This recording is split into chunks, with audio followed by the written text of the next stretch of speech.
best player in the league right now by crazy. stats. And we expect a lot of firepower out of these guys. Expect a lot of motivation. Like I said, my concern comes down to the mental fortitude. If they start getting slapped by Jigsaw dropping 26 kills, I think it may be a quick one. Well, there you hear it right from Vinny's mouth. Stick together, continue to play together. You might have an abysmal career, and then you can come and join us on the desk. Let's go ahead and have a look at the Vetos. I'm so sorry, Vinny. That one was rough. Let's have a look at the Vetos and break this one down. Maybe you can almost go to an international event. We'll go straight into the picks. Bank to start with. I genuinely worry when we see Bank come out in OS just because of the open nature of the actual map. Vinny, we have talked about this extensively, and I really want to try to move away from the conversation as much as I can, but the attack is just going to be so important for Outlast here. What can they get done? Fortunately, they start on defense. They do, and I think that this map is actually attacker-sided if you can play it really well. I think Chiefs definitely have the experience to play it how it's meant to be played. I know the guys on that team have played this map quite a lot. I know Tex and Cairo both like this map a fair bit, and IGLing through this map, and Oda, obviously with Bliss, played Bank quite a bit. So yeah, I think this is going to be definitely Chiefs' best map pick out of the ones they had up. And yeah, I don't think Outlast going to the defense first is going to help them all that much. I think we might actually see a very one-sided attacking half. Yeah, I mean, Chiefs went 7-0 last time they played this map. It was against Odium, but still a 7-0, and they were very convincing in that. And that was even without Jigsaw. Border picked up by Outlast, and I'm actually a little bit surprised to see the Chiefs' defense pick as well. I almost reckon that both these teams probably could have picked starting attack on these maps. I mean, there's two of the most attacker-sided maps in the pool right now, Chalet being the other really attacker-sided one. But yeah, I just think this Veto was always going to be a challenge for Outlast, right? Chiefs have played all 9 maps, right? In this stage, all 9 maps. That's kind of wild to think only playing, 10 games or 9 games? They've played all the different maps. And not only that, with 1 week together prior exactly, to the league. Exactly. A team that really understands it. And, okay, so it concerts the decider. Now, this is, funnily enough, the only map that since Chiefs formed as Ludovica just before the season started, Concert is the only map they are yet to win. Actually have lost it twice now. And, of course, one of the times is to GG in the APAC Cup, and that was a 7-5. So I think that they're taking some learnings from losing to some very solid teams. And, yeah, I don't think we'll even get that, to be honest with you. I think this is going to be a pretty convincing 2-0 in favour of the Chiefs. Look, Outlast can give it a crack, but I think we all know how this is likely to head. All right, well, I won't ask your opinion. I don't really have a good enough excuse as to why not. Let's go across to your casters, Cousins and Ox. Well, we've got ourselves our first semi-final tonight as the Chiefs, of course, now looking to make a grand final. We finally get that final missing piece. Jigsaw making his debut for the Oceania League, fresh off of his European vacation. He makes his way back down under. was there a throw in that? I mean, what do you want me to add on top? I mean, it's obviously super exciting to see him back in host. Are you like throwing shade at EU there? I don't. No, I'm just a vacation. I mean, he was playing professionally, man. Yeah, I mean, it's like, you know, I'm saying he's gone away and he's come back. You know what they say? If you love something, you let it go, and then it finds its way back to you. And I think that's maybe what Oda did with Jigsaw. Yeah. Well, I mean, as he said himself, right, the moment Oda got dropped from his previous roster, first person he messaged, Jigsaw, to get him back into the stack. And it was a question mark throughout the stage, will Jigsaw actually rejoin? Who will he replace? And how will that look actually inside of the server? And today we will get some answers to that at an OCN, well, not an OCN level, but at an Oceanic level. That was a bit of a throwback. Because we have actually already seen this roster play out back in the R6 APAC Cup qualifier. The grand final between Chiefs and GG went the distance, and Jigsaw actually absolutely popped off in that particular series. I tuned in, had a bit of a watch, and on one of those particular maps being, I believe it was the Skyscraper, 26 bomb in one map in a 15 rounder. So he's clearly already found some form, and we'll see how that carries across to tonight. As for their opponent, Outlast Gaming, what a journey it's been. Won the first 3 play days in the regular season, getting themselves top of the standing. Since then, though, they tumbled all the way down to the bottom 2 of the playoff positions. But they win yesterday against Antic, 7-5, 7-5, and then 7-5 on the third map. They got the job done in a 2-1 fashion in that quarterfinal. Now you're just 1 series away from a grand final and a spot at the major. So can they cause a boil over, an upset? No one is giving Outlast a favoritism tag. but there might be some that would give them an underdog status. And I think that's probably a fair outlook for this team, because they've got some seriously talented players. ACOG, Relays, Ned, all popped off yesterday. Bailey finally over his little dry streak. He even started to perform. And even Yentire. Sure, the first 2 maps, Yentire was quiet, but by map 3, he started to really get going. You've got some fraggers on this team. And you've got a team that also has no real expectation. For Chiefs, it's really must win, get to the grand final, and, well, eventually wait for Gaming Gladiators, you would imagine. What a tough game later today for Circular Spheres.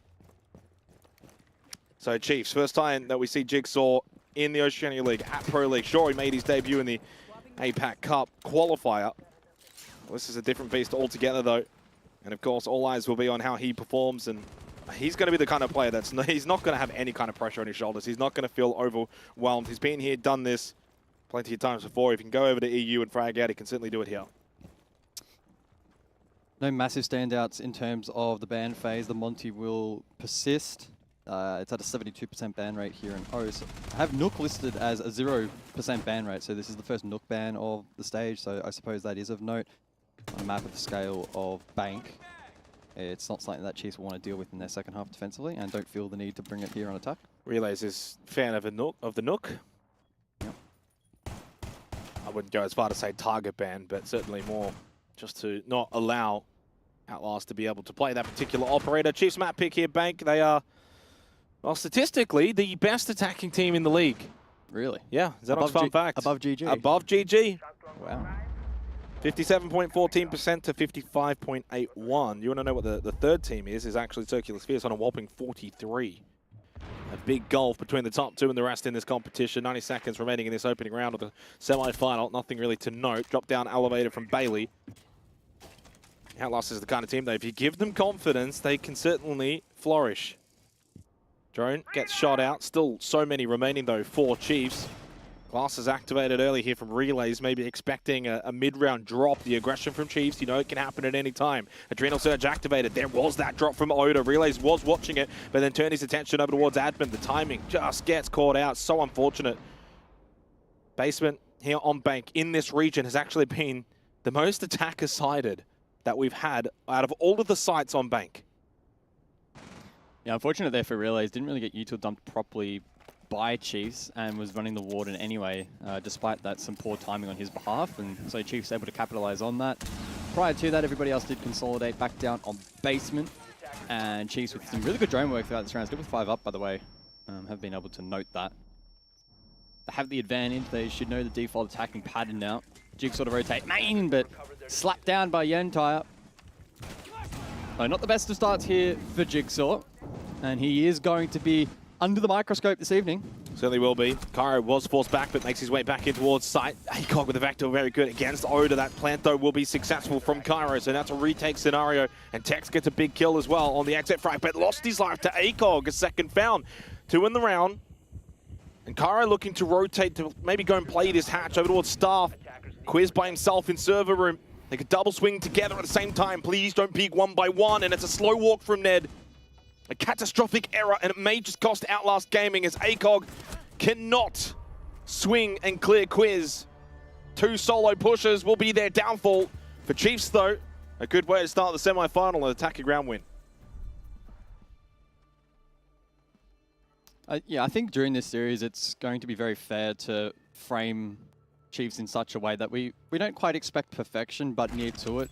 The reason being, if they are to go on and win this series, they're going to have to play near perfect against Gaming Gladiators. With that being said, this was not the best round from the attack, let's be fair. Jigsaw dies main uncontested. They get a little bit fortunate in terms of default plant because of a lack of denial there. And the retake attempt was also rather poor. Instead of stacking back up main and reclaiming top control and taking on Cairo and then trading Quiz, they went 1 for 1 towards Quiz, which is not the optimal way to play that retake. So Chiefs get away with a couple of fortunate plays, not to mention as well, good timing on Relays in open area. They didn't play that particularly well. There's no vert pressure. Horizontal was a little bit lacking and the Grim didn't get value. But again, they're the kind of team that can just find those very small edges against a team like Outlast.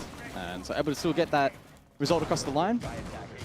And I'm sure they'll be rather content to get that result. It is their map pick, but starting out on attack can be rough at times.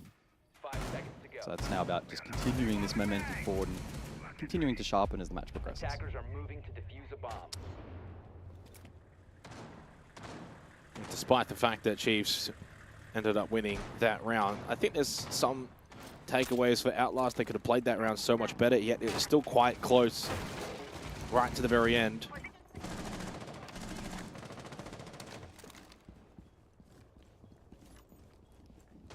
Again, Bank is very much one of the more attacking-sided maps that we've got in this region, expecting Chiefs to do well in this half, and again, doubling down Cairo with a opening kill.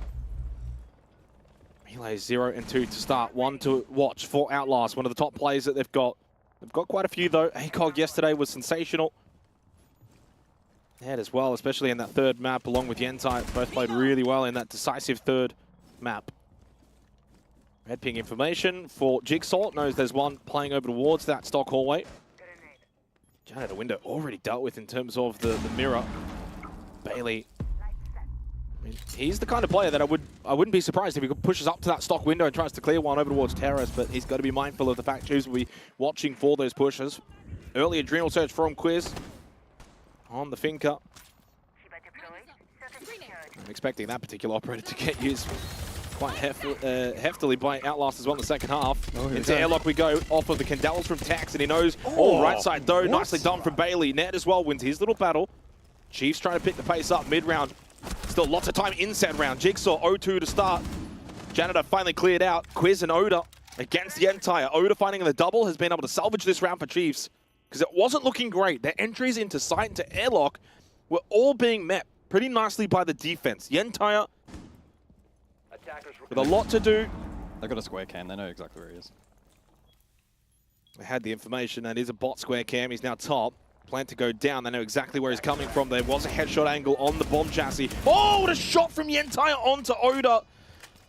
Hits the head. 37 seconds now in the post plant. No nitrocell. Does actually have some Zoto canisters, but that doesn't matter at this point. Quiz is hot with the LMG. He's looking good so far on the Finca. 2-0 start for Chiefs. That round can really fall apart quickly there, right? Typically 2v1 post, you want one player outside on the rappel, typically dependent on where the plant is for top floor. And so Oda with the slight overpick just gave that small opportunity.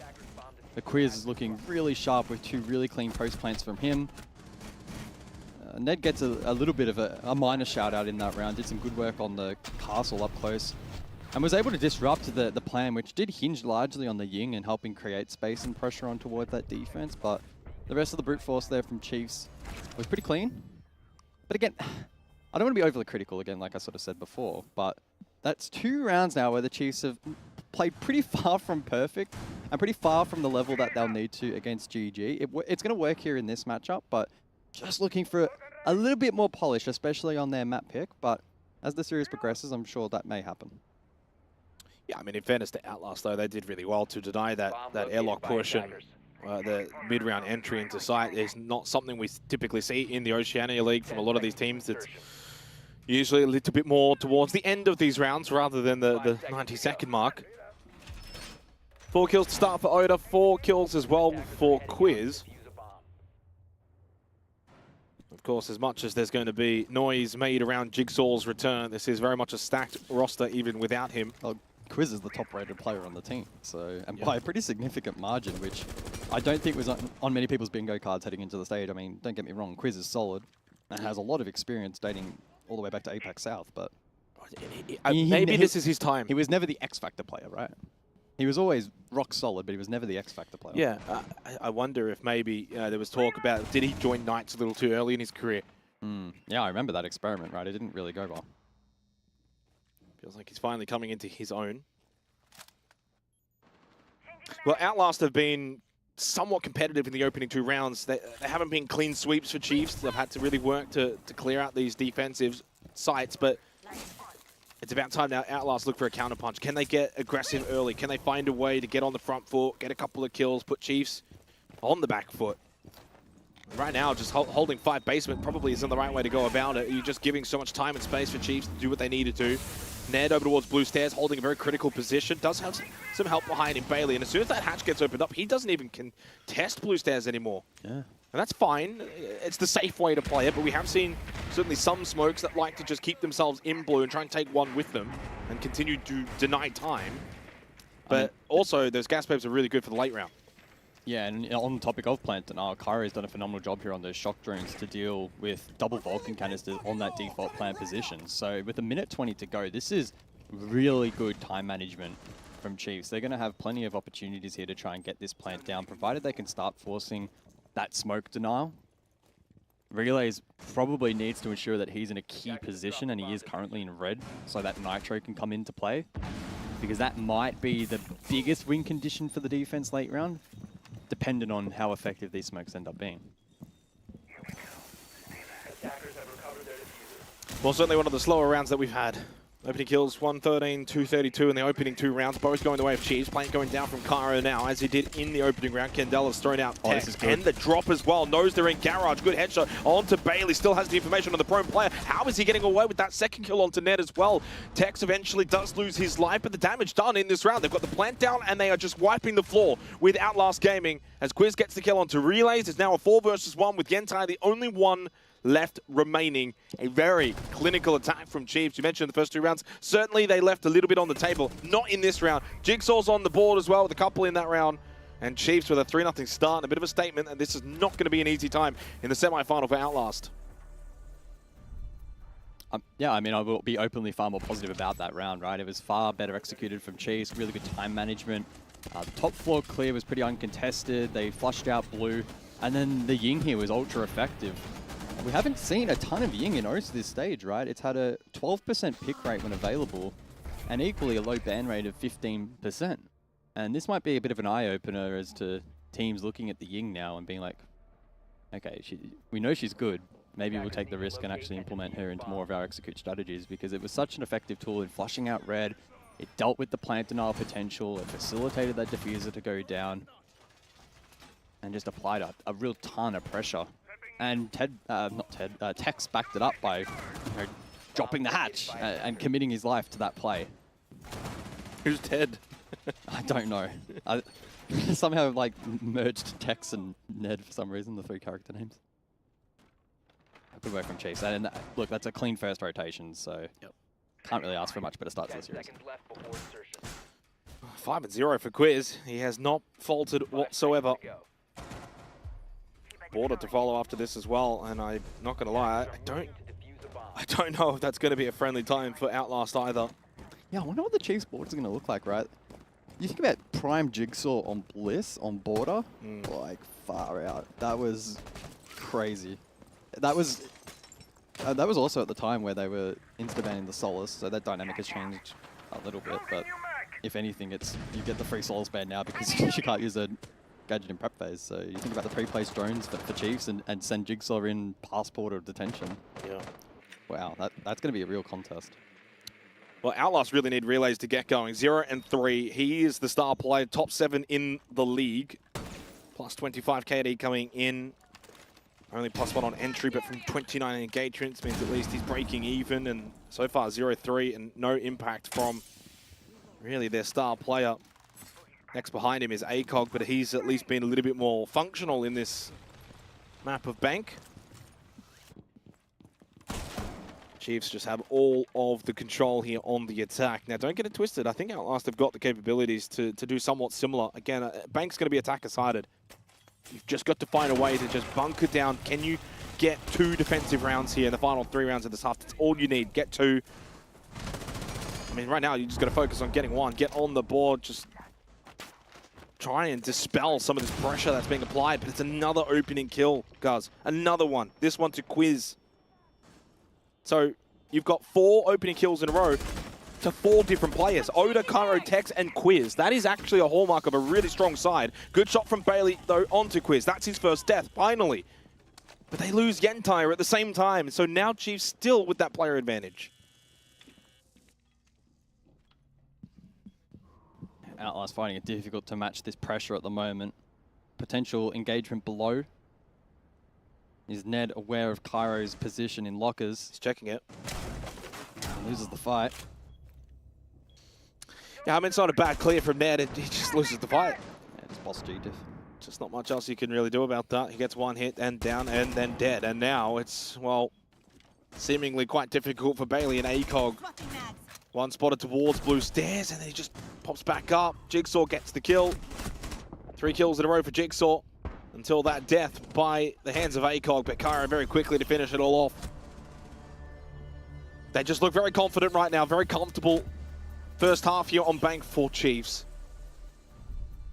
I don't know what to say. Outlast just don't have the ability to get around the map and get in behind them, go for flanks, be aggressive. They're not going for spawn peaks. They look quite dull on their defense, which I'm a little bit surprised because yesterday when we were doing this game, Outlast and Antic, I posed the question to you, who do you think would kind of be the team that maybe could give Chiefs the most trouble? And I backed in Outlast because I thought you got some really good fragging power on this roster. You know, the likes of Relays, Ned, ACOG. I wasn't quite sure if Antic had that same power, but we're not seeing it at the moment. Relay's still 0 and 4, and I know it's not to target him, but he's your best player. And it's a semi-final for a chance to go into the grand final. Yeah, he's been running at a plus 25 heading into the night. Cost and survival rate, 62, 28 respectively. So Which is on the lower side. On the lower side. Little bit. It's the lowest from the top players. Yeah. You would have to actually go, as I keep scrolling, to the 23rd player in the league, which is Bappin. So your 7th best player in terms of raw statistics, though, does die quite a lot, and that's a concern for Relays. One that he can work on. Also, Nookie's most played operator, not even available. Yeah, we're not even on their attack yet, so we'll see how much that ends up hindering him. Yeah, none of these rounds have felt particularly close, and that was even off the back of the first 2 rounds, which, again, to reiterate, I truly believe were not that clinical from Chiefs. But they've stepped it up. Last 2 rounds have been far stronger, and I think it's exposing some of the weaknesses here from Outlast. Deimos in play for round number 5, and Jigsaw gets free entry over towards Staff. The drone work again from Chiefs has been really spot on. What are you doing out there? And the entire just gets caught.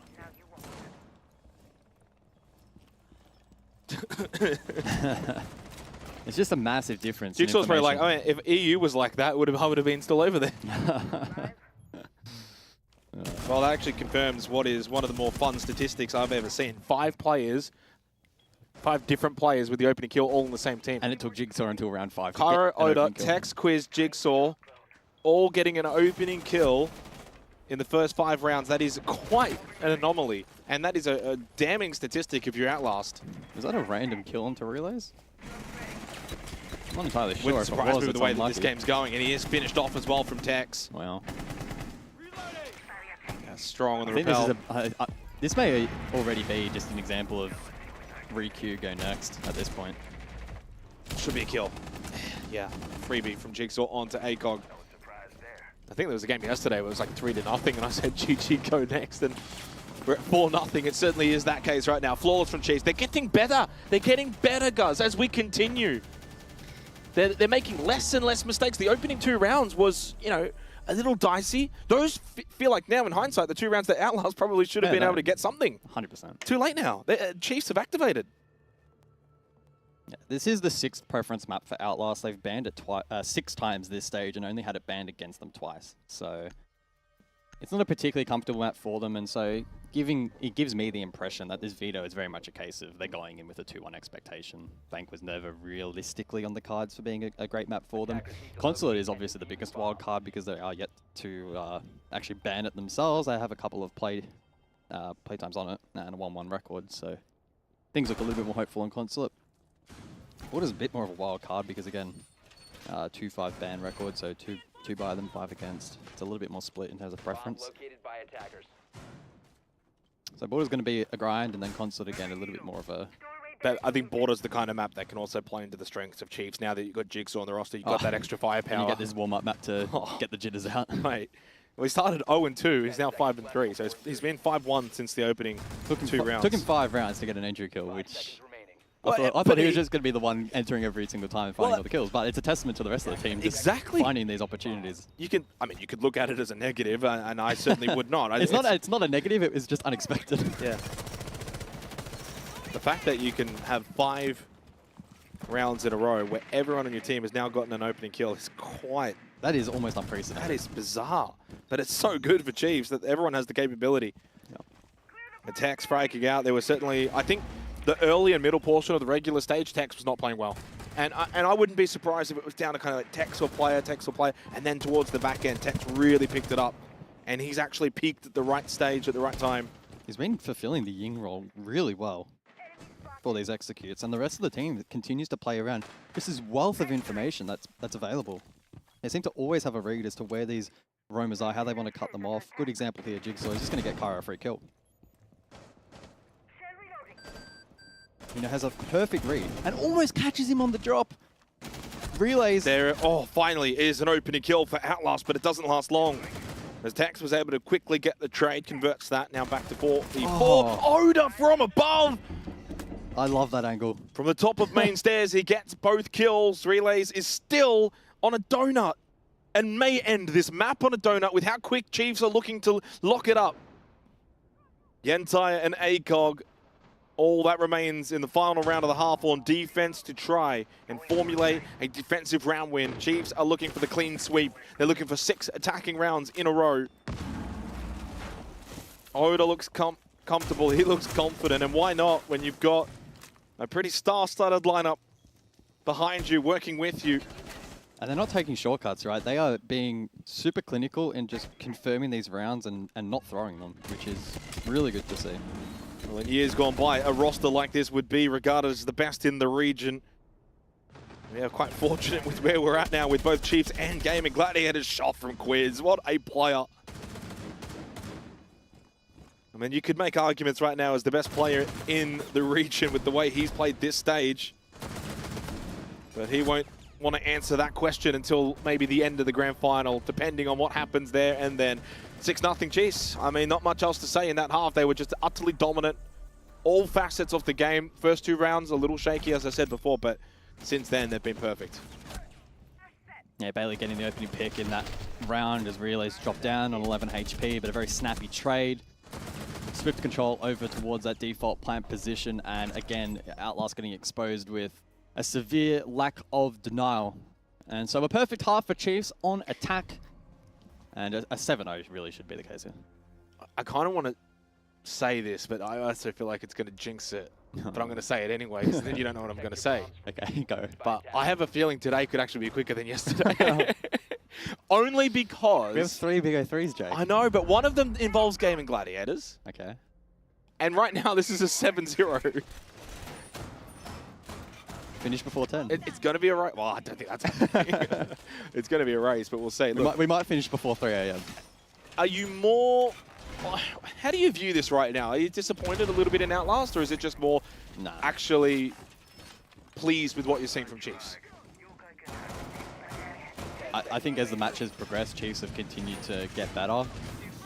And Outlast aren't making massive, egregious mistakes. I think it's mainly just a case of a non-preference map, right? So it's difficult to be critical of them here. If this was an Outlast map pick, oh, don't get me wrong, this would be absolute disaster. So you think this is just a like I said before, they've gone into this Veto, away. from my perspective, as this is a 2-1. Whatever happens on bank doesn't really matter. And that's the, the comfortability that you're afforded in a BO3. I mean, I guess that means for you then going into border, you're going to need their to see... border needs to be really clean. It needs to be really good. And I will say, the one concerning thing though, Relays, right? Like, he needs to play super well on border to contest this entry, and he still hasn't found a kill. Quiz gets a freebie as Yentai trying to take out the Yokai, ends up just dying. Quiz actually just trades a Yokai and gets a kill.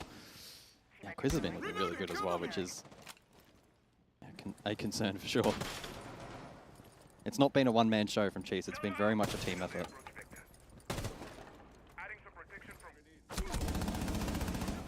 Well, do you think the fact that Chiefs and Gaming Gladiators have already met in the APAC Cup is...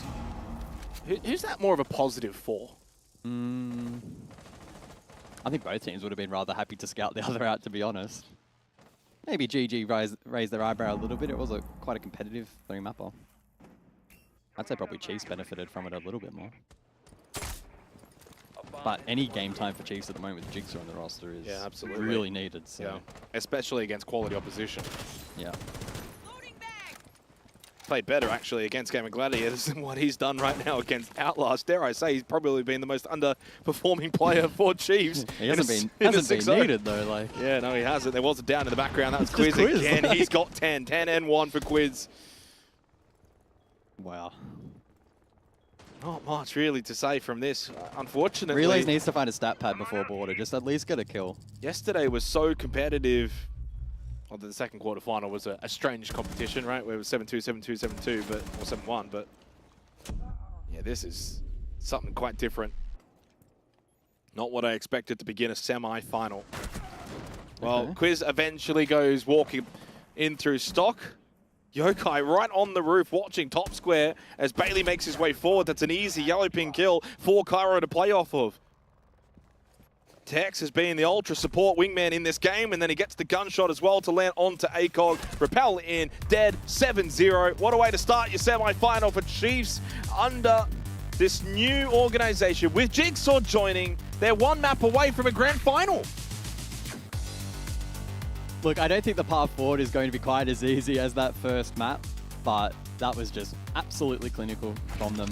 Didn't put too many feet wrong, and when they did, they weren't really punished. Outlast on bank, I think it was a bit of a throwaway. I saw James before, got up, walked around, and then he had to sit back down again. We'll see what he's got to say. Yeah, well, unfortunately, there's not much to say. I think Dev put it best right as we were about to come back. He said, I think the desk might go longer than the game. That might be one of the quickest games I've seen. Vinny, the stat I'm going to throw to you with, these teams have played in 2 best-of-3s over the last 3 months, and it is 21-0. 21-0. 21-0. Have you ever heard that before? No, Outlast just haven't found the answer. Chiefs have continued to change their roster around and do different things, and they're still just the kryptonite to Outlast. They couldn't find a single defense. Yep. We said before the game, if they play sort of that passive style and sort of try to out-fundamental Chiefs, they're not going to beat them, and they got run over, which is sort of what we predicted. I think the biggest thing for Outlast from this was that they needed to be more aggressive on those defenses, especially early. Don't let Chiefs set the pace of these rounds, and yeah, once they were out and it got to like 2-0, 3-0, it was all going one way. Yeah, and you know who was really disappointing today from Outlast was Relays. I mean, he's the best player on the team, 7th best in the league, and he actually has tied the most kills in the entire league with saved. Of course, those teams have played a few more matches than, for example, Chiefs have. But still, that's a pretty insane stat. If Relays had gotten a kill in this game, he would take the title of having the most kills in the league, but he dropped the donut. So there is still time to redeem himself, but I have a feeling that we might actually be heading towards a 28-0, which I've never seen before. I've never heard of before as a rivalry between 2 teams, especially considering Outlast are clearly a top 4 team in the region, and yet they can't do anything against Chiefs. They are quite competitive. There's no doubt about it. Just not right now. Not against the Chiefs. Like they're legitimate kryptonite. Like it looks like they just descend into absolute anarchy when they get in the server. You know, the Relays comment, 44-20 he went yesterday in his series against Antic, who were the second. They were the Chiefs of stage 1, and now 0-7. And not even an assist. I'm digging my heels in for that conversation. I wonder if he shot any bullets in that game. I didn't manage to see. Oh, probably less bullets than were rounds, unfortunately. Look, unfortunately, we're just highlighting issues here for Outlast, but I'm sure there's 1,000,001 issues we could find, Vinny. But we go to Border next. Do you have any hopes?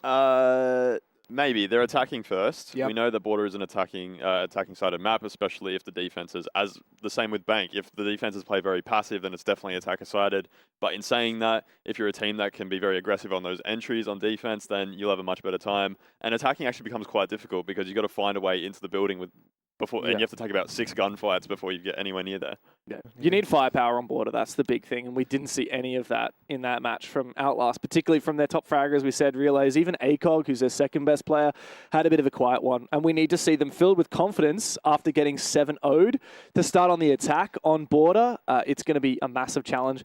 Like I said, I think that Chiefs have got this, and I don't think it's going to be pretty. I think it could be heading towards that 28-0 record that we've seen between these teams. Yeah, unfortunately, Bank is not something we're going to go off heading into Border just to try and keep the conversation positive for Outlast. Quiz, still just an absolute menace, but it is time for us to go to a break. On the other side, Outlast fight for their final chance in the semifinals.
Well, I sure do hope this map's going to be a bit more entertaining, a bit more competitive. That opening map was just far too one-sided for my liking. Chiefs 7-zip on Bank. Far too good. Got better, really, as the map went on, and that's a little bit terrifying now coming into Border. I feel like they're warmed up. They've just played like a ranked game, and now they're ready for the semi-final. But it's already begun. Yeah. Warmed up and ready to go. Now on the map pick of Outlast. Interestingly enough... Monte Bang. I don't know if Chiefs really would have played the Monte. Well, it's still an on-meta ban, so you can't really be It too is. critical. The Ying, though, right? We saw Chiefs actually abuse it quite extensively back on Bank. That was just text constantly, every execute, throwing in those Candelas and backing it up with aggression. We're not going to see that here on Border. Chiefs starting out on defense, so wanting to stack those rounds. As Army off the board, so limiting some of those playmaking positions, and that will likely then be followed up by the Valkyrie or the Mirror. And it is the Valkyrie. So information gathering for the defensive Chiefs will be hampered a little bit. We saw them double in the Echo last round on defense, on the limited defense that we saw. And in terms of attack, their drone work was absolutely spot on. And this Chiefs roster in the past, or some of these players, namely Oda Jigsaw, back on that old Bliss roster, renowned here on Border for their pre-placed drone game. So we'll keep an eye on that in the second half, but we'll focus on defense. To be fair, so Outlast, of course, played this map yesterday. It was the map against Antic, the third one that they beat them on 7-5, and they banned Montang and Azami. So they've just gone with the same bans again. I guess for them, it's kind of like the way that they play this map. They just don't want to have to deal with those operators. Whether Chiefs play them or not is irrelevant.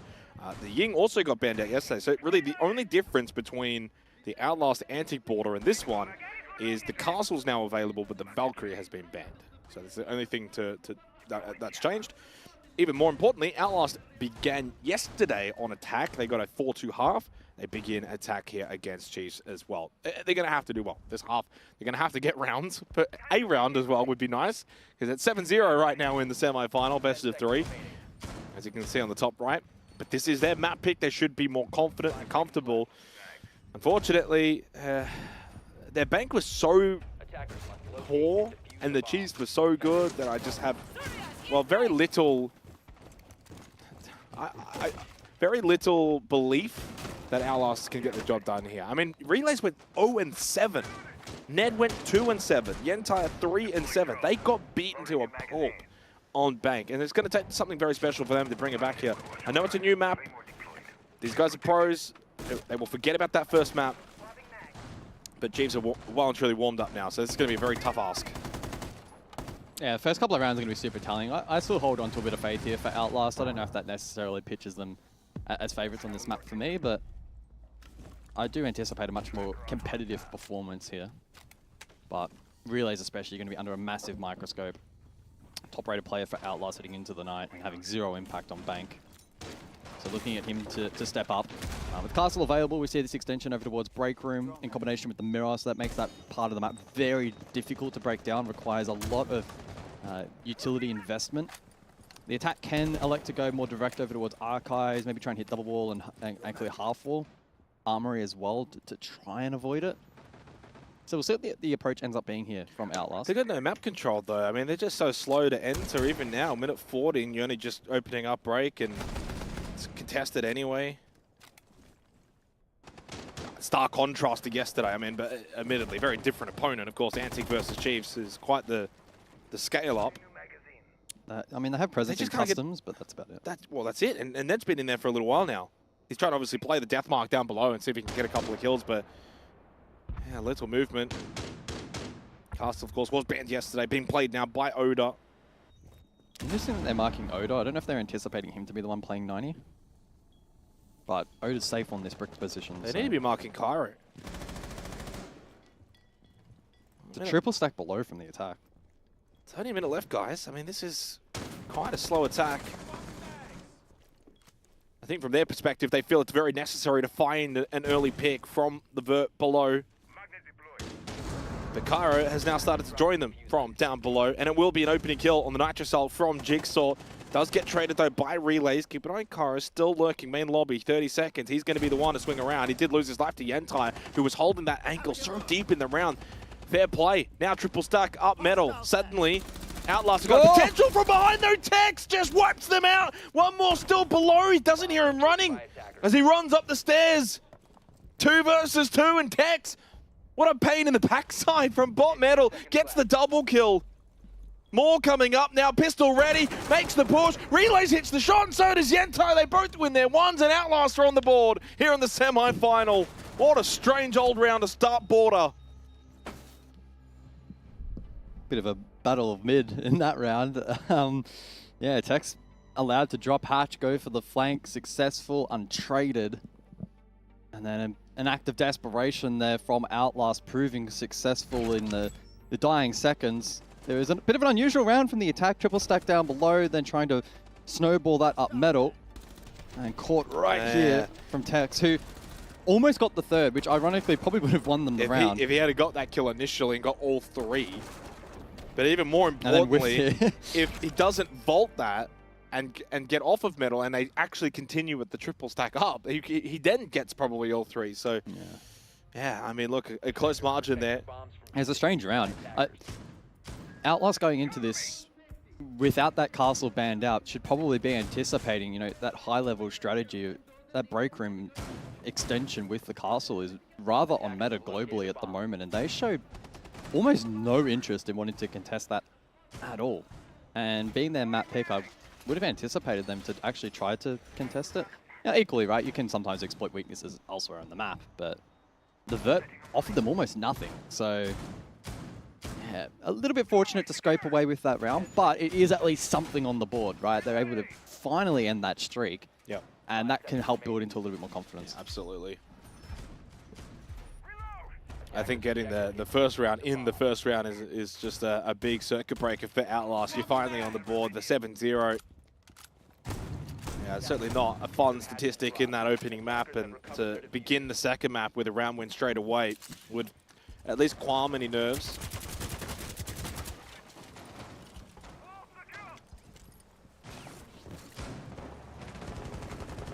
Yentai switching off the block over to the Finca. We saw the LMG be quite impressive from Quiz back on bank. Outlast didn't quite get their time on the attack to utilize it themselves, but will so now get that chance to get on board up. Wow. Oh boy. Well, we've been praising the info game from Chiefs, but that's pretty unforgivable. Giving them the Guz rant. Well, it's not even a rant, it's just, I don't even have to say anything, everyone knows. It's the one unspoken rule for you. You don't get upset too often. I do. But defaults being left up, that tickles your dislike. I mean, it happens, but I think not getting on cams when you die on defense is worse than not getting a default on attack. That happened yesterday as well. They're equally poor. And it's the same team. Again, similar though, foray into the attack for Outlast, playing the exterior. Entry into Passport for Bailey. They do have also relays in towards Vent. Speaking of relays, 2 kills in that opening round. Guz is also a testament for him after 0-7. Like his team on bank, but also like his team starting well here on border in the opening round. Second logic bomb will ring out. While I've cursed him there, he loses his life immediately. But the Yentai again, the LMG's been, well, the star gun so far in this semi-final. ACOG also gets the kill onto Oda. And suddenly, advantage Outlast. Yeah, 60 seconds then on the clock. Still a 2-stack, though, above here from the defense. So investing heavily in Vert, and Kyra inside of Tellers itself, able to find value. Drops Bailey. Quiz to go exploring. Spots one window, but drops to help fortify this position down below. They've got no one above now for Chiefs. They're all just playing sight and around it. Yeah. Yentai still in towards break. Could eventually try and maybe play the hatch. 40 seconds, bit of time. They're going to have to get moving, but you also need to get bodies into sight, get the plant down. I think Chiefs playing sight here is definitely going to be the play. Well, 90 only just getting taken out in terms of default. This is too slow from Yentai, though. If this had been like the minute mark, sure. I mean, they're already off second floor, so he's not going to catch anything unless there's a re-aggress above, but I highly doubt it. Yellow pink information, drones in towards sight. Oh, he is going above. Bulletproof camera looking to get shot out here on the side, but no. Can't quite get the angle, does have the diffuser up above. Quiz gets rid of Yentai. Timing. And ACOG looking to get the plant down in towards Towers as the shot's not quite landing for Jigsaw, but a little bit. Kept him off the plant, still not sticking it. Is ACOG with 1 second left, and he will not be able to get it down in time when the 3v1 Chiefs will answer straight back in the second round after losing the opening. A pretty solid defense over towards Bathroom Metals. Yeah, good dynamic there from the defense. The reposition down below to hold it from a more horizontal position was really, really clean. I don't know whether they had a read on where that diffuser actually was dropped down in waiting room, but nonetheless it was the right play. And then Quiz catching good timing on the retake up above as well, giving his team the advantage. A little bit messy in terms of the actual plan denial itself, but Chiefs not overcommitting, not throwing away their lives, and then able to play into the clock, which was very much in their favor once again. So Chiefs on the board now, tertiary site now in play over the workshop as anticipated. I'd be pretty intrigued actually to have a look at the defensive win rate on this site, if it's actually any good. So I'll bring up that number. Are you trying to beat me to it? No, you go. I don't know, I'm seeing you go bang right down your phone. Okay, so Border overall, for context, has had an attacking win rate of 60%, and Vent Workshop has had an attacking win rate of 70%. So Chiefs very much looking to target a 3-round half. Yeah, I think they'll be certainly capable. But at the very least for Outlast, they look far more competitive here on Border than Bank. That wasn't much of a task though, no, unfortunately. It's intriguing though for me is the fact that Chiefs actually not looking to go back to Armory and Archives. They go Vent Workshop instead here in the third round. Of course, losing the opening round on said earlier site. Maybe just wanted to see what the tertiary is going to bring. That's an early entry into Passport from Yentai. He's actually quite lucky to keep his life. Yeah, very fortunate. That was a very lackadaisical entry. Yeah, it wasn't checked.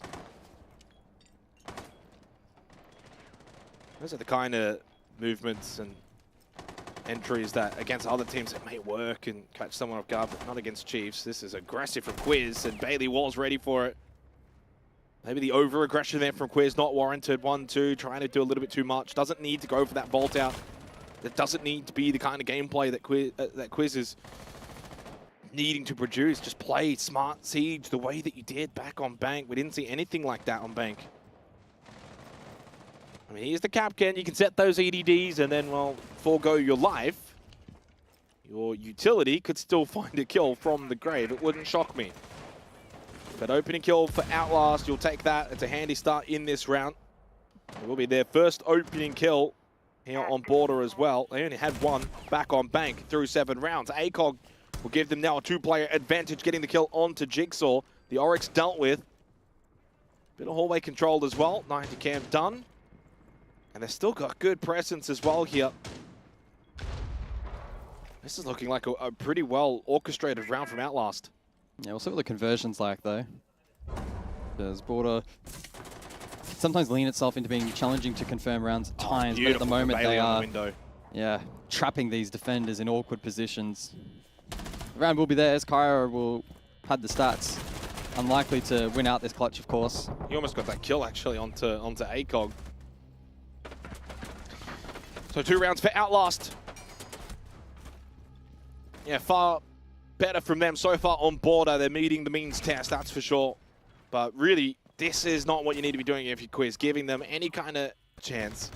And as soon as Quiz dies there, I mean, really smart from Bailey. He knows he can just play the window. As soon as there's pressure up above from the rest of his team, he's in the best position to then capitalize as those defenders around the site start moving around. And he does get a kill, and they do get another round. And we do now have a contest in this first semi-final. For those just tuning in, we haven't really been too far into the broadcast tonight. 7-0 on the first map. We've got Gaming Gladiators and Circular Spheres in the next semi-final to come, and then a 5th place match to round out the day later on. Can't wait for the 5th place game. It's sure to be a tantalizing affair. We will be casting it. Is it 5 SI points again on the line? I think so, and probably some money. A couple $1,000. GG game will also be pretty good, you would imagine. For GG.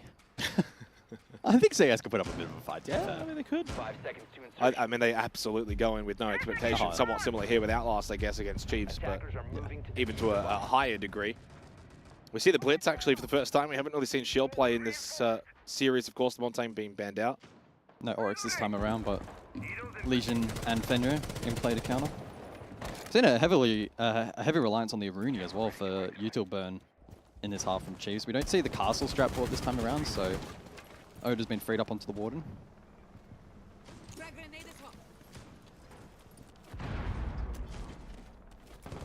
I wonder if this is going to be an Archives hit pretty direct.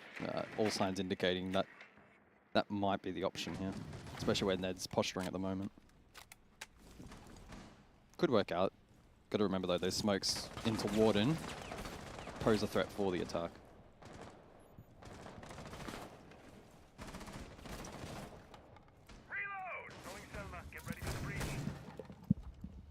I will say the patience from Outlast, the way that they're playing these exterior positions, although caught by Jigsaw, top waiting relays. Just a small slither of his body showing on the other side of that broken barricade, and Jigsaw will happily take the free opening kill. Just his second now already for Jigsaw in this opening half.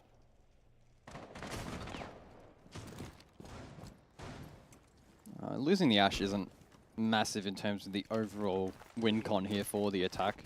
Lack of firepower, though, may prove costly. Tech's locking down top east. Strong line of sight, and Jigsaw establishing his presence furthermore over towards break, and this round is likely going to fall apart at the seams unless something crazy happens here for Outlast. Haycock is able to fight back and drop the danger man for Quiz, who's had a quiet start here on border. Tex to try and rotate back safely, and Jigsaw to cover his wayside. ACOG continues to put up a fight in this round. He has this ability, ACOG. He's been so strong this stage to just never give up. 2 versus 3 with the Blitz in play. Can't completely rule out Outlast from this position, but they're playing into these double trap ops and the Warden. So the biggest 3 counters to the Blitz. Yeah, still up. Obviously, Mute can cancel out the Blitz flash, but that's minute. Not a lot of time remaining as well. So far, back and forth here on border between these two teams. This one proving to be quite a difficult round now for Outlast as the duo to try and formulate any kind of attack to steal this 4th round. Seemingly looking like Armory and Archives will go the way of Chiefs. Especially with so little time remaining. ACOG eventually pushes into Fountain. Can't get the kill. Jigsaw get them both, and he gets the ace, and that is exactly why you bring him back to this region and join this team for what he can do. 2-2 here on border as Chiefs get themselves a 2nd defensive round. Would you say 3 was the mark that they probably look for? 1 to go? Well, 2 would be expectation minimum. I think 3 would be Chiefs are happy. Anything more than that, and it's pretty much a map over. Great round there from Jigsaw. Goes without saying, able to lock down break, then rotates across for that support in through Fountain for the 3 versus 2. And Chiefs continue to look very clinical. In winnable positions, they're not making big errors. And it means for Outlast, again, they need to play absolutely spot on. They can't be relying on Chiefs making a ton of mistakes, and it's making life difficult for them at the moment. But they're still competitive in this match. Don't get that twisted. 2-2 scoreline. They have had some good moments, some clutch moments throughout this half. Well, you rotate back over towards Tullers for this 2nd last attack for them. The castle has been reintroduced from Chiefs. So they've flexed their muscles a little bit here in terms of comp diversity and strategic depth as well, which I didn't really expect from Chiefs, given that they're... I think it's fair to still brand them as a bit of a ragtag team at the moment. To an extent. But that could probably be said about 99% of teams in the history of this region. So. Yeah, that's true. So yeah, relays onto the Nook. Of course, it was banned out on Bank.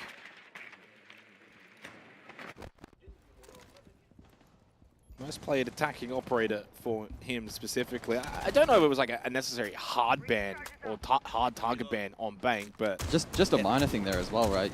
Those barricade placements, it's very minor, but it's just stalling out the progress of this attack, and it gives away that sound and visual cue to the defense that somebody is pushing in through customs or, you know, detention, and it limits the playmaking opportunities of the likes of relays on that Nook. ACOG, though, has been able to find an opening elsewhere. And this horizontal push now starts to unlock itself a little bit more. Jigsaw shut down off the back of an ace in the previous round. Outlast with the advantage. Let's see how they go about converting this advantageous position. Especially the fact that it's Jigsaw as well that you've been able to eliminate. Takes out quite a large part of the firepower for Chiefs. Now Kari going down on almost a chance there. Relays does get said chance. Top east stairs. Tex losing a bit of his life. Quite fortunate that he is still alive. And now Chiefs under the pump. Quiz, good shot onto ACOG. He was so good back on bank. Really did lead all comers in terms of his fragging power. Oda with his first kill. He's been silent on border, was good on bank, certainly got involved with everyone on an equal measure. And now a very even round with 60 seconds left. It becomes a 3v3. Reinforcement, rotate hole has been blocked off into towers by Tex. They go back, they play sight. That's massive from Tex to be able to get back there. That was a precarious position. You could see how cautious he was. That reinforcement alongside the layering of the castle barricades means that there's now this second line of defense that the attack needs to break down. It's a rather uncomfortable position, just the one Ash charge in play. Bailey's by himself here down below as he clears out through customs.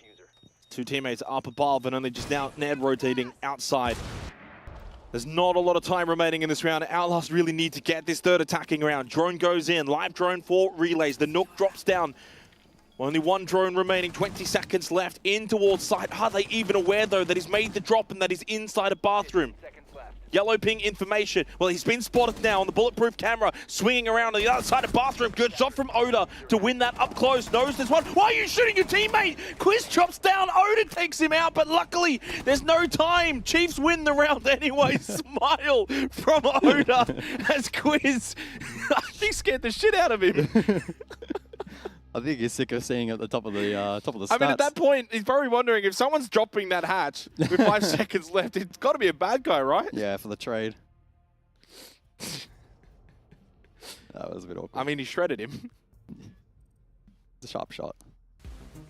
FPS bug though, as we get our tech pause. We were very good on these yesterday, despite the lengthy day. We had no rehosts, no real tech pauses, as we'll hear what the team say.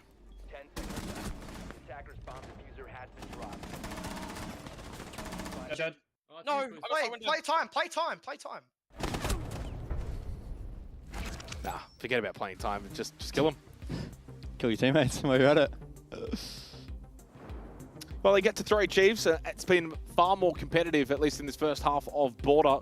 I think Outlast, that was maybe the first round in which they had themselves an advantage. They had themselves a really good position, but Chiefs brought it back. They were at 5-3 in that, and then a couple of really big moments, some kills from Oda, from Quiz, the reinforcement off into Talers from Tex. Like, all of that happening in about like a 30-second span changed the course of that round. They really had to trap Tex. I think for me, again, it's not a stat that goes towards the scoreboard. It's not something that is a highlight play, but his ability to escape that position and then help bolster the backline on site is really impressive, and it made that defense so much more difficult to break down with limited utility. We've seen the castle be super impactful across a multitude of setups now. The Nook got limited value with the barricades in place. I don't know if it fully dodged the BPC earlier because he was moving quite quickly. Would have been giving off the streaks, and they probably heard the sound cue on the drop anyway, so I don't know if the Nook provided a ton of value either. An opportunity though, I think, for Outlast to take a breather. They will be sensing that this next round is really important. Chiefs have already surpassed the expectation in terms of attacking win rate of the region. 3 rounds is good. A 4th is, it's not quite the final dagger, but it's very close to being so. What do you think of the ego on Oda, ignoring his biggest fan? Who's Oda's biggest fan? Well, they're right behind him.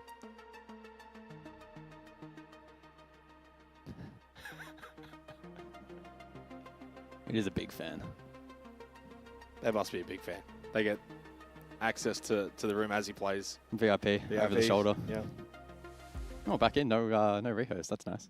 That is actually That is unprecedented. that is quite rare in this region. FPS bugs can lead to Attackers need to locate and defuse rehosts quite often. I was watching EUL this morning. Why were you up so early? What time was that? It was like 8 in the morning or something like I think that. I went to bed at 6. There was quite some delays. Is that the Wolves BDS game? That went the distance. That was Yeah, good. 15 that was a 15 fun one. rounds in the final map, I believe. That was good. Yeah. I was really hoping that Wolves would win just to give an Oceanic team a chance at the major. Yeah, GG and Wolves having a lot of history. Feels like them and SSG, they just always face off overseas. Wolves. Wait, do Wolves? Wolves don't even beat SSG, do they? I was gonna say it could be like that, like little like circle where it's like Wolves beat SSG, SSG always beat GG, GG always beat Wolves. Won't happen though. Unless Wolves can LCQ it. I think that's how the format plays out. Do they have? No, they still. There's another opportunity, isn't there? Yeah, LCQ. Like VP.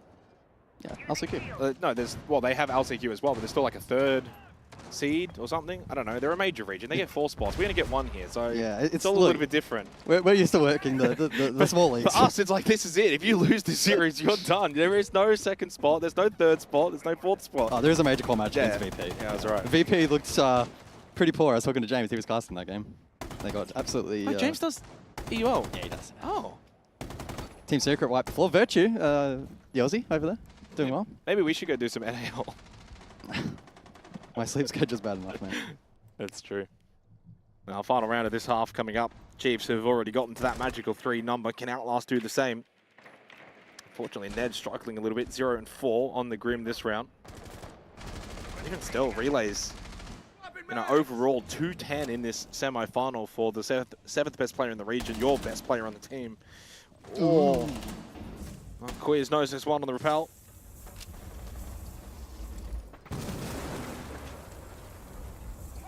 How long does Quiz look to hold on to this position? It's Drops pretty quickly, I think, when not the safest. the contact gets hot, and it doesn't even really get all that hot. He just drops anyway. Oh, it could have been cut off from customs there, but the timing off. Oh, Ooh. Well, deployable shield will stand. yeah. Good little piece of tech there from Tex. Although it is a good opening kill from Yentai. Bailey also getting rid of Quiz, who was really on the move from the pressure of Outlast. This has probably been, actually, in terms of these rounds, early on, the best pressure we've seen from Outlast, and it's rewarded. Flank from Cairo. Well, Ned. Don't know about that one. And Jigsaw also getting... Oh, them and mine. Well, no. I couldn't even finish my sentence, and they just go and lose 3 players simultaneously, and that now makes it a very difficult round. For Yentai and Bailey, who got the kills, now they must win the round. And 2 versus 3 environment from here with very little time remaining, and you still got to clear up above. This is going to be oh so tricky. And the Banshees are broadcasting this to the rest of the map. Bailey's like, I don't know what to do.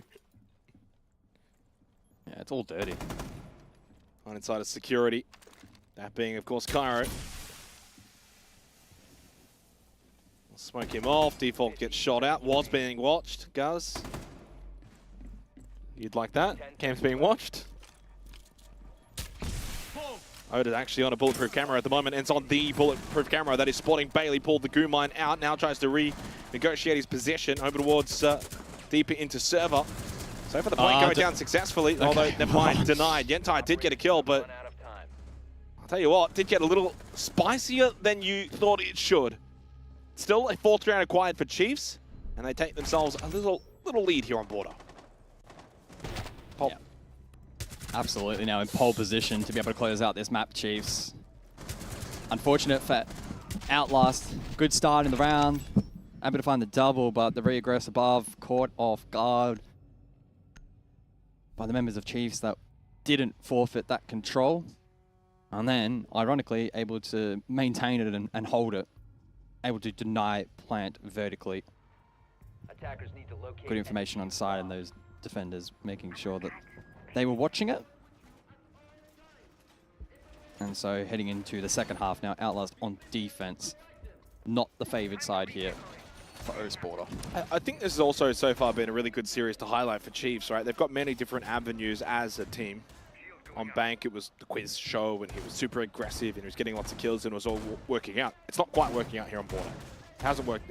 Quiz is trying to play the same kind of way. He's aggressive, he's trying to get kills, but he's 2-5. But you've got now Jigsaw, who can cover the load a little bit and get a lot of these kills and be quite impactful. Tex is also playing incredibly well. We know what Oda's capable of, and even Cairo. Look at the drones. Look at the drones. They have 5 drones all pre-placed, ready to go. You can see it on the cards there before we enter the action phase. So they have a full read as to where everyone probably is. What push they're going to go for. We see Jigsaw as well switch onto the Brava late and forfeit the Ash onto Quiz. I mean, I doubt that we're going to see anything too exceptional from Outlast on an Armory site that they will probably play rather default anyway. I wonder if Chiefs avoid the break extension. I get the impression they might try to. Question is how Outlast, in terms of their capability of being able to play this. Well, window done. Curious to also see the speed in which Chiefs get on the attack. We only got 1 round from them on the, was it the defense on Bank? So we saw quite a lot of their attacks on. Oh, well, it's not your gun. Put that one away, Quiz. Quiz dodging IRL. Knows at his close right, expecting that swing. He pops up, and he'd already crossed. Gentai are playing a very dangerous game right now inside a break. He's playing with his life. Kind of has to, though. Really needs to try and deny Chiefs the ability to just push in for free. Relay's there for cover as the Logic Bomb does ring out from Cairo. Bailey just swings, but just a little bit too lazy on the swing, and Oda will punish him. But the opening kill did go the way of Outlast. Cairo lost his life pushing in. Jigsaw, though, Where's he come from? forces his way in through, I think, was that 90? I think he just walked up main. 90 seconds left. Apparently no one watching top main, and in the end, now Sight is vulnerable because they've just lost so much in 1 hit. Oda, though, the solo peek, unsuccessful.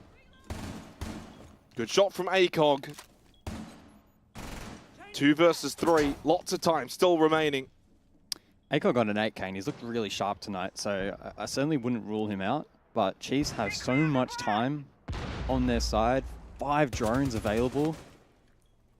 Surely they convert. Oh, chance. Oh, Tex wins that. I tell you, that was a good opportunity for Relays. I think he'll be kicking himself because Relays probably should have got that kill. It would have made it a 2 versus 2. Player prone. Quiz easy as it's done. Chiefs go up 5-2. And this semi-final is well and truly getting away from Outlast. Ring the bell, I think. You done? Yeah. You're going to throw the white towel in? Well, I'm not throwing the white tail in. I don't think Outlast are either, but they need to really ramp it up here defensively. It could be a bit like Rocky 3, though. Maybe you have to throw the towel in. You don't get a second chance here, though. No, you don't. Well, you do get the SI qual, SI APAC last chance qual, but Yeah, well, this is for the major. it is for the major. No LCQ here for the major. No, there is no. There's no 4 spots for Oce. Nor should there be. No. Attackers have located a bomb. Maybe 2. Maybe 2. Who are you stealing it from? Oh, Korea. Straight away. Sorry, not sorry. To be fair, I'd probably go to Asia before Oce. Probably. It just makes this, though, more fascinating, especially with Chiefs and Gaming Gladiators now as 2 real threats in this region. It's going to be interesting, I think, to compare the potential domination of this series, assuming this trend continues and they win comfortably, and that GG series, right? Yeah. Because GG have a reputation of being absolutely ruthless. I mean, I put Circular Spheres in the same pedigree as Outlast and in their potential ability to kind of upset, win rounds, be aggressive, find kills, be annoying, be a nuisance. But the other thing as well is also the playstyle of the Gaming Gladiators is, you know, just so methodical that it's almost too good that sometimes it ends up being their downfall in this region. Where they try and play a way that the expectation is, oh, we thought that the opposing team would play the right way, but they didn't, and then that caught us off guard. And that's the only way that they kind of end up losing these rounds.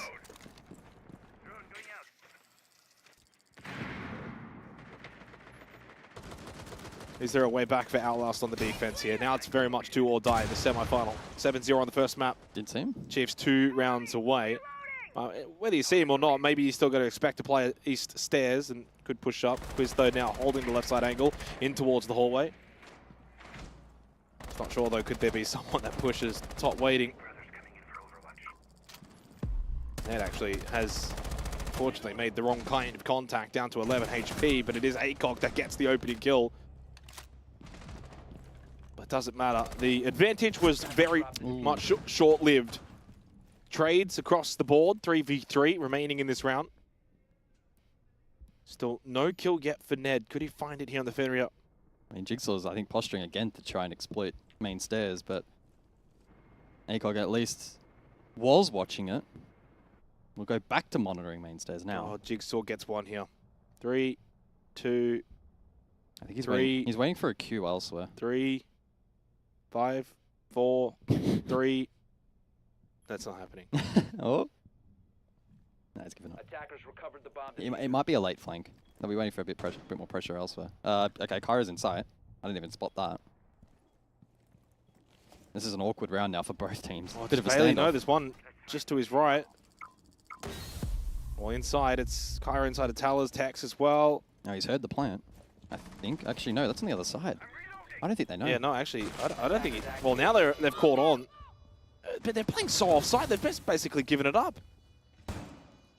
This has been a strange hold, but Bailey gets a kill onto Jigsaw. Oh, watching for the cross in. Cairo well positioned, gets them both. Tex as well won his 1v1. And Chiefs are making very quick work of Outlast in the semi-final, unfortunately. 7-0 into now 6-2.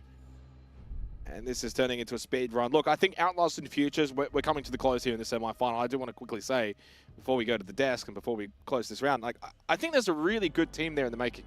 I'd love to just see them stick together. It's the hallmark of this region, guys, where teams just don't stick together. They have one stage and then they want to chop and change. This guy's got to go. Let's maybe bring this guy in.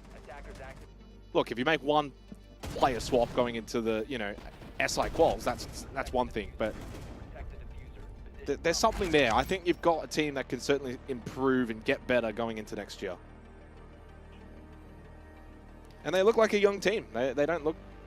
I mean, they look young. I don't know their ages, but ACOG kind of looks like a 15-year-old Lance Stroll.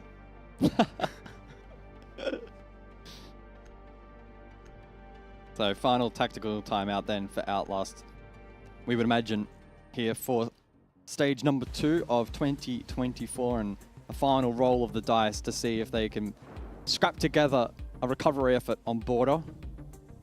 Off the back of that tactical timeout, we have now rolled into a technical timeout. Unsure as to why, but hopefully we're able to get the match underway once more in a moment. Man, what a day tomorrow for Chiefs into a grand final, a spot to go to the major. Oda, of course, has been there so frequently in recent times. Not as the underdog, though. Not as the underdog in terms of a grand final. So what was the last... Was Copenhagen the last major for Jigsaw? It would have been, right? Because Wettables came in for Atlanta. I think you're on the money. I'll double check. And we know Fnatic's not qualifying for anything. No. What about Tex? When was the last time Tex went overseas? I'll find that as well. I'll give you a moment. I'll give you... We've got a moment here into the tech pause. I've got to... It's kind of why I'm posing the question, guys. Got to dig deep into the archives for that one. Who would you like first? Whichever one you can get between the two of them. I'll go Jigsaw first, just a bit more recency. It should be Copenhagen, though, from memory. Yeah. Copenhagen. 21st to 24th. They didn't do that great. What about Quiz? Because he never got to go, right? Like, he qualified but never got to go. Yeah. COVID era. Pandemic. Cairo, of course, hasn't had the pleasure. But it does highlight, as a roster, I don't know if, I guess you're slowly getting text, but that, you've got international experience on this roster. That makes them so dominant. I got it up there. Attackers need to locate and defuse his I thought this was the answer, and I just want to triple check. Is it not a good answer? Is that what you... Do you want to take a punt at when he's Text? like when and what event it was? Before my time. Can I just say that? It was before your time. There you go. 6 Invitational 2020. Oh, wow. Yeah. And they actually did quite well at that event. They played main stage, top 6 finish. They got slaughtered by BDS. I actually remember that. I think it was like Concert was the second map, and they were just getting slammed. I think they might have gotten one round or something. Good times. That was the event they took down G2. And then a couple of months later, I started casting, and it's all been downhill. Went downhill, yeah. I actually want to have a look at what that scoring was. Lower bracket quarterfinal, Fnatic BDS. Sorry, they actually got 5 rounds on Consulate, so I apologize. It was Cafe that they went 0-7. But ultimately did not make it through. Well, is there a possibility that Outlast can extend this semi-final, even just for a little bit? Again, a reminder, of course, Gaming Gladiators and Circular Spheres for semi-final number 2 coming up pretty quickly after this one. Plenty more Oceanic Siege after this does finalize. But for Chiefs, it's really always been about, can you just get to that grand final, and then anything can happen against, well, arguably Gaming Gladiators, let's be real. Unless Circular Spheres do something very incredible. Relays will get himself an opening kill onto Cairo. But it does feel a little too late for him. Unfortunately, it's been a rough series for one of the top up-and-coming players in the region. He will make this attack, though, just a wee bit more difficult for Chiefs. See if they can navigate this scenario.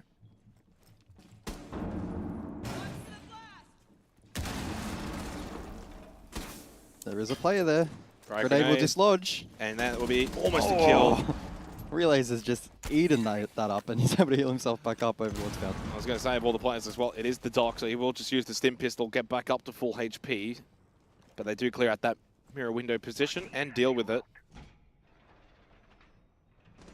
They're just guarding bot metal, but wants to maybe go for a walk. 0 and 7. Don't throw away the advantage, guys. Yeah, this is where you end up just kind of throwing it away, but he should be good for this kill. No. Oh, no, he's not. Not against Jigsaw. Not against Jigsaw. 12 and 4. He's warming up for tomorrow. Ned will be kicking himself. Yeah, that FMG is so gnarly at the moment. Red Pink Intel here for Outlast, trying to play off it. Jigsaw finds another one onto Bailey. The man is just hunting them down one by one. Still over a minute remaining. Good effort from Yentai, though, over towards top waiting, and eventually do shut down Jigsaw on the knock. Now 2v3 in favor of the defense. Good chance there, but Tex just better against relays.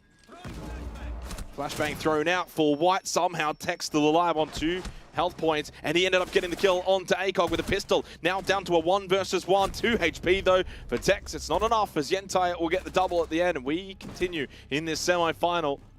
6-3. This one's not done just yet. That's a pretty massive round from Yentai. We saw the push through break to really begin the dislodge of that attack.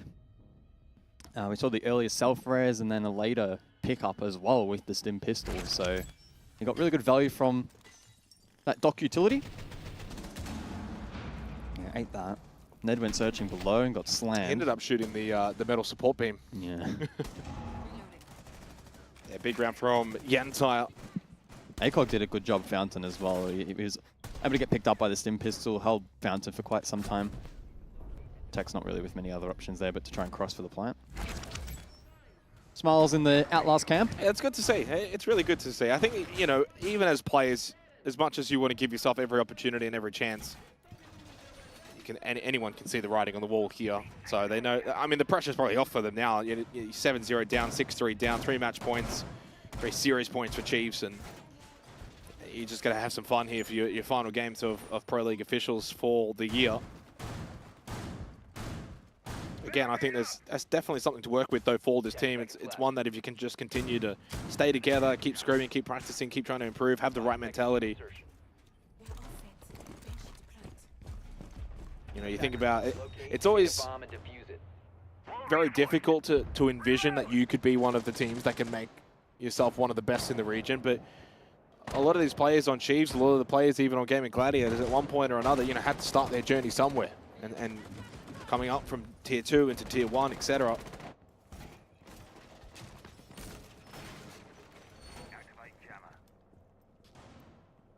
Well, it has been, though, one dominant aspect for Outlast. They've got 5 opening kills in a row. Their conversion rates, though, have not been good.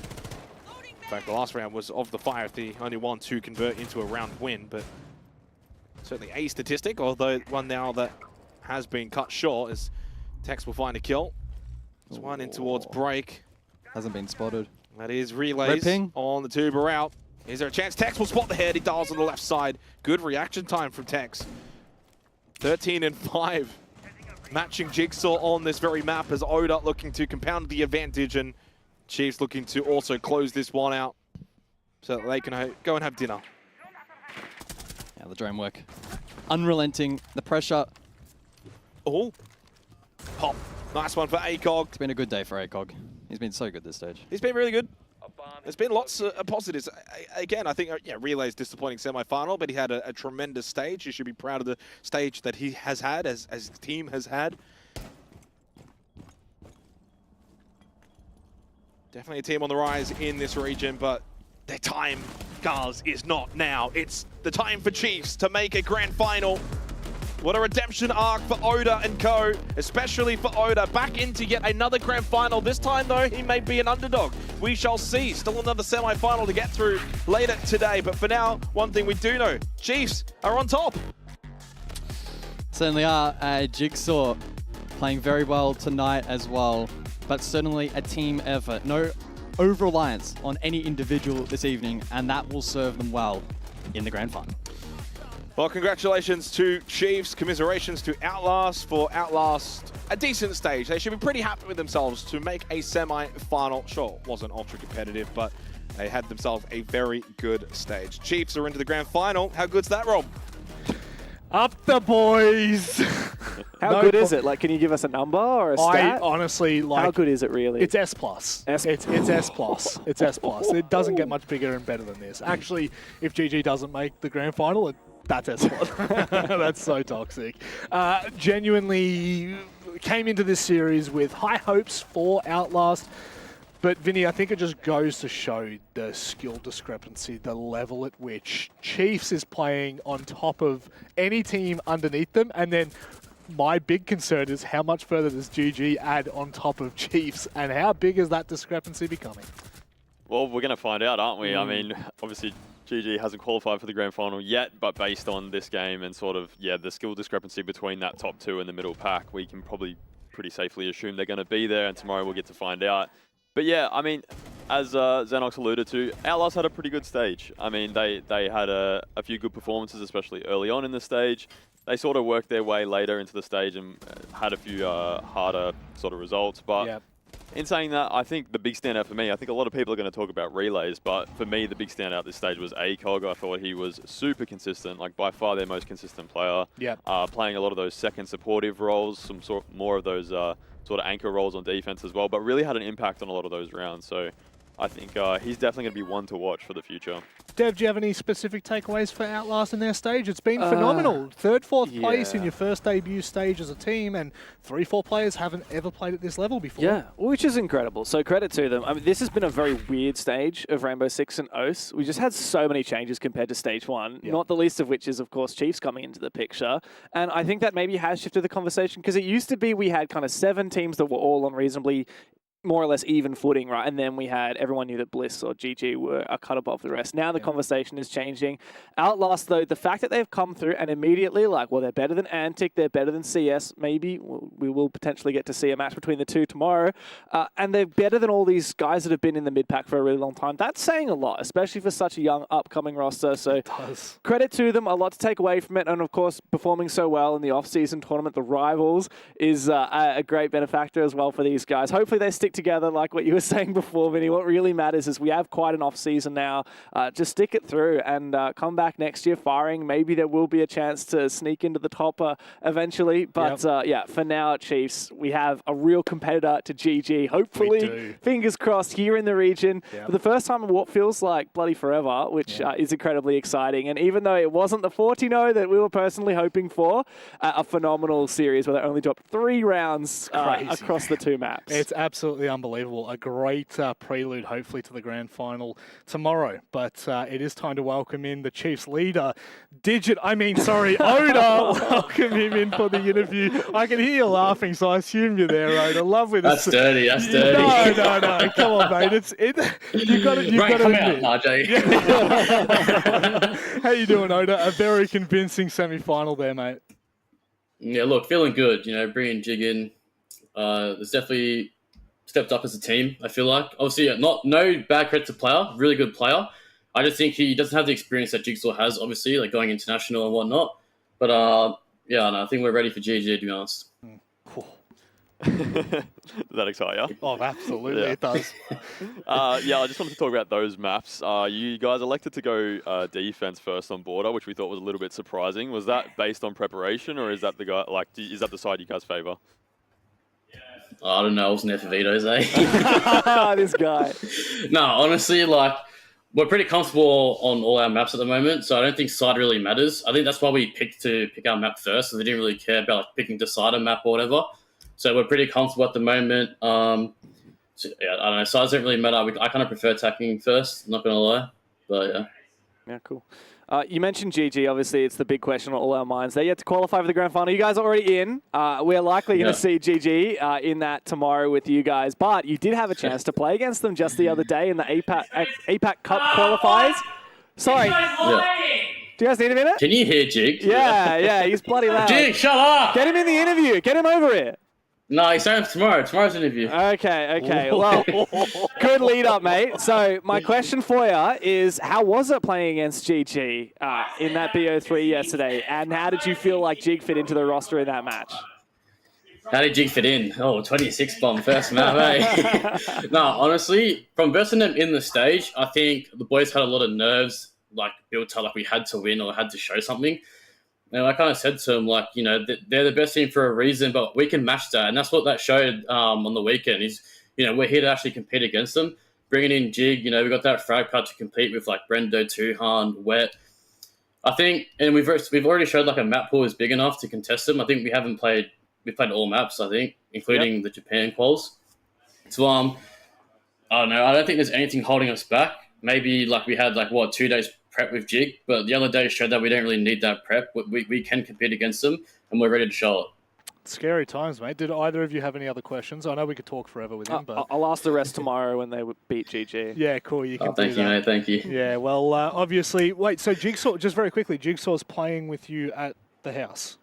Yes, he was my roommate. He's next door, mate. My sympathies. Oh, yeah, seriously. I'll tell you. For him, He's of so course, loud. for Jigsaw, the poor bloke is going to put up with you and all of your crap, mate. Look, obviously, this is a massive stage. All the storylines are pointing toward a grand final that is going to be just groundbreaking for OS. This is a very, very serious stage, and I think that you and the roster have done a very good job of pulling together.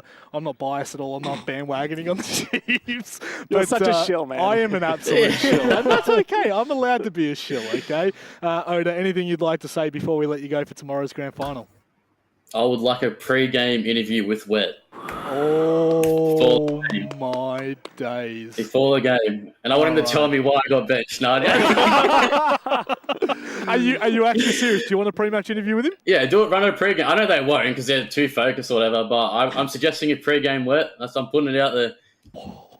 I love you, mate. Thank you so much. Thank you for making OS great again, Oda. Oh, someone has to. Someone has to. All right, mate. We'll see you in the grand final tomorrow. We'll see you tomorrow, boys. Good luck, Cheers. mate. Holy We are so lucky to have that man in this region. Bro, holy god damn it. I'm telling you, he's digital. He's digital reincarnated. He will kill me if I keep going on that storyline.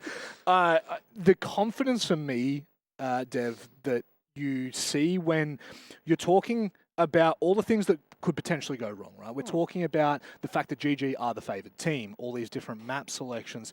There is a calm and poise about this roster at the moment that I think was there prior to Jigsaw joining, but for me it actually feels a little cemented. I know Vinny doesn't like the whole situation, but Jigsaw coming into this roster, it feels like there's a calm that's set over the roster. Yeah, and it's kind of something that we talked about a little bit, Vinny, in terms of this matchup as well and how one-sided it is. Of course, even Chiefs at their best right now are still going to be unfavoured in a matchup against GG, so they can't just try and beat them at their own game. They have to do something different, and that's really what I think Jigsaw brings to the table. Oda said it. We can match the firepower of guys like Tuhan and Brendo now, and that's exactly what Jigsaw is. He is an X-Factor. He hasn't played in this region for a while. He hasn't been like studied. People don't know how he plays quite as much. He's so fresh. He's so motivated to get back into it, and that's the big difference maker for Chiefs. They're also unpredictable, and yes, they're confident, but they're realistic. Like they're not cocky, and it's such a contrast. Like you look at Chiefs, you look at GG. GG are like the dogs that have been the big dogs have been here forever. Dogs, whoa! Now you're bandwagoning. The big dog's been here forever. Like they've got the international coach. They're treating this like super professional. Got an international organization. All of that stuff. They're expecting to go and win majors or whatever eventually. And then you've got Chiefs, which is like, oh yeah, well, no, we just threw this roster together. We both, we know that all of us are really good. We've just got this, humble Aussie org, and we're gonna kill it. Like we're gonna go fight the good fight against the big dogs. Yeah. And so I think that Chiefs are the real deal. Well, I think after APAC Cup quals, it's very, very true that this is going to be a close. I'm already just assuming GG's making their way to the grand final, but it does just show that this is now not as clear cut as what we thought at the start of the stage. Well, yeah, Oda mentioned it. He said that APAC Cup really showed them that they're beatable. We have the firepower to match GG, and if everything goes right for them tomorrow, they're absolutely every chance to be going to the major. It's something I mentioned in the first week when all this Oda controversy started. The only way that our region is going to become competitive, there needed to be a big change with Bliss. Yeah. There needed to be some controversy around that roster and a bit of a change. And to be honest, I think Oda was probably the perfect, unfortunately for him, he was probably the perfect person to get dropped. Because he's got those leadership abilities and he had the drive to join a new team and try take GG off the top. So, I mean, I think this is the best thing for the region. And finally, we have two teams that are fighting it out. Not only does he have the leadership, he's got the skill. He's mechanically gifted. He's handsome. Got the charisma. Great in interviews. I've heard things about him. On that note, we'll finish up here because that's our first semi-final done and dusted. No, not for the night. We've still got two more best of threes to go. Game and Gladiators look to secure their place in the grand final after this.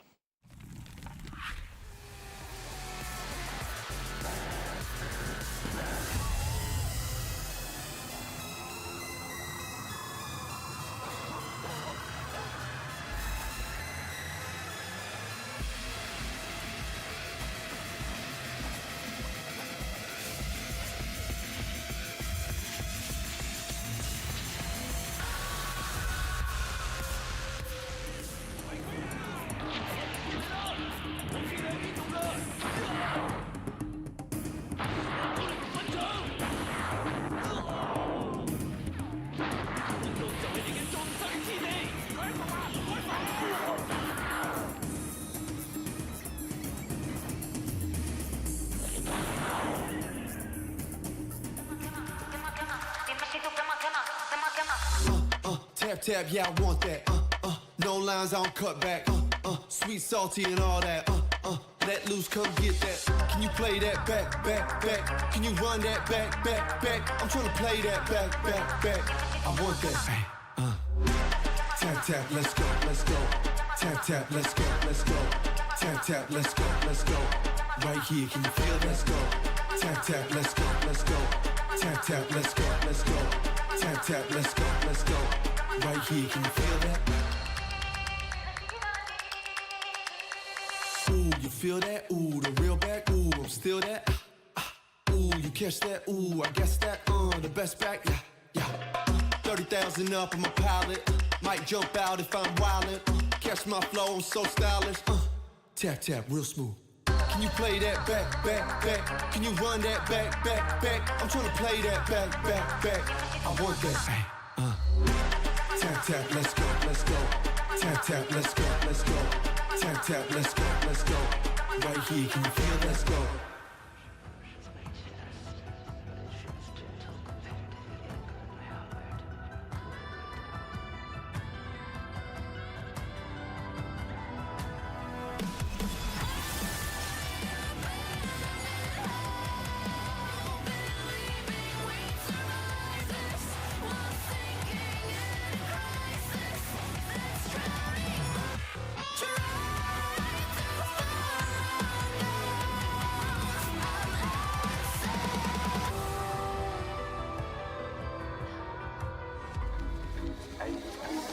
Tulips in it.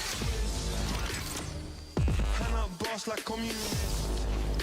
No, I can never ever get back all the things I missed. but I'm not money, think you got the gist. Got your tulips in a twist. Boss like communist.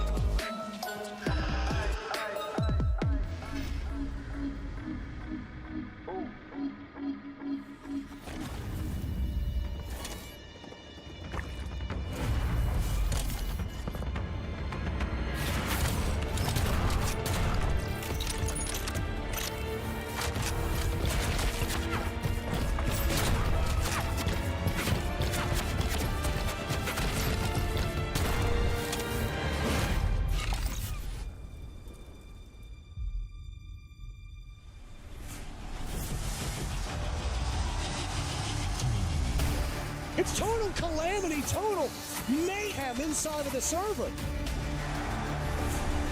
Out of nowhere, they find their round back into their favor. Holding up for the blood, the wave!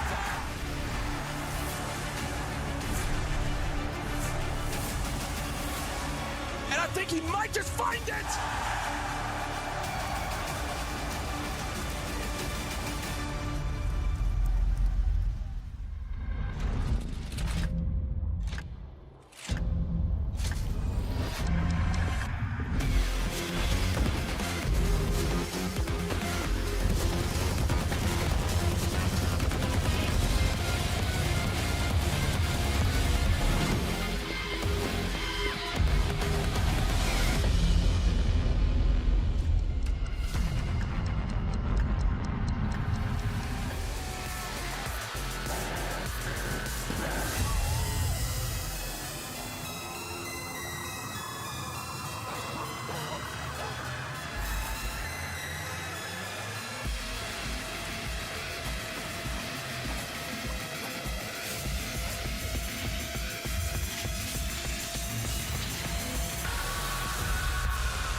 Tap, tap, yeah, I want that.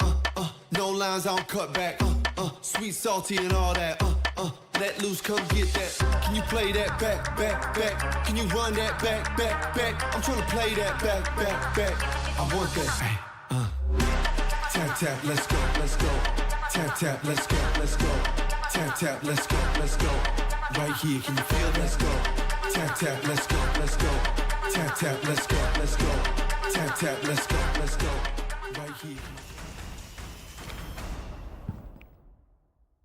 Well, you know it's always a party when these two are on the couch. Absolute hoots. Great to have you back, boys. First time this stage we've had you both. Yeah. Is it? It is, yeah? Yeah, it would be. It's special. It means that the old Vincier is off Yeah, he got kicked to out, do his unfortunately. second cast of the stage. Shit. Yeah. We His got to second give him one. that one anyway. I popped his cherry. I miss having you on the I will say, I miss having you on the desk. You just never know what's Well, coming you've had next. me on the desk, I have, but not with Michael. I know, and that's the problem. He Now is he's calling like, me Michael. I mean, he's bringing out all the content in the first line. Mate, he's just that guy. That's why we pay you the big bucks. I get paid the same as you. The big bucks, I guess, is what you'd call it. Let's go ahead. Start talking about our next matchup, the semi-final, GG versus CS. Jake, when we just got off camera there, what did you say to me as I went to walk this way and you were there? What did you say to me? I said a lot of things over there. I'm going to be very careful here. What did I say? I'll try to do you, shall I? Oh, you think we're being a bit harsh to CS? Yeah, no, true. Yeah, so I definitely feel as if Paul Circular Spheres, look, they are the underdog.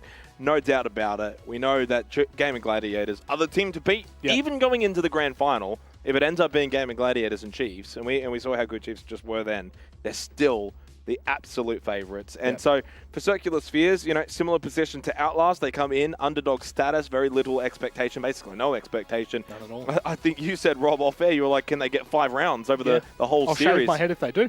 Well, and if not, I really hope they don't get 5 rounds so you can actually grow it. Oh, wouldn't you love to see I that? would love. I miss Rob with hair. I can't remember what it. What do you reckon? Like shoulder? Like where are we going? Many moons ago. We might start getting some wigs in or something. And you can, Oh, we could Yeah, we actually. could- I've got a great wig I'll wear for Yeah. tomorrow. I don't think it's really appropriate, but I'll wear that wig like no one else does. Maybe a mullet might come out. Guz, talking about this semi-final a bit more seriously, a bit more pointed. I know I'll it's- try and be the serious one. It's difficult on this desk. I understand that. CS have had a very topsy-turvy stage. They have gone to overtime 3 times throughout their group stage.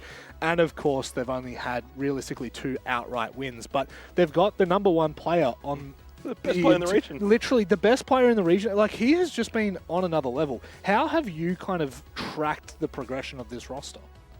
Yeah, it's been really weird, right? I totally agree with the sentiment that they've had their ups and downs, and that is not just on a team level. The individuals within the roster, Saved being the exception, have had off days. Yeah. Killerman probably the most notable, and I don't want to keep on ragging on him too much, but his entry stat was very damning to start off this stage. Now, he has recovered that somewhat and actually played quite well, it must be said, last night. So looking for that trend to continue. But the star of the show, and as you sort of alluded to, the star of the league at the moment is Saved. And he was running around the server last night like he was just having an absolute field day. He was peaking everything. He had absolute full confidence inside of the server and was landing almost every single shot. He was even getting target banned on Veto's because they started to, to we take the saw vector away on the Goyo. Yeah, we saw the Goyo taken away. Did we see the Finker target banned last I'm not too night? sure. I don't think so. Not that I can. I'm just very quickly going back through. But No Finker bans. But the Finker's been a staple for him as well. He's most has. picked attacking operator by an absolute massive margin. Just to illustrate that, 37 rounds he's picked the Finker this stage. Next most picked operator, at least this, going off the stats I'm looking at, which may be incorrect because it's such a large discrepancy, but the Jackal on 2 rounds. So 37 rounds, 2 rounds. Are you serious? Yeah, I'm serious. I mean, honestly, with I mean, I am reading that right, Jake. yeah, you are actually. That is insane. I think I was actually about to say though, Rob, are GG the kind of team that would target ban? I don't know if they are. I feel like they've got a very structured mindset. Titan would come in and be like, no, we're going to play these maps and then we're going to pick these bans.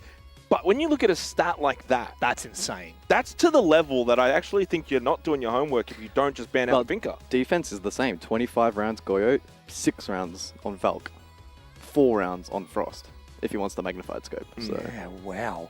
That's. I mean, like, it does really surprise me that we haven't seen a kind of targeted ban toward that. And like looking at the Not series many, yesterday, unfortunately the series yesterday wasn't the greatest in terms of like seeing a depth of a team, guys. It was, 7-2, 7-2, 7-1. They were just absolute dominations on each side. That 7-2 on the second map, Rob, though, was just bizarre. I know, but even the third one, right? Cafe, they started attack, and there were 3 rounds won on attack throughout the first 2 maps. Circular Sears went and 5-1 their first half on attack. Cafe guys, like, it just there's a lot of things that doesn't make sense about this roster. But regardless, I really, one thing I want to make sure that I preface as the host is, we really didn't expect this team to even make playoffs. There was a point there in the final play day where they potentially might have missed out entirely. They're in the semifinals now, and they are going up against the most formidable roster that we have ever had in OS. And there's no more discussion. I'm stopping the count. It's over. Gaming Gladiators has to be, guys, the most dominant roster we've ever had in this region. Well, when the Oda simp is saying that, it What about carries Bliss? weight. He's forgotten about Bliss. I have, sorry. Oh, silly old me. Actually, I think Bliss were better than Gaming Gladiators. How many majors have Gaming Gladiators qualled? 0. None. Bliss. Bliss? 3? More than that. SI? Just this year, yeah. But last year, they went to both. They went back to back. Back to back to back to back to back. They went 5 I was counting back to Copenhagen. backs. Well, I was counting majors. Oh, just majors. Sorry, just majors. Yeah. Either way, look, I mean, jokes aside, you are correct, Rob. I mean, these guys are fantastic. And, there was the very funny discussion coming into this stage. Tuhan, Oda. I remember play day 1. What was it? And I said, Oda would have won that or something like that. And it's just Since become a then, thing. Tuhan's been the best player in the team. Yep. He has slotted in absolutely perfectly. He's made no mistakes. And, very apt graph here next to Saved. I think the biggest difference, though, as similar as these players have been in terms of the raw stats, guys, Tuhan's got a team. Saved is a solo that's just running around clicking heads. And there's a big difference in that Tuhan's got the capability to do what Saved is doing on a lesser roster, be that star man, probably even get higher than 133 EPS.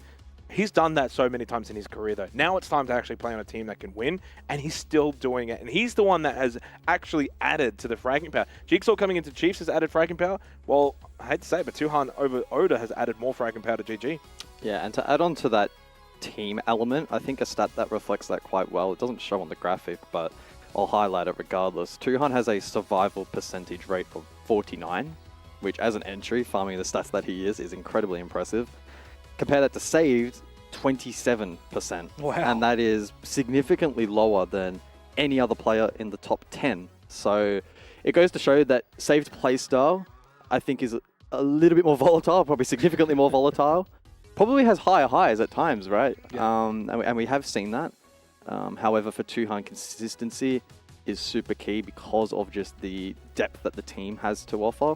And so over the course of the night, that's for me what I'm going to be looking at, right? It is impact and consistency of impact. Because it's all well and good to farm 50% of rounds, right? Tuhan might not farm as many kills in individual rounds, but if he can have more impact across 80% plus rounds, that in the long run, in a best of 3, is what wins them the series. You know, it goes without saying, Rob, Gaming Gladiators win and win comfortably a lot. So when you look at some of the raw numbers like overall kills, it's not going to favor Tuhan. But if you were to just double it, he would only have 3 extra deaths, but like 30 extra kills over save. So that's actually quite significant when you look at it from a ratio perspective. So for Tuhan, is it right to say he's been the best player this stage? I think him and Quiz. I think they're both of them. Would you agree with that, Rob? Rob, Cuz? Yes, I would agree with that. Yeah. I think adding on the additional storyline of Tuhan having to jump into this roster and conform to a more international playstyle or certainly mindset around the game as well, I'm sure it will be, quite testing of him. I suppose it then poses the question that we'll get an answer to in Montreal if they qual as to whether or not he can actually transpose that overseas, because that's going to be a whole nother task. But isolating it here to O's, Tuhan's been an incredible performer, but he needs to show it now in semis and a potential grand final, right? It's all well and good to farm in the regular stage. Now is the time to double down. Yep, he's had a microscope on him this entire league, and he has been unbelievable. Let's go ahead and start talking about the vetoes. As we do know, it doesn't matter what map you go to. It does not matter. You could go to any map in the map pool. Let Jake analyze this. He's got some good points. He always does. You know what? No, he does. What's happened there? He lost his gun. Go on, refocus. I thought you dropped your teeth out for a second there. Dentures. Yeah. I was going to say, I think in terms of the maps, we know when the maps are. I'm not going to play full, but I think we want open maps for these teams. Yep. Especially when it comes to circular spheres. No surprise that they've elected to go to Bordeaux, and we're going to get a familiar map as well from Gaming Gladiators in Bank coming up here as we go through the rest of the veto. Back-to-back stages. So same maps, actually, as what we had in the first semi-final, now here as well for the second final. And like the first one, I don't think we're going to see Consulate again. No, I don't think we are. The fact that it's all the same map picks, I don't know, that seems a bit interesting. But Border, for me, guys, I'm obviously excited that Circular Spheres get to start on attack. They'll get to set the pace a little bit. But in that exact same breath, that means you've got to go up against GG's defense, which is basically GG from there. Yeah, I think this veto has played out far better for Circular Spheres compared to yesterday, for example. They looked rather shocking on Skyscraper. I think the structure of that 2-lane map just really did not suit them at all compared to a Border where you have those opportunities to play make. I think Consulate as well leans itself a little bit more into Circular Spheres game plan. So I hope that we see the Circular Spheres we did last night on Border, because I think that explosivity might catch GG off guard, and they're going to have to do something special. Well, it is time for us to get underway. We won't muck about any longer. Boys, does CS have anything? I don't know. Do they have anything? We've got something. We've got a debut for us as a little duo for this cast. I'm really excited, Vinny. I've never cast with you before, and this is your second cast on OS this stage after doing the Rivals. Keen for it? I am. I got a matching shirt to match with, so I want to be known as Mini Dev from now on. But no, it's going to be a pleasure. I have obviously listened to you cast for such a long time, so it's it's a pleasure to be up here with you. Well, you've heard me comment terrible comments about your gameplay for the last couple of years, as you have farmed and been farmed in various points in your career, and it's time to judge these teams. Now, do CS actually have anything? That is a tough question to answer because it's pretty challenging to find a valid reason to actually have an argument that they'll even steal a map away from GG.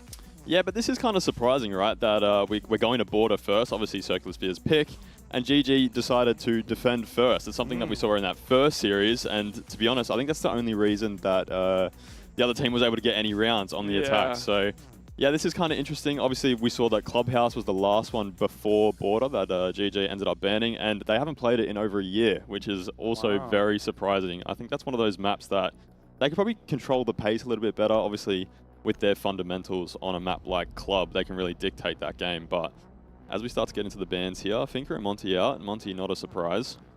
Finka is a target ban. Yeah, and I have a feeling like, look, I'm actually happy to, like, I'll buy you your coffee tomorrow. So we often go for a coffee run before the show. If this is a saved Goyo ban from GG, I'm buying you a coffee tomorrow. Wait, no, you're buying me a coffee tomorrow. I'll buy you a coffee. Hey. There we go. Wow. All right. Easiest free coffee of my life right there. And Sade hits him with the grow up in chat. Well, yeah, like with GG, I mean, we know that they're the best team in the region. They know how to play these maps so well. Why not just get basically the only win condition for Circular Spheres a bit out of his comfort zone before the map even starts? Yeah. You were actually saying on the little desk before we went live that Save just loves the Vector, and he'll often play the mirror if the Goyo's banned out. Now, mirror's pretty valid here on border, so I wouldn't be surprised if we see that teased out at some point when CS end up switching over to defense. Yeah, I mean, in reality, I think Mira is probably a better pick than Goyo in general, other than the fact that obviously she doesn't have the ACOG on her Vector, so the Goyo Vector has been the favorite of Saved throughout this stage, and has been the most banned up against that team throughout this stage as well. Yeah, wild. Well, defense start here for GG, as it was their choice to do so. And they just talked about it a little bit. I feel like this is a bit of a surprise. I expect that on border, it's one of a couple of maps, Border Bank and Chalet. These are the ones that I'm expecting you to actually want to be on that attacking start. And maybe it's going to help CS come off to a flying start here. Yeah, just talking to Oda at the end of that last map in the interview, he said that he prefers to attack first, and he wasn't there for the vetoes, so perhaps some of the players of GG weren't there for the vetoes also, but I'm sure there is a game plan to this. Already starting to set up, a bit of an office hold. Not a whole lot of utility here for this Armory side, but looking to keep control of security early. Yeah, and a bit of an aggressive defense there with the open wall onto the Armory balcony. But I expect he is Saved on the Deimos. Now down below security, he's going to be looking to try and vert out Wettables here with that Deimos death mark. Here's an early pick on the Killer Man. That was a bit of a fumble there from Brendo, though. He's not able to confirm the kill. Opting to blow up the C4 instead of confirming that kill. Valuing his life. There you go. Ends up running out break room door anyway to finish off Killer Man. And that's advantage GG early. Yeah, but Saved has still not been allowed to get into position to use that Deimos Deathmark and try and tear up that floor using the Vendetta, which is unfortunate because Circular Spheres are seemingly doing a bit of a bottom-up take. Now, Japer here making his way up the east stairs. Still so much mobility afforded to GG. Brendo just missing the foot there of Saved. Yeah, as you mentioned, there wasn't a whole lot of contest bottom floor, so I'm not sure why Saved hasn't opted to kind of get this vertical play into security. He has occupied this catwalk area now. Looking to maybe make a play into break room.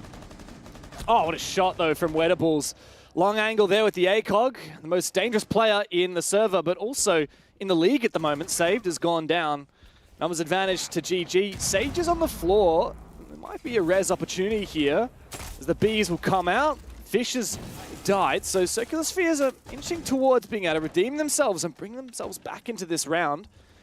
Sage still on that floor. Haven't been able to confirm that kill, but I mean, there's no chance of a res now.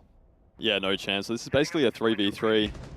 Circular Spheres have done a good job getting themselves back into this round. Nep will finish off the kill. Oh, big flank. But Brendo here, looking to take east stairs, and will find one.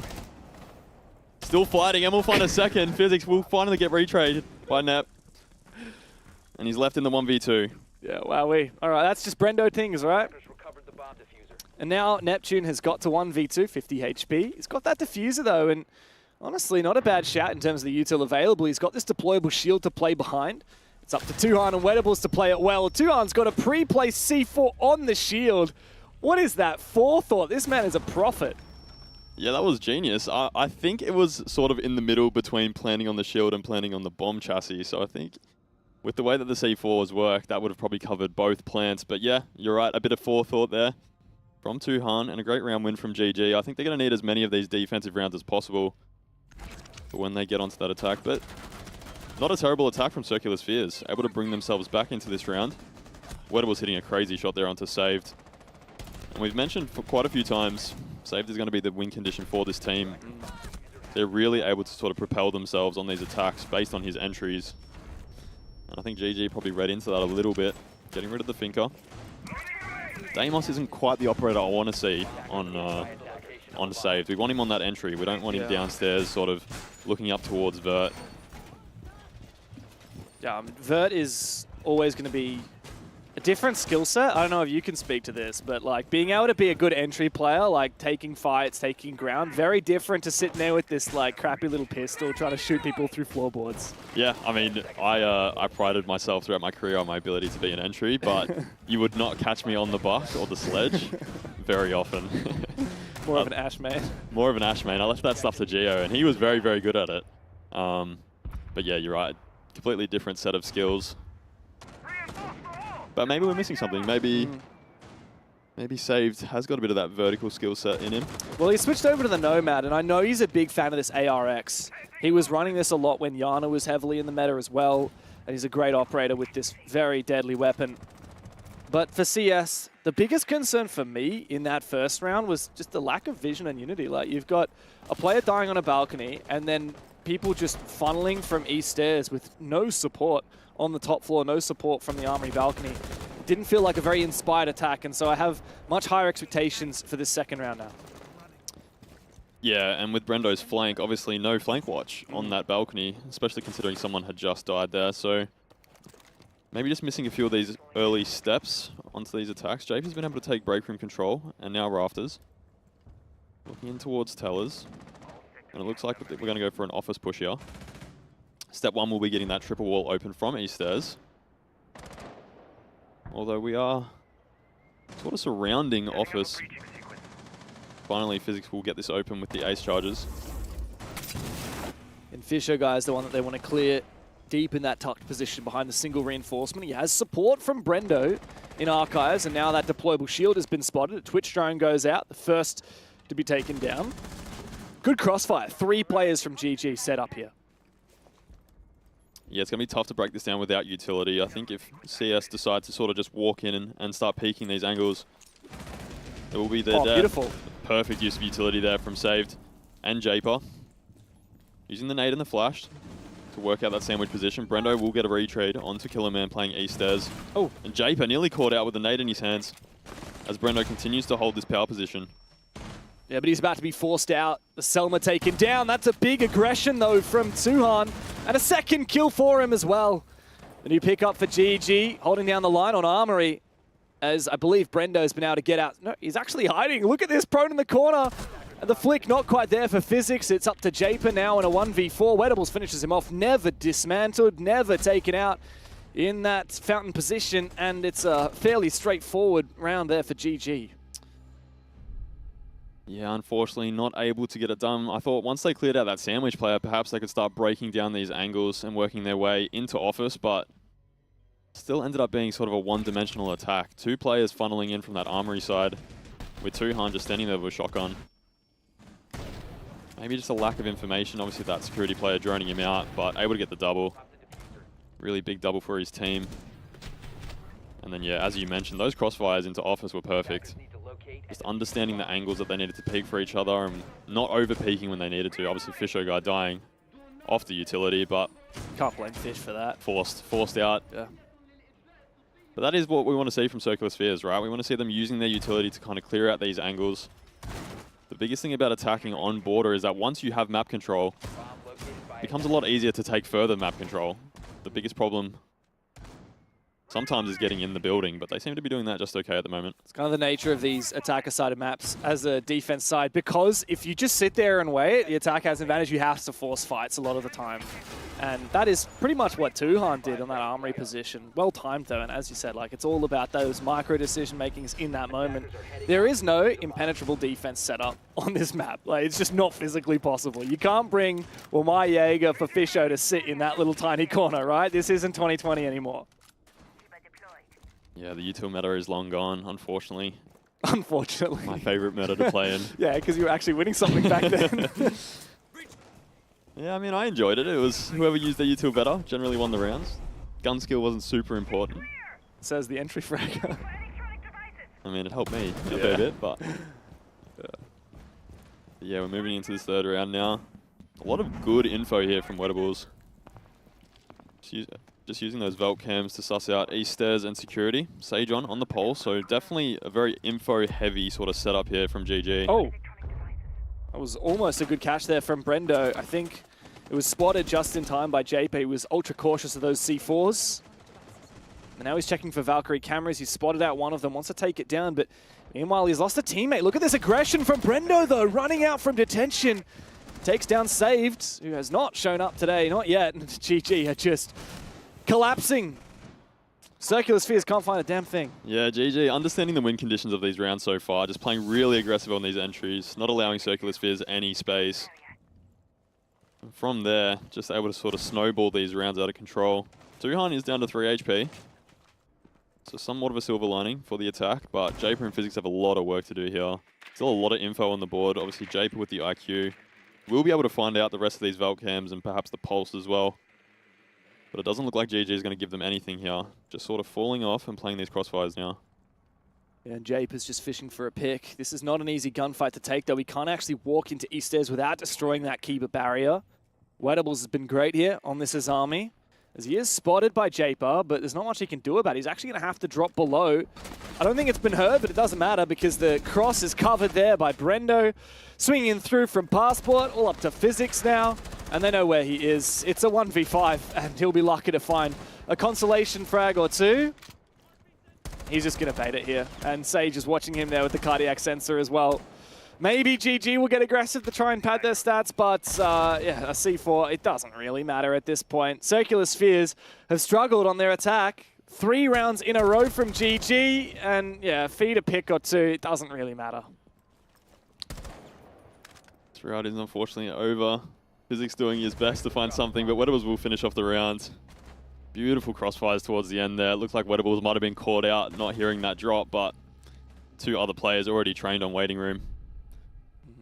And a third round for GG. Yeah, on Circular Spheres map pick, by the way. I'm starting to see why GG picked defense. That's 3 different bomb sites they've now locked in very competently. I'm a little bit surprised. Obviously, we always expected this to be a GG win. But the last time GG played this map, they were actually pushed really deep by Prodigy. It was a 7-5, right? And yeah, I mean, Prodigy did a great job at keeping that aggression up to GG. We have seen a few moments this stage where GG have looked a little bit rough. The first game where they played Supernova and Pinku absolutely farmed them. Yeah, GG still won it, but they got pushed to OT by a team that didn't even make playoffs. We've seen cracks in the armor. And yet this GG is looking flawless so far. Yeah, and that match against Supernova was on Consulate, which will end up being the decider if we get there, but at the moment it doesn't look like we're going to get to that point. And yeah, with that border game against Prodigy, obviously, the Monty had such a big effect. Dave was able to put so much pressure on that security room side, basically force his way through most of these holds, but Monty insta-banned by Circular Spheres anyway, so not a problem for GG. And Circular Spheres not a team that's really used a whole lot of Monty this stage. I think Neptune every now and then would jump on it if the right round called for it, but GG again, playing a pretty aggressive setup here into security. See here. I think the first time we've seen the Sentry as well, coming out from Fisher Guy, just opting to bring barbed wire. And another and C4. A C4. That's 4 C4s, by the way. Circulus is really going for a bottom-up take again. I see a player. Okay, well, I guess I can't criticize it if it works, and Save does find the opening pick onto Fish. But it's just so unusual to have the linchpin of their push be on the ground floor? I'm not quite sure where that pick was. Fisher Guy, usually the player that plays around office side. Maybe just got caught out through the hatch, but that first pick from the attack has forced through most the of his... vert. Oh, Yeah. I see. That's cheeky. I see, I see. Is that a pre-fire or was the hole already there, I wonder? I think it would have already been there. But Brendo here, back into break room. His brother Sage has been down from that break room angle. Brendo will refrag from that. Oh, and Brendo should win this. No, Neptune gets him, despite being on the camera. This round is actually flipped here. GG now have to cautiously find their way back into it. Killerman on the floor, as is Sage, but likely unrevivable in terms of Sage's position. It puts so much pressure on Tuhan to land his shot, and he does. Man, Saved is having a roughie to kick it off here. Wettable still in a good position, but he was droned out. Now, Sage is not going to be picked up here. Circular Spheres still retain that numbers advantage, and there's plenty of time to shape up for an attack. Yeah, exactly right. Plenty of time here. The worst thing they can do is start giving away picks. Net will find one onto GG, onto Wet. Apologies, Wettables.gg. And leaves Tuhan in the 1v3. Gonna have to try isolate a few fights here. Nep just cautiously playing in that break room. Using the Grim Beast to cut off this 90 angle. And we'll take office control. As long as he holds this cross, and they should be able to make their way through office in towards a plant, but Tuhan's going to have to get aggressive here, and isolate one. We'll find Nep. Brings it back to the 1v2. Immediately so much more winnable. No C4 though. Keep in mind, Killerman is very low on HP. A single bullet should finish him off. Physics is the dangerous player here. There's Killerman gone down. And I can see your head in hands, Vinny. A trade? Was that a trade? Yeah, you won. He won the bloody clutch! 1v3 for Tui. And GG are 4-0 up on border. I said the worst thing they can do is isolate, give him isolated fights, and that's exactly what they did. I can't believe that, man. Neptune being swung on the office double with somebody on the triple breach is... A trade! At that range, through the wall as well? Oh man, this tech timeout is vastly needed by CS. It is, and I think they have a lot of things to talk about. I mean, we've spoken about border being an attacker-sided map. None of these attacks have looked super convincing. Obviously, that last one, they finally got to a 3v1, super winnable, but Tuhan just showing a bit of class there. Able to isolate the fights. We did see Neptune on the office double getting pinged by what I assume is a Valkyrie cam, so I'm sure a lot of info being fed in from his teammates. But yeah, Killer Man. Let's see this shot again. Yeah. I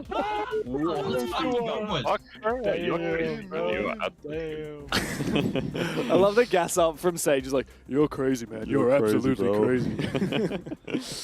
Yeah, I mean, it was a pretty reserved sort of celebration from the boys. They genuinely just were surprised. Yeah, I think surprised, but also it kind of seemed like that. There's every inkling that, you know, a player like Tuhan can win those kind of clutches, right? I think that's why he's in this team. Yeah. They know the talent that he brings. And he snuck his way out to 8-1. Brendo also 8-3, so 16 kills between them. Just through 4 rounds. And I think this is already a round/half win for GG. Going positive on your defenses is huge. Something we saw in that Outlast Chiefs game was that Outlast were able to snag a few rounds on the attack, just playing more aggressive and taking map control together, but Circular Sphere is unable to replicate that this match so far. Yeah. GG looking comfortable. Even when they do lose a few players, they just back themselves in to win and clutch up. So massive round from Tuhan. And not that GG needed a morale boost or anything, quite the inverse. CS have got to step it up now. Come on, 0-4 down, a 3v1 fumbled.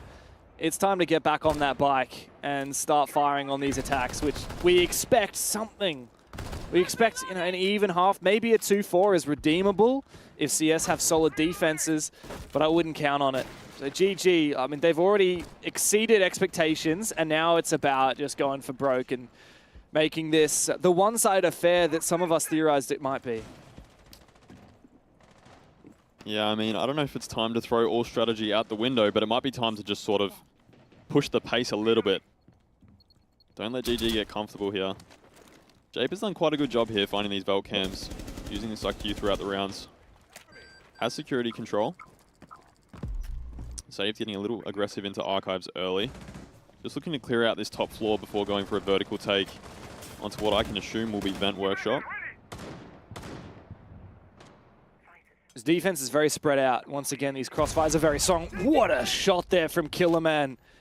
Big play to take down of Brendo on that boost in Fountain. Numbers advantage for CS. But we've seen them lose these before.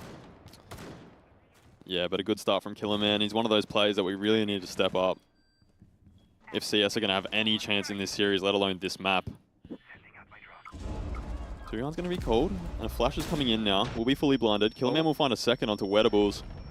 Sage on able to deny the wall breach from security into Fountain. And Tuhan is eventually taken down. Good job from Save. That's a really long angle as well, all the way from out on the Archives balcony. Looks like the first round for CS is on the cards. Sage droned out. 1v5 has to sprint on through the E1D. Killerman takes him out through the vert. Well played from CS. Flawless as they find their very first round. Yeah, really solid from the CS boys. Just sort of surrounded that top floor. Didn't do anything too brash. Just waited for the picks to come to them. Killerman obviously hitting an incredible shot into Fountain there from that AC balcony, which really set that round off. And then once you get that opening pick on attack, it becomes the onus goes to GG. Can we find picks back? We have to get more aggressive. And on a map like Border, if you're set up, it can be quite easy to punish these defenses. So a good round there from CS. Obviously, after the attack timeout, coming out with a flawless is the perfect way to sort of build their way back into this map. Yeah, but you still got to make good on winning this next attack, because if it's a 1-5 attacking half, it's still pretty much GG go next, and this is CS's map pick, so we would be banking on a 2-0 if we see GG win this round.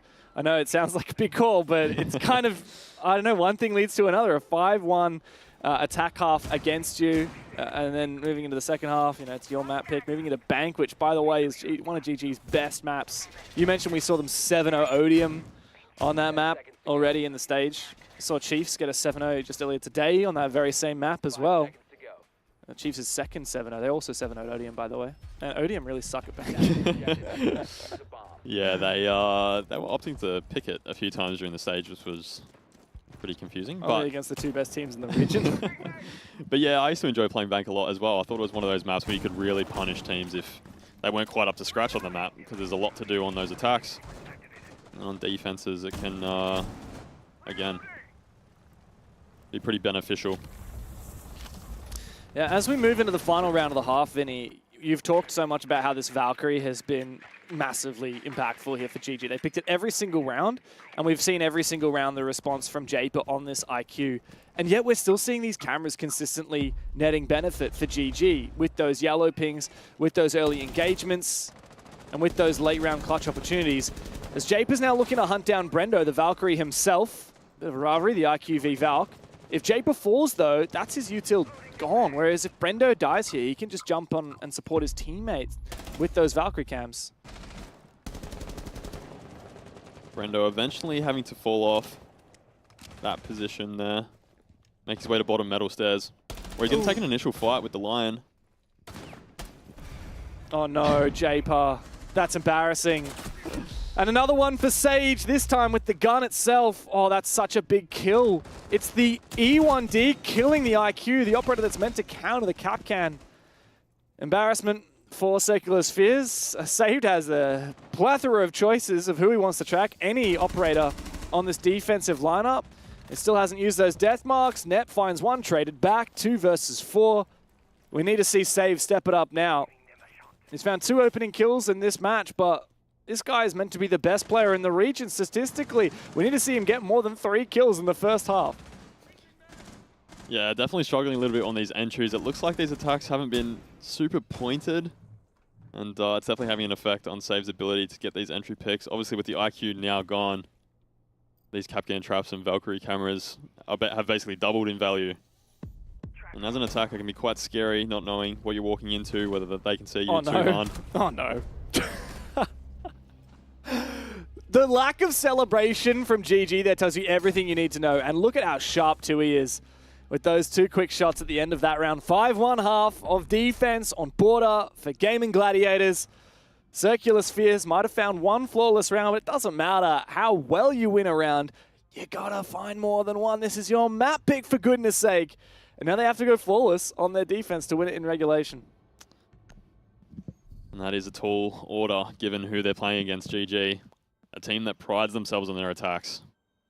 The ability to play very structured siege, but also flip the switch and play more aggressive and fast if they need to. Something I've seen a lot from them this stage, actually, is that ability to sort of flip the switch. I think historically they've been a team that has played almost too structured at times.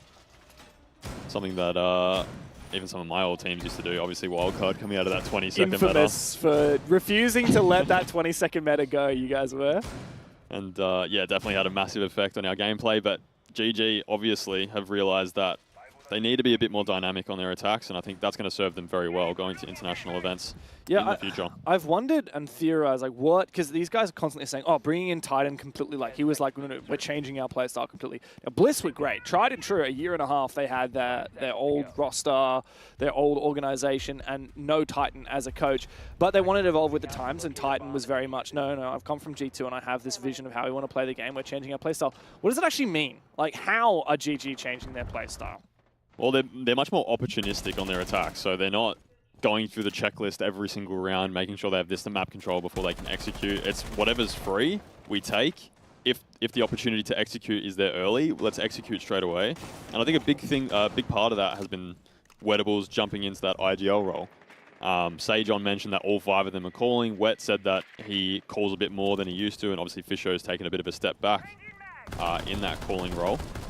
And with that ability for everyone to call, it means that you can be more opportunistic. Obviously, what everyone sees is the info that the whole team now gets. Yeah. Anyone sees a gap, it's fair game. Exactly right. Well, Brendo's made his way into customs, and he's going to try and get the vert onto this player here on the reinforced hatch, but he's got to wait for timing from the rest of the team. Jape are now really feeling that pressure as the Dokkaebi call and the Lion Scan go out at the same time. Sade finds one and goes down, gets traded. Still, Japer is alive there in security. And believe it or not, Circular Spheres have won the exchange. Yeah, the execute on security room, not working as intended, but Sajon will find one. We'll get refragged. Japer will finish off Wettables, and now it's all of a sudden a 3v1. But Brendo is still stuck down here. Just looking up through the vert. Yeah. That reinforced hatch in security actually played a massive role in allowing Japer to survive. Yeah, and credit to Japer, he found a kill out of it as well. Now, a tall order for Brendo in a 1v3. Japer's already low HP, but it's a hollow sight on the Bark up against the ACOG on the Boss G.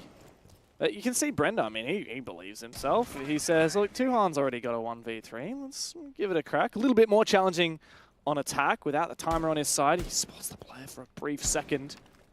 He's got good information, or at least good game sense of where these players might be, and he's trying to take these fights 1v1. Neptune swings him on that mirror window.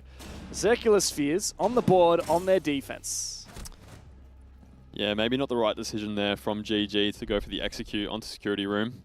Looks like maybe a little bit mistimed, obviously with that hatch reared that Japer could eventually sit on and find a pick with. I think it may have actually been 2 once he finished the guy outside the break room door. Just had a lot of room to maneuver, and yeah, GG caught out a little bit. Didn't look like there was a whole lot of util either to clear out that box area, so maybe not the right idea. But they committed to it. I think one of the biggest things with attacks is that once you have an idea, you commit to it.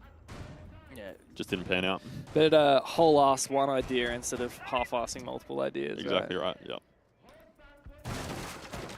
But not a bad sign for Circular Spheres. 1 defensive round. Obviously, they need another 5. They're going to win this map and go to bank with the advantage. But even if they just win a few more of these defenses, just to build a little bit of momentum going into bank, then I think that'll be a big positive for them. If they just get wiped 7-2, then, you know, what was even the point? Yeah. I would love to be sitting watching this game with the Chiefs boys right now. I think that would be really fascinating.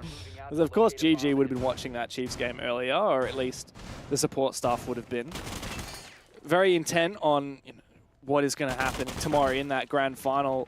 Playing for all the marbles for a spot at Montreal. Everyone would back in GG to win that, right? Like, you don't just make a team like Chiefs has done and then within 2 months steal a major spot away from the dominant force in the region in GG. But GG have been far from perfect here. I mean, Sage getting spawn peaked, very uncharacteristic of him. He's usually a very diligent player. Yeah, he struggled a little bit on that defensive half as well. Obviously put in a bit of a sort of power position in Office that got caught out a few times. Now opening picked here on the attack. And Dokkaebi off the board is pretty big. Obviously that global utility is really strong for these attacks, being able to flush out certain positions based on sound, deny those Valkyrie cameras from vision for people that are on them. And obviously the DMR, an extremely strong weapon in the right hands, and Sejon definitely is the right hands. You mentioned that Valkyrie as well, Vinny, and there's no IQ picked here by GG. So I don't know how they're planning on clearing those cameras. Maybe the Dokkaebi was meant to be the response. You find a pick, you hack the cams, then you know where they are. But they're going to have to be so thorough in like droning out these camera positions, spotting them, shooting them. It's so much work. And there's a kill on the back of one of them. Yeah, it is a little bit risky only to bring the Dokkaebi for the Valk cams, obviously, as you mentioned. Hacking them is actually a sort of a twofold thing because all of a sudden the defenders can't use them and you can. But the IQ is a bit of a safer bet. You're able to see the cameras before you enter the building. Neptune will get flashed out here and we'll drop the bathroom hatch. Just giving away control of Office, but Physics will find one back onto Fisho. Yeah, and Brendo's almost dead as well. He finally gets Physics, but a belated trade and it costs him most of his health. 2v4, Brendo and Wet capable, but I wouldn't bank on it.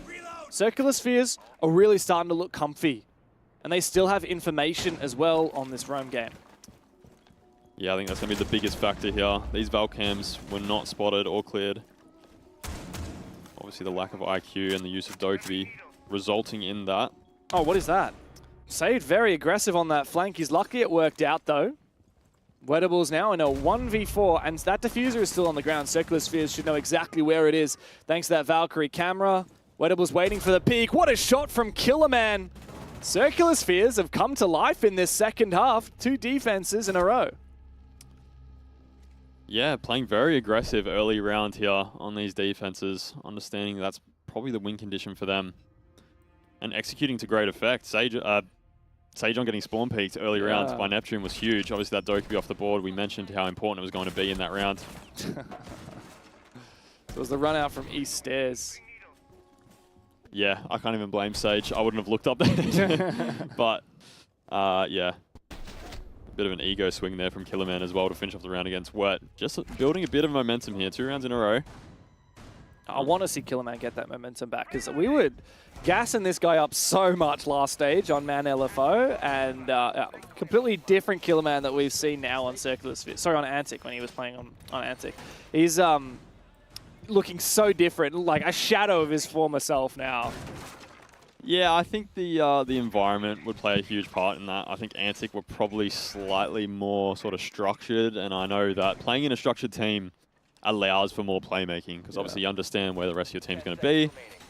You understand sort of that the other team thinks that it's going to be predictable and that they're going to do the same thing, and you can sort of make plays off that. So I think playing with this Circular Spheres roster, probably not as structured, but in saying that, he is a very talented player, and he does have the ability to turn it on when he wants. I just noticed in that prep phase, Vinny, we saw 3 of the drones be taken out by GG. They tried to get them quite aggressively in the map to try and set up pre-place. It's what we know that GG have always loved to do on border. They used to ban the Solus when Solus was in the meta so they could get those pre-placed drones. But that's not really so much the meta these days. It's all about these initiating operators like the Shields and the Dokkaebi and the Lion. But I think it's going to slow them down quite a bit now, having lost that information gathering. Just saw Wet there, hacking into 2 Capcan traps. I was hoping no one would notice, and eventually we'd see a defender run through them, but Japer, aware of it and able to take them out. Brendo's actually, we've seen him running the Hollow on Buck up until this point. He's decided to take the magnified scope, probably because of Japer here contesting with this ACOG.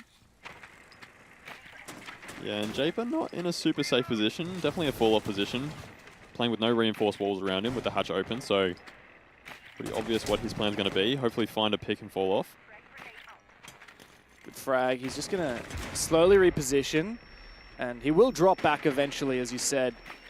I think he should be pretty happy. He's wasted a lot of time. GG have really slowed down this attack. They want to make sure they guarantee that opening engagement. Yeah, and the use of the Vigil would have wasted a bit more time, but Tuhan there able to spot him out with the IQ scanner, realizing that he has gone back up main stairs and towards Armory.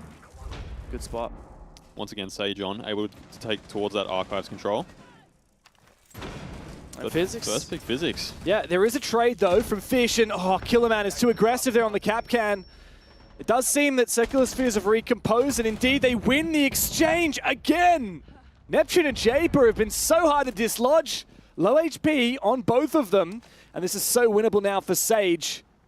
But a 1v3 is no easy feat regardless of the HP of the enemy. Neptune literally 3 HP, but saved down below on this aggressive angle. He finds him. And this is well and truly looking solid for Circular Spheres. This comeback on defense, uncontested. Yeah, these aggressive defenses definitely play into the strengths of Circular Spheres. Not able to really make much of an impact on those attacks, but now, tactical timeout coming out from GG. I wonder what Titan's saying. It'd be interesting. I don't know, like, there aren't any glaring issues with the way GG are playing right now. It just looks like Circular Spheres are able to win their gunfights. GG are committing to these roam clears. And Circular Spheres just winning, as I said, winning the gunfights every single time. So whether they take a step back, maybe introduce the shields. Yeah. Try to take a bit more map control with a lot less risk. Yeah, it's strange to see. We haven't seen any like heavy execute-based rounds from either team. It's always been, let's take ground, let's do this slow methodical thing. And there's plenty of viability in the meta right now to say, let's go for a Glaz execute on Archives, or let's go for a Blitz execute here. We haven't seen any of that from either team, but in particular GG, I would have thought that's the kind of innovation that they would want to bring to the table. And it doesn't, like, once upon a time that was just a cheese round. You don't have to do it in a cheese way, right? You can go for an execute with an OSA or a Glaz or something like that and use it to bait out util. And meanwhile, you have someone backstabbing. I think that would work out for GG, but they're continuing to elect not to do that kind of playstyle. If there's any way to flip it, I think that here is the moment. You're attacking Archives and Armory. This is the obvious round to go for something a little bit more direct. Yeah, but their op selection doesn't give me a lot of confidence that that's what they're going to be going for. They have opted to bring the IQ and the Dokkaebi this time, so realizing that this Valkyrie is having way too much of an impact on these rounds. Obviously, the Vigil Boss G still in the game as well, so that IQ able to spot him out once he's got his scanner on. Is that 3 drones taken down again? Yeah, 3, I think. Ooh. No. 3. 4? Yeah, 3? because the 2 are lit up, so those 2 are being watched right now. But yeah, 3 drones again taken out in prep phase. I remember a really old quote, and obviously very different time, very different meta, but it was Fabian in one of those YouTube videos that like G2 did back in the day, like, learn how to drone with Fabian. And he said, if my team loses a single drone in prep phase, we have lost that prep phase. Yep. And GG have lost 3. Yeah, and I can understand that sentiment. I think it always makes more sense, especially if you've got a defensive team that's putting a lot of emphasis on shooting prep phase drones. Probably just keep them out of the building. Make sure that you have that extra information going into the later stages of the round. May not seem like a lot, but 3 drones is massive. That's 3 flanks that could have been watched. That could be 3 drones droning the site before we execute. And yeah, Japer once again occupying the security position on top of the reinforced hatch. Oh, Brendo snuck in deep. Position will be known now once he takes out this east stairs camera, but with this triple wall of office unreinforced, there's a lot of pressure being put on this sandwich player. Neptune again holding his position inside of CCTV. Could be so pivotal. This would be a big pick to find. Neptune only takes a bit of damage. Japer goes down. Now that is the linchpin of this CCTV defense. So yeah, the pressure being put on office forced Japer to be more aggressive in security, probably thinking that his teammates were about to come into a lot of pressure. And saved here. Trying to be more aggressive in office. We'll get flashed out. Physics will get one onto Sage on though. Yeah, this is a good C4, and Sade finds one. Good jump out aggressively on the office window. Bit of damage dealt to him. Believe that's Tuhan. 13 kills this guy has found so far, by the way. He needs to get in the building and support his team, though. That diffuser is cold on the ground, and GG, they continue to lose bodies. Circular Spheres are almost tying this up. GG have had so many chances to send us to map point, and now they have to go for broke. Good shot there from Tui, his 14th kill. Save goes for a very ambitious rotate, but it's all up to Tui now. We've seen him 1v3 before. He'll have to do it again, and it will need to be an ace. There's a 3rd kill for him. Spotted, thanks to this bulletproof camera, as he looks to take another fight. He's got the rotation, but Physics has got his number. What a comeback from Circular Spheres. From 5-1 down all the way up to 5-5. Wow. Wow. I thought for sure we were about to be seeing Bank very soon. But Circular Spheres have done all the right things here. I mean, GG just getting caught out time after time on this aggressive peaks.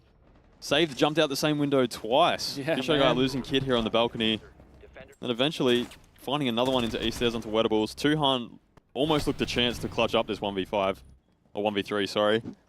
Obviously doing it once already, but Physics able to close out the round. It's funny that we saw 2 Claymores placed on the break door where nobody ran out, and 0 Claymores placed on the office window where 2 people died but saved running out. Yeah, it was a surprising attack in the way that they went about it. Obviously, when you're going for like an office execute, you have players out there on that balcony sort of playing around the windows to put pressure on Radio, put pressure on Sandwich, either with nades or with flashbangs, but it looked like they kind of skipped some of the steps. Obviously, someone out there opening that Archives door, claymoring that jump out is pretty pivotal to an East Stairs take. Maybe just missing a few of those things. Yeah. Oh, well, last chance now for GG. They have not found a single attack round so far. CS can find it here, overtake them, find map point. And see, that drone does hold its position there in break room. Now Japer's hunting for it. It's quite a default position on the fan there. And Circus Fizz this time have not found all 3 drones like they previously do, but still 2. Again, GG getting so ambitious with their prep phase droning and losing that util early. Yeah, a little bit lucky this round to still have that drone in break room. Obviously, with the Vigil insecurity, doesn't provide a whole lot of value if he's got his scanner on. Yeah, the ERC7 Disruptor. I don't know why I know that. Don't ask me why I know that off the top of my head. I was looking for the right word. I don't think scanner's the right word. Gadget. So, Let's say gadget. Vigil's gadget is on. As it is right now. And this boss G is going to be super deadly on any entry. Tuhan feeling the whole brunt force of that slug shot. I don't know who got more jump scared there. Japer, Tuhan, or us in the audience. But I certainly did not expect that. A huge play to lose. Tui's on 15 kills. That's a 1.5 KPR. But Japer, even though he's only 6-6, he's been instrumental into this defense for Circular Spheres. And yeah, I'm perplexed, Dev. I'm perplexed. Why is Tui jumping in security by himself trying to clear out this player with a boss G? Japer will eventually be found by Fisho. Bit of an overpeak there from security, but really slow here. Almost half the round gone. None of this top floor control taken. Finally, we have Easters. Brendo will take this rafters position, pull out the goo mine, look to take break. Bomb side, of course, down in Tellers, but you need to take control of this top floor, and GG have failed to do so. Neptune falls back. It's just Physics on this top floor now. Oh, and he's not spotting Sage on that entry from Archives. Good kill. Numbers have flipped now in favor of GG. The best chance they've had so far of finding an attack round win, but Sage is getting aggressive. He spots a player. C4 goes out. It might land. It does. Brendo down. A drone spotted him, and he turns his back to Wettables. Over-aggression now from Neptune, and the round has been thrown away by Circular Spheres. A 1v3 now for Killer Man. GG on the cusp of finding their first attack, but they're just going to slow it right down. 40 seconds to lock this one in. 40 seconds, and the attackers are fairly split at the moment, occupying this office control. Killerman is watching the hatch, and he'd have to find that first one on Sage, but won't. And finally, GG lock in their first attack, making it 6-5. Yeah. And I mean... Took them 5 goes, Vinny. 5 goes to finally get an attack run win, and even then, it came off the back of this moment right here, where Tui just jumps in and dies. Yeah, I think Titan will be absolutely fuming with these attacks so far. Even that round in particular, like, a little lucky to get these overpeaks from the defenders and eventually bring it back to the 3v1. You can see on their faces, they are stressed and they don't look comfortable right now on what should be a comfortable half for them. Well, still a little bit of a chance for redemption. This shouldn't go overtime. 5-1 first half. There's no way this should go OT. But Circular Spheres have certainly put forward a pretty solid argument. And Saved, who was really quiet in the first half, maybe he's just a defense player. Playing attack and play defense, very different, right? And some people just really prefer one side to the other. Maybe that's the case for Saved here. Yeah, I don't think the defensive strats from Circular Spheres are anything super insane or something that GG hasn't seen before, but their ability to win gunfights has really put them in the driving seat on this half. And yeah, as you mentioned, just I think playing into their strengths a little bit better. They can play way more aggressive on these defenses and have much more value out of being playing aggressive than when they were on attack. And GG were doing pretty much the same thing to them. We saw Brendo run out probably 3 or 4 rounds in a row, and that led to them winning a lot of defensive rounds. So Wettables, finally, we're seeing the shield play from him. They said enough's enough. It's time to take some map control. Funnily enough, despite GG being up 6-5, both teams have exactly 38 kills. A little fun fact for you. Interesting. Oh, Killman's got to be careful. He does get out with his life. I would love to see this blitz have a big impact. I mean, we've been begging for it. But on this Vents Workshop site, I don't have a clear idea of where the intention is to use it. And Saved has gone down. That's a big play to lose early. Japer still holds on to his position, but he could very much be ignored here by GG. And it looks like they're eventually going to go clear him. I think this is the best way to clear him. Oh, nice. And it is done so successfully. Oh, Wettables still getting aggro with the pistol. Will find it onto Japer. And yeah, where was that 5 rounds ago?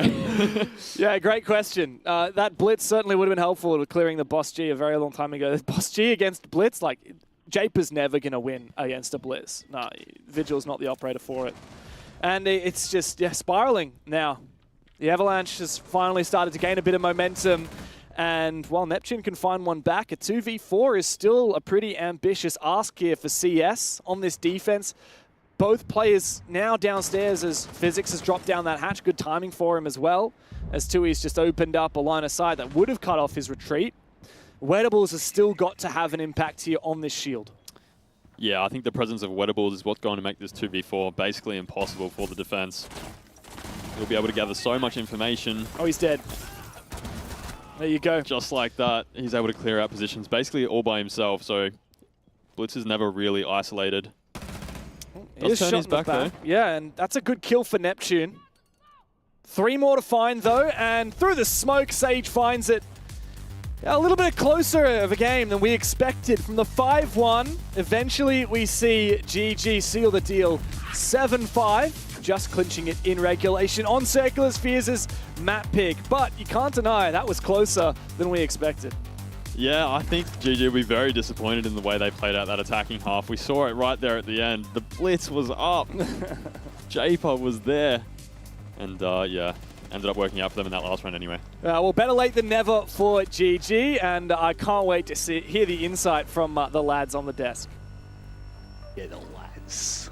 Yeah, the lads on the desk. Game and a half.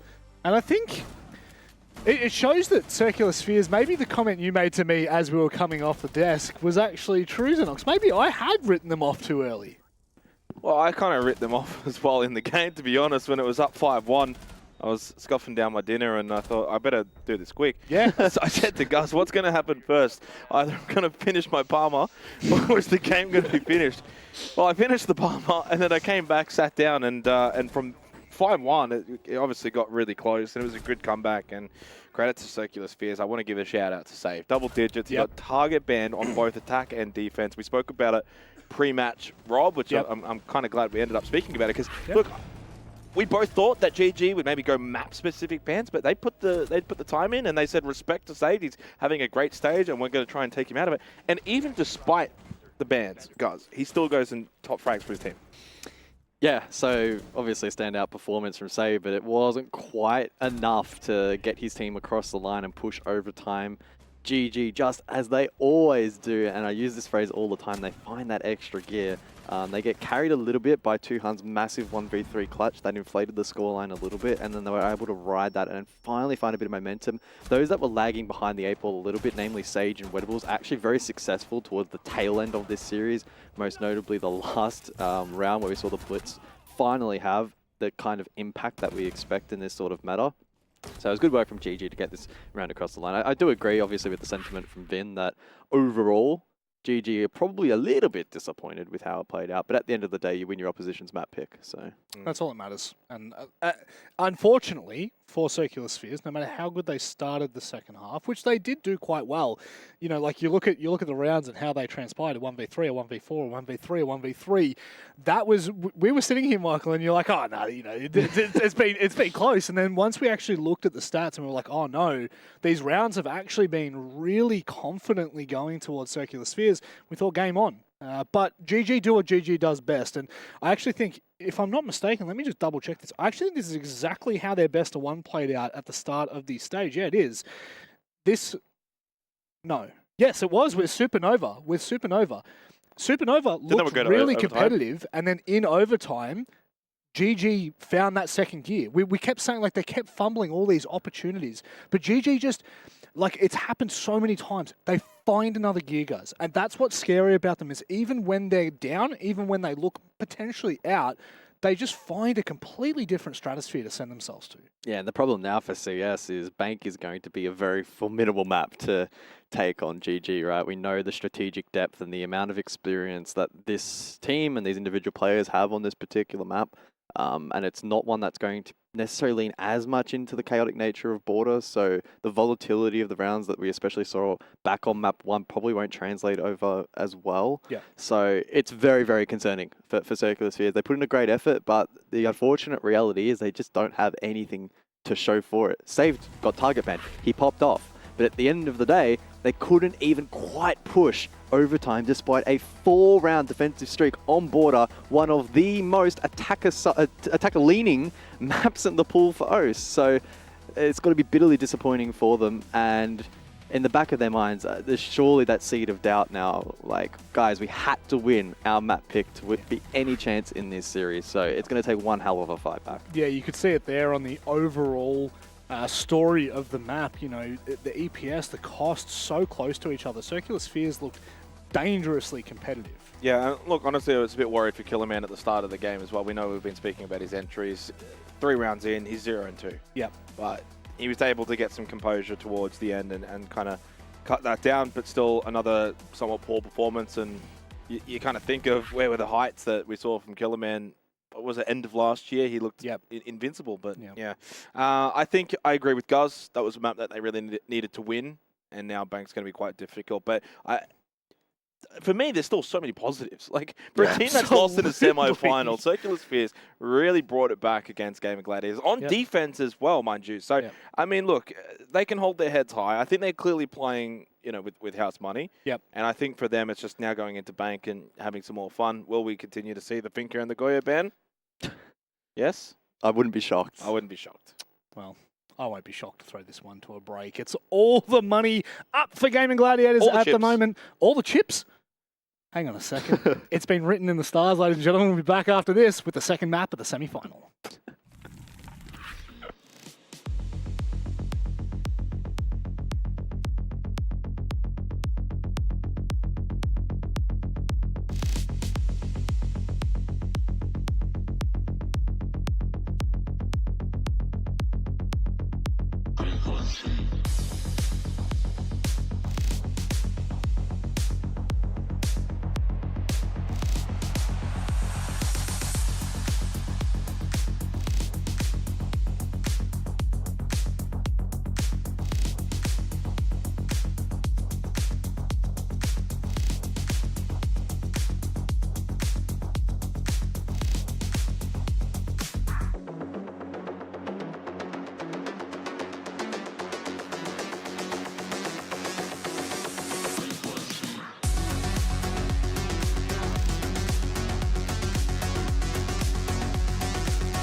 Welcome back to the OS League here for the semi-finals. Map 2 is upon us here between Circular Spheres and GG. And Vinny, look, we thought that Map 1 was going to be a pretty dominant affair after the 5-1 first half from GG, but credit to Circular Spheres, they put up a pretty damn good fight. Put up a very good fight. And yeah, a few alarm bells going off, I think, for GG here. I mean, we saw today that Chiefs match against Outlast. Very, very one-sided, able to take care of business as quick as possible. And yeah, struggling a little bit there on their attacks against Circular Spheres. Able to close it out though. I think the Blitz in that last round able to turn the tides, clear out that security area. Sorry, I'm just chuckling at the Vigil because as you were talking about security and CCTV, that was the one operator that Japer played a hell of a lot of and was really hard to clear. GG have flipped from banning the saved bans, the Finker Goyo, to now banning the Vigil. Maybe Japer bans. Maybe Japer had such a massive impact against them that he's the new target ban. Yeah, could well be the case. Yeah, I actually think Vigil would have played a much bigger role on a map like Bank. It's so large, roaming on this map is pretty important on these defenses, and Vigil can be quite hard to track down, so good ban from both teams. Yeah. But of course, we get to see saved on that Goyo. Indeed. And Goyo's really good on this map too for the late round, especially on that basement bomb site. But we're going to the top floor first, which is pretty unusual. Yeah, I think bottom floor, since it's been attacked so many times, as a defensive team, it can be sort of a good idea to play one of these other two sites first. Obviously, yeah, as I mentioned, that bottom floor site has been attacked so often. Every good team knows how to attack that bottom floor. They understand the win conditions. They understand what they need to clear first. So going to a tertiary site first is not a bad idea. Obviously, for Circular Spheres, they need to win as many of these defensive rounds as possible. And I think a large part of this is going to crutch on saved, being able to make an impact. Yeah. Yeah, look, we know that GG historically have liked Bank. It's been one of their favorite maps, and they had a really convincing win over Odium, as we said, 7-0. We haven't seen a lot of CS playing it, though. We did manage to see them play it against Prodigy yesterday. I obviously wasn't casting yesterday, but do you happen to remember much of that game? Do you remember exactly what went down with CS and Prodigy? Because it was a pretty convincing 7-2. Yeah, it was an interesting sort of map. I mean, Circular Spheres, in the end, it went 7-2, 7-2, 7-1. Almost got the scoregami, as Xenox mentioned. But yeah, it was sort of such a flippy-flappy sort of series that it was kind of hard, because obviously that map pick was Prodigy's map pick. So both teams winning each other's map picks first, before moving on to Border, I think it was the third. It was Border Sky Cafe. Yes. Yep. And Bank, sorry, was actually what they played against each other in the regular stage, funnily enough. I see. So, yeah, I didn't make that connection, but a bit of a funny one there. They didn't actually play Bank yesterday. They played Bank a week ago. Yeah, no, so GG have decided to shape up with this vertical game with the buck down below. I like this Kanto pressure, though, here from the Hibana. Yeah, relatively default sort of attack so far coming out from GG. That Kanto pressure is super important in cutting off the top floor. Brendo will find the first one onto Physics. I'm guessing through that vertical from Archives. And Japer just missing a few shots, but we'll finally take out Brendo, and Killerman will find one more onto Fish. No, that's not a good trade for GG. Yeah, they killed that janitor player, the Doc of Physics, eventually, but it took too long, and they weren't able to maintain that numbers advantage. Now, an awkward decision for GG to make. Do we try and execute on the site? Numbers disadvantage? 2 players on Rappel, 1 on the roof. They don't have any ground in the map. Yeah, but these Capital bolts are going to prove pretty effective. These smokes will cut off some line of sights, but he's not aware of the player playing right next to him. But Sajon will save his teammate, taking out Killerman. Wettables looking to this top main area now. No way. Take a nap. All of a sudden, it's a 1v3. Yeah, this round has flipped at the drop of a hat. GG now in a 3v1. Japer finds his first. The plant not yet confirmed from GG. They're just biding their time, but the beeper here Exposing Wetable's position for a brief moment. The C4 finds nothing. A good flash. This might lock it in here as Sage goes for the peek on the back of it. Well played from GG. Coming back from that 3 versus 4 and winning the opening attack on their map. Seeing still a pretty heavy prevalence here of that Valkyrie pick and no IQ coming out from the attack. I thought for sure when Wettable swung in that quad window he was done for, but Sajon just on the angle to save him in time. And then from there, just able to sort of surround the defense. We could see here a lot of red and yellow pings coming out in CEO, showing where Weddle's position was, but Japer, his position also known, and Sajon able to close in and finish off the round. And just a little bit of a settler, I think, for GG. Able to get that first one in after struggling so much in their attacks in that first map. Just quell some of those nerves. Especially because they started pretty rough on that round. To come back from that 3v4, sometimes you just have to try and make an execute work, even if you don't have, like, they had no map control, right? They hadn't really pushed these Circular Spheres players into specific positions they wanted. They're just like, all right, let's just deploy our smokes, go for it. But you could still see that there was a plan with that execute, right? I think that's where a lot of other teams probably falter a little bit. Wettables made the obvious decision to smoke off those janitor angles and then swung in. The only real position he was exposed to was that banana side, and Sajon was there to clear it up. So there's still a lot of sort of method to the madness towards the end of the rounds. Yeah. And I think that's what separates GG at the moment from a team like Circular Spheres. And that's what's so important in this current meta of Siege, right? Like, everyone has to go for broken moments, but it's about being able to come up with that quick plan, even if it's a simple one. Like, I'm smoking these angles, we're going to go in, we're going to push together. Being able to do this as a team, that's what really sets apart most of the best teams in most of the regions at the moment.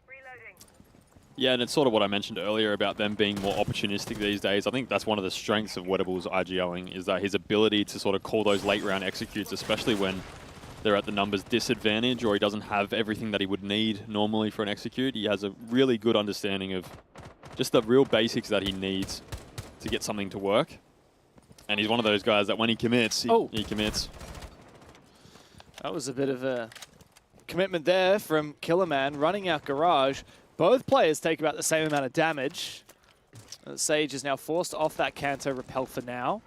Is this going to be a vault, perhaps, from Fish and Sage together? Yeah, looking to take control of this main stairs area. I think the player in Tellers just got spotted on that drone just before he moved away. Not a super pointed attack here from GG. It looks like they're just looking for picks early. They have taken control of this stock area. And with the Jan hatch soft, Havana's going to be able to open it with 2 of her pellets. So they've got all the top floor control they now need. I'll tell you what, GG probably wishing they had a Finker right now. I think Sage vaulted the Skylight, which he took about 20 damage to, and he was already on 30 HP. So the poor guy is a couple of breaths away from death, but he's still got that really important hard breach util we need him to make the most of before he falls. Yeah, and those 3 flashes, you can still be a part of the execute even if it's not gun up. So I think we'll see late round his ability to use this utility to help his teammates enter the building. Looks like JP's going to take a little bit of damage, getting aggressive towards main stairs, currently in that E2 position. Brendo just clearing a little bit of utility in archives. And finding that angle into side onto Saved, and will eventually find it. Yeah, that's a big pick. Saved not able to use that Vector yet to find a kill here, despite having his favorite defensive operator unlocked. Now, aggressive from Physics. He wasn't droned out this whole time in Tellers. He eventually finds one, and maybe there's a chance to get back into it here for CS, but not if Fisho guy can drop the hatch and find this plant. All up to J-Put now, and he doesn't know that that defuse is going down. He needs to try and bait a few kills. There's the first one. Maybe winnable. He spots the second, but Wettables gets the better of him. And GG, another pretty solid attack. Not perfect, but solid for nonetheless. Yeah, just had everything they needed to get it done in the end. As you said, Physics undroned in that Tellers position for such a long time. Just whiffed a few of those shots onto Brendo, but eventually got the pick. And yeah, Brendo being able to open up this round with that kill onto Saved really allowed Fishogo to drop stock hatch and start that plant straight away. From there, the post plant was pretty strong from Sajon and Wettables. But yeah, not a completely convincing attack again from GG. There's definitely a few little gaps that they're missing out on. Not droning physics in Tellers, probably the biggest one from that round. Fortunately, he was refragged quite quickly. Both of these teams are attacker-sided on Bank, so I think that puts a little bit more pressure on GG here. Historically, GG wins 65% of their attacks on this map and only 54% of their defenses. Obviously, that's very good win rates on both sides. They tend to win more than they lose, this team. Surprise, surprise. Surprise. Yeah. Circular Spheres, despite this being one of their least favorite maps, still 75% attack win rate, 33% defense win rate. So you'd expect CS to have a little bit more favor in the second half. And I think that just puts a little bit more pressure on GG to make sure that they don't just have a good effort on attack. No, they need to win this half. Like, I'm talking 4-2, even 5-1. We know if GG start with a 5-1 lead, it doesn't guarantee a match win, as we saw on Border. Yeah, absolutely. And this is an interesting placement of this Scopos in the lobby area. That might even be ATMs. Yeah, that is. That's so well hidden as well. Oh, no. Sejon instantly spotting it out. I'm definitely going to steal that one and put it in ranked, though, that's for sure. Can you shoot it from the window? I reckon you're going to have to use some util to clear that. You're going to have to use an Ash Charge or something. Oh, you got it. Never mind, he shot it. Wow. So the Scopos utility instantly out of the round. Japer probably hoping that that wouldn't get droned, but you're playing against GG, mate. These guys drone everything. And unfortunately, without that utility, Japer's kind of on an island now. Has no ability to teleport back to his other body. Physics will find the first on the Brendo, though. Playing aggressive towards that blue stairs area, but will fall off. That's a big operator takedown to the Twitch. One of the main counters to the Goyo, which is so impactful on this basement bomb site. Mirror also vulnerable. We got some proxy alarms from Neptune, which would have been nice to take down. Saves brought them as well, pardon me. We do have this roamer of Save still on that top floor, and he has been droned. He's now taking a fight, and Tuhan just stabs him in the back. Poorly played there from Saved. Just another strange push here from GG. They're playing very slowly, only more than half of the round gone already. And they just have cleared out one of those top roamers. It looks like Circular Spheres are starting to fall off. Nep still holding his open area position with the hatch open, so able to fall off whenever he wants. As soon as he feels a bit of pressure, I think that's what he's going to do. Oh no, I thought Fish might not have known that the Solus was still in open area, but he decides to fall on off and spray down. Our map control has squarely been taken by GG. Good job as well. With no IQ, they still check for those Valkyrie cameras, make sure that CS doesn't have that info in the late round. 50 seconds, and there is time here to go for an execute for GG. Yeah, definitely, and only two C4, or only one C4 on the board now, as one of those just got blown up by Killerman. Japer will find the pick onto Sejon as they start to take this server control. But now with that mainstairs player dead, the flank watch is weakened a lot. Tuhan will clear the mirror. A little bit of info denied from the defenders. C4 still available for Physics, but no smoke. So this late round Planthana will come largely down to Physics and the ability to frag out, but GG can frag out as well. Japer goes down, good trade from Killerman. And now Wettables and Fish have to get desperate. A reposition from Fisher Guy. The C4 comes through, denies that plant. The pistol out, but Wettables can't do a damn thing. Big round from Circular Spheres. Execute found absolutely nothing for GG. Yeah, I mentioned before when I said that that top floor site first was probably not a bad pick, considering most teams know how to attack bottom. I'm not quite sure what GG just did. Yeah, not a really heavy emphasis on clearing this top floor early, so more than half the round gone. I saw Brendo get picked either in dirt or around square early in the round. Very split on these attacks, fairly loose.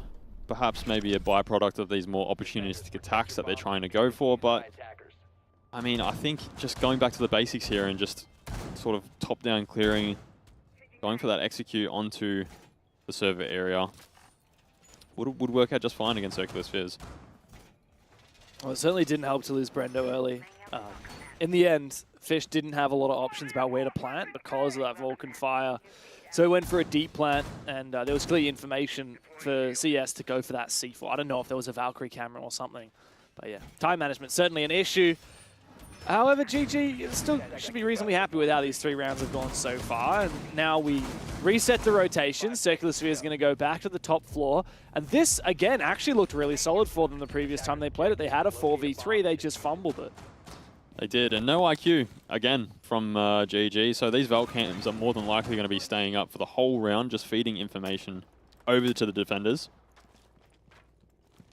No real adaptation here from GG for that. Why are they just doing the same thing again? Like, again, it's just Brendo moving in downstairs. This should be well read. There is a player in open area right now. It's Japer. Been the man of the hour for Circular Spheres today, that's for sure. Yeah, this round's playing a little bit like Deja Vu at the moment. Japer occupying this position last time. Brendo will go down. Physics getting his revenge. Yeah, man, what is going on? Not enough horizontal pressure, I guess. Brendo just loses his one through the floor. Meanwhile, Tuhan's gone down. What is going on for GG right now? Circular Spheres are just chilling. Completely chilling. On the site, not feeling a lot of pressure. 3v5 now for GG to try and get back into it. Yeah, the timings are just off at the moment. I mean, Sejon's just getting the Kanto wall open. And when you're starting to get Vert on Janitor, the best play is to start Habanaing that wall, putting pressure from multiple angles on that Janitor player so he doesn't feel so comfortable peeking down the Vert.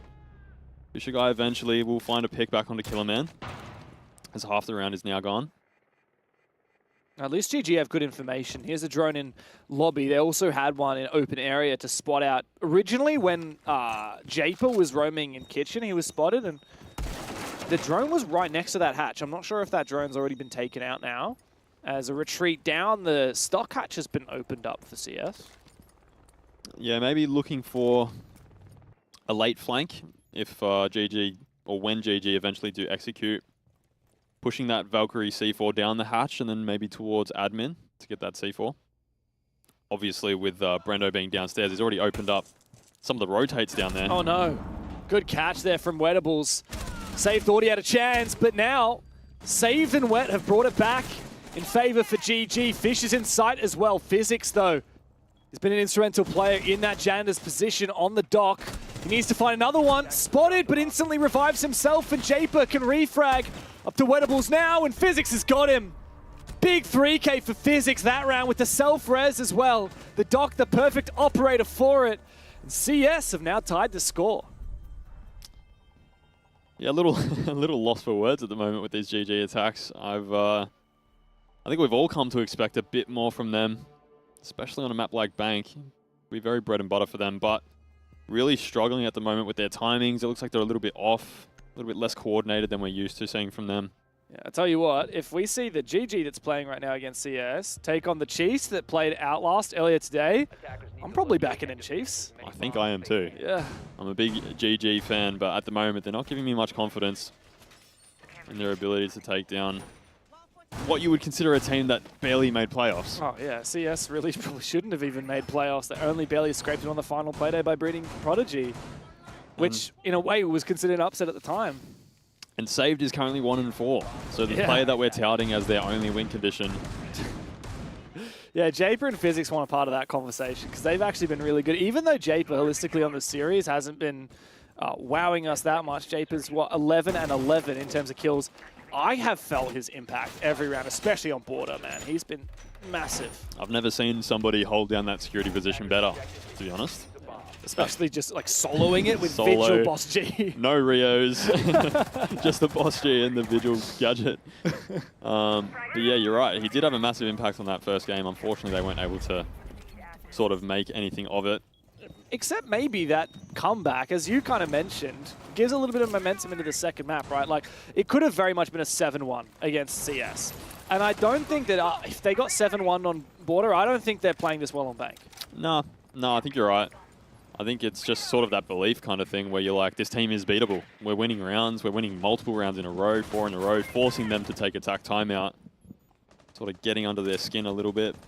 So yeah, I think they definitely have the belief right now that they have the ability to sort of take it to this team. Sejon, nearly spotted by Killerman, still playing very aggressive here at top main. Just looking to fall off now. Sejon will go to the roof. Sage has died too many times in the opening engagements in this series. I think he wants to be a little bit more careful. Loose nade tossed out as Brendo goes for a peek onto this player in Janitors. And Saved has found the opening kill. Big one, and Tuhan goes down too. What is going on for GG? 3v5 again. as the Roamers can start to peel back. GG have not been able to refrag anything. Yeah, just taking a lot of these opening engagements without information. As we can see here, the IQ finally brought from Brendo. He will take a lot of damage through the floor. Almost down to half HP. And a 5v3 for Circular Spheres. Just able to command the start of these rounds, playing very aggressive on these entries. And GG just not taking the right steps at the moment to make sure that these fights are in their advantage. And in numbers deficit, this is a very hard bomb site to attack as well. We've still got Killerman roaming. He can always backstab from the top of blue stairs. We've got the Azami on site. Now, she is so difficult to clear out in that kitchen position, especially at a numbers deficit. GG don't have much vert potential. They don't have any frags. 2 smokes, good luck trying to make use of them. And let's not forget, there are Vulcan fires ready to be detonated on the site and saved here in the elevator hallway, ready to fight Brendo. Yeah, and to note, Killerman in the basement. Sajon will find one onto Killerman. Brendo will find one onto Saved as well. Sajon will find a second onto Physics. All of a sudden, we're down to a 2v3 in favor of GG. Out of nowhere, the round flips, but Neptune has a chance at bringing this back. He's found both players on site. It's up to Brendo now as he spots out Neptune for a brief moment, but he doesn't get the kill. Gives him a brief haircut and nothing else. Detonation of the Vulcan fire, but sprayed down from behind by Neptune. Saving the round for Circular Spheres and taking the lead over GG. And just a bit of BM on the side there from Neptune and a pretty wry smile at the end of that round. GG brought it all the way back. I have to say, Sajon at the end of these rounds, when they're at a man disadvantage, really has brought them back. I think without him, they probably haven't won a single attacking round, really. Yeah. I think back to that first attacking round they won when Wettable was repelled in the quad window and Sajon was just in time to save him. If Sajon's not there getting that kill, I don't know where this match would have been. Again, tack timeout, Gladiators. Just can't find the answer right now. No. And like we've said, this is teed up to be an attacker-sided map, right? And yet, we've already seen CS win their 3 defenses, so they've hit their stride. They would be very happy. Win or lose this next round, CS should be happy with what they've achieved in this first half. GG, man, it's just not been good enough. I don't know how else to say it. This has not been anywhere near good enough. A little bit of cheeky smiles on the CS faces as we finish off this tactical timeout that GG have taken and so desperately need. Yeah, and I mean, you said CS should be happy with what they've done so far, but at this point, 7-5 first map, 3-2 up on the second map on their defenses. I'll be trying to take it all the way. Yeah, I mean, we're in the driving seat now. We're under GG's skin. We've forced 2 tack timeouts across 2 maps. We don't see that very often from GG. Very true. And we saw CS trade maps yesterday, right? Against Prodigy, they won one and then lost one. Sorry, more specifically, they won their opponent's map pick and lost their own map pick. So, yes, if this trend continues and CS actually run away with Bank, we could see that continue. I would be so gobsmacked to see us go the distance between these 2 teams. Like, that would be unbelievable. CS have been, frankly, pitiful. They got destroyed by GG during the regular stage. They lost their first 1, 2, 3 games in a row. They only finally beat Outlast and then lost to GG anyway. Like, this has not been the best Circular Spheres we've ever seen. Arguably the worst Circular Spheres we've ever seen. And yet here they are giving a real fight to the best team in this region.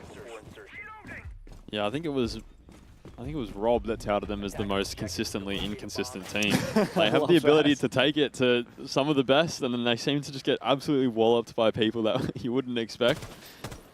Yeah, and GG on the flip side have been scarily inconsistent, considering their pedigree, considering their form, considering everything they've achieved overseas, and considering how much money's been poured into this roster and getting people like Titan on board. You know, they're obviously all full salary players. They get so much support. And yet we see them be taken to overtime in their opening game in the stage against Supernova, who didn't even make playoffs. Yet we're seeing them contested pretty strongly here by Circular Spheres. Yet on another day of the week, GG can put away Chiefs pretty handily like we saw in the regular stage when they met. So a lot still to be proven for this new look GG roster. Yeah, and I mean, BO3s just play out so differently. I think during the regular season when it's best of ones, as a good team, you will find a way to win maps. I think we saw that in that first map. It looked like all the momentum was against them, and then all of a sudden they brought it out to win the map. That's what's going to happen with a team like GG. But you get to best of threes, and it's kind of hard to replicate that over 3 different maps. Obviously, they got it done in the first. But that's not going to be enough over the course of a series. Nep's going to find the first one onto Fisho again. Oh. Brendo able to refrag it onto Killer, though. Yeah, I don't think we're going to be able to confirm this last kill, though, on that player in open area. I think he's fallen back towards the site. Yeah, and saved safely on site as he gets tracked by the death mark. Neptune is so low, though. This does feel a lot more winnable now for GG, even though we're technically even, right? It's 4v4. We've lost the Bravo, which is unfortunate because those Fenrir gadgets will stay alive. But sneaking into sight with a Twitch drone, Brendo can start clearing all these Vulcan canisters, and that is immense value out of that util. Yeah, it's really big from him, and as we can see, no smoke on the board. I think there's only 1 C4 left, 2 impacts. So not a whole lot of denial here. 4 circular spheres. This should be GG round. I think if they're able to work their way into server quite quickly and start getting this plant down, but they're still fairly slow on this. And the only hard breach they have is these Habana pellets, so only a crouch rotate's going to be made. And Tuan wants to save his last Ash charge for that mirror window on site, which I think is a good move. It does mean that it's got to be Sage to open up this wall, or the DMR from Brendo to open up the long angle. Tui's not yet in position, though, to dismantle that mirror window. He tries to get around it, but he doesn't realize the mirror is actually in a completely different position. It's actually inside Lockers itself. 20 seconds, no time to reposition as Sage starts to force that diffuser down. The C4 countered by Tui on the prone angle on the hatch. And this is exactly what GG have needed, but the plan is denied. An aggressive swing from Neptune and nobody to reattempt. Brendo finally gets it and tries to do what his brother could not, but low HP, it forces the drop from Tui. He takes one, but Japer replies. A 2v2 becomes a 2v1. And Japer's got to do it all himself. Tui to close it! When he's called upon, he will deliver. GG vastly needed that round, and eventually they got it 3-3 on the half. Wow. I mean, I don't know how to understand how it got so chaotic there. There was really only that 1 C4 from Tui, from Japer, I think it was, that could have denied that round. Tui able to counter it straight away, and then all of a sudden the planner got denied. I'm not sure where Nep got that kill from, but it looks like it was behind the mirror. I'm not sure where that plant was going down for Nep to deny that. On the long wall? Maybe on the bomb? Is it possible to vault up? You know how people vault on the desk in lockers and throw smokes? People used to do that. If you vault on that desk, can you see default plant? I don't think so. No, I think because the way that pillar is kind of shaped on the entry. Yeah, we're trying to figure this out. I'm talking about the desk and lockers here, but yeah, I don't think you'd be able to see the angle. This is the observers are looking at that desk and lockers at the moment, or they were a second ago. The only thing I can think of is maybe Sejon tried to cross towards the bomb to plant there once the C4 was dead, just to get sort of a deeper angle, and then Nep killed him on the cross, but... Wow. Again, that was an entertaining half, man. Very entertaining half. Not convincing from GG at all. Not what we expect from them. And, I mean... Well done by Tuhan in that last round. He stepped up huge. I mean, through all the chaos, I think he ends up getting a 4K. And just cementing a 3-3 half for them. Yeah, Tui was actually looking really rough. He'd only found 3 kills in the map up until that point in 5 rounds. Big 4K from him. Very much needed by GG. Now they move on to their defense. And I got to say, I'm really loving this lineup. There's a little bit of old, there's a little bit of new in here. We've got the Goyo, the Smoke, and 2 C4s on the Valken Pulse for that late round plant denial. And it forces CS to be fast here on this roam clear. But I wouldn't be surprised if we see some of those Valkyrie cameras to enable that roam. Looks like one's actually in garage, and that might get countered here by saved on the knock. Yeah, and especially with the new Nook buff. So the Nook meter only goes down when he's on cam. Obviously no one on that BPC right now, so he can continue to use this gadget all the way up until someone gets on that camera. Still not going down. I think they're pretty unaware of Save's position here. Oh wow, this is so dangerous. He could go so deep. But he's, at the moment, not using his gadget, and so he's worried about that bulletproof camera potentially looking at him. He's just going to wait patiently here. This is where he just needs to be the anvil, and the rest of the team needs to force players in his position. There's a free kill. A second one for Saved. And suddenly, the advantage is flipped squarely in CS's favor. I think it would have been better for Save to leave there. Unfortunately, he continued to stay. He got his 2 picks. I think if he had gotten out of garage and not allowed GG anyway to refrag him, probably would have been a bit stronger. But in saying that, 2 picks, at the start of this round, having an immediate impact on this defensive setup. Especially that pulse. I mean, there's no util gained out of that pulse now. 2 C4s down as well. Yeah, that's a great point. You're really only relying on the smoke and the Vulcans now. And the Vulcans will probably get counted here, as we see Twitch is up. With a minute left, still plenty of time for this attack to come through. Habana still on the board, so server rotate will be able to be made. Oh. Although Brendo has found a kill. Yeah, he just peeked the hatch from in garage. That's very ambitious. Is there going to be a rotate here from a player to... Oh, I was about to say that's a genius keeper. I've actually never seen that. Does that even work? I mean, if Brendo's doing it, I'm assuming it is. It will work eventually, but it looks like he's given up on it for now. So rotate's being made now into server. Only 20 seconds left. It's gone very quickly. Still smoke on the board as well. And one gas babe in pocket here for Sage. Time ticking away. As the smokes go out from the attacking side, is there denial on the plan? No, the cover is there. It's not quite good enough, though, as Sage does get one. He gets aggressive inside through the smoke. He finds it with a shotty.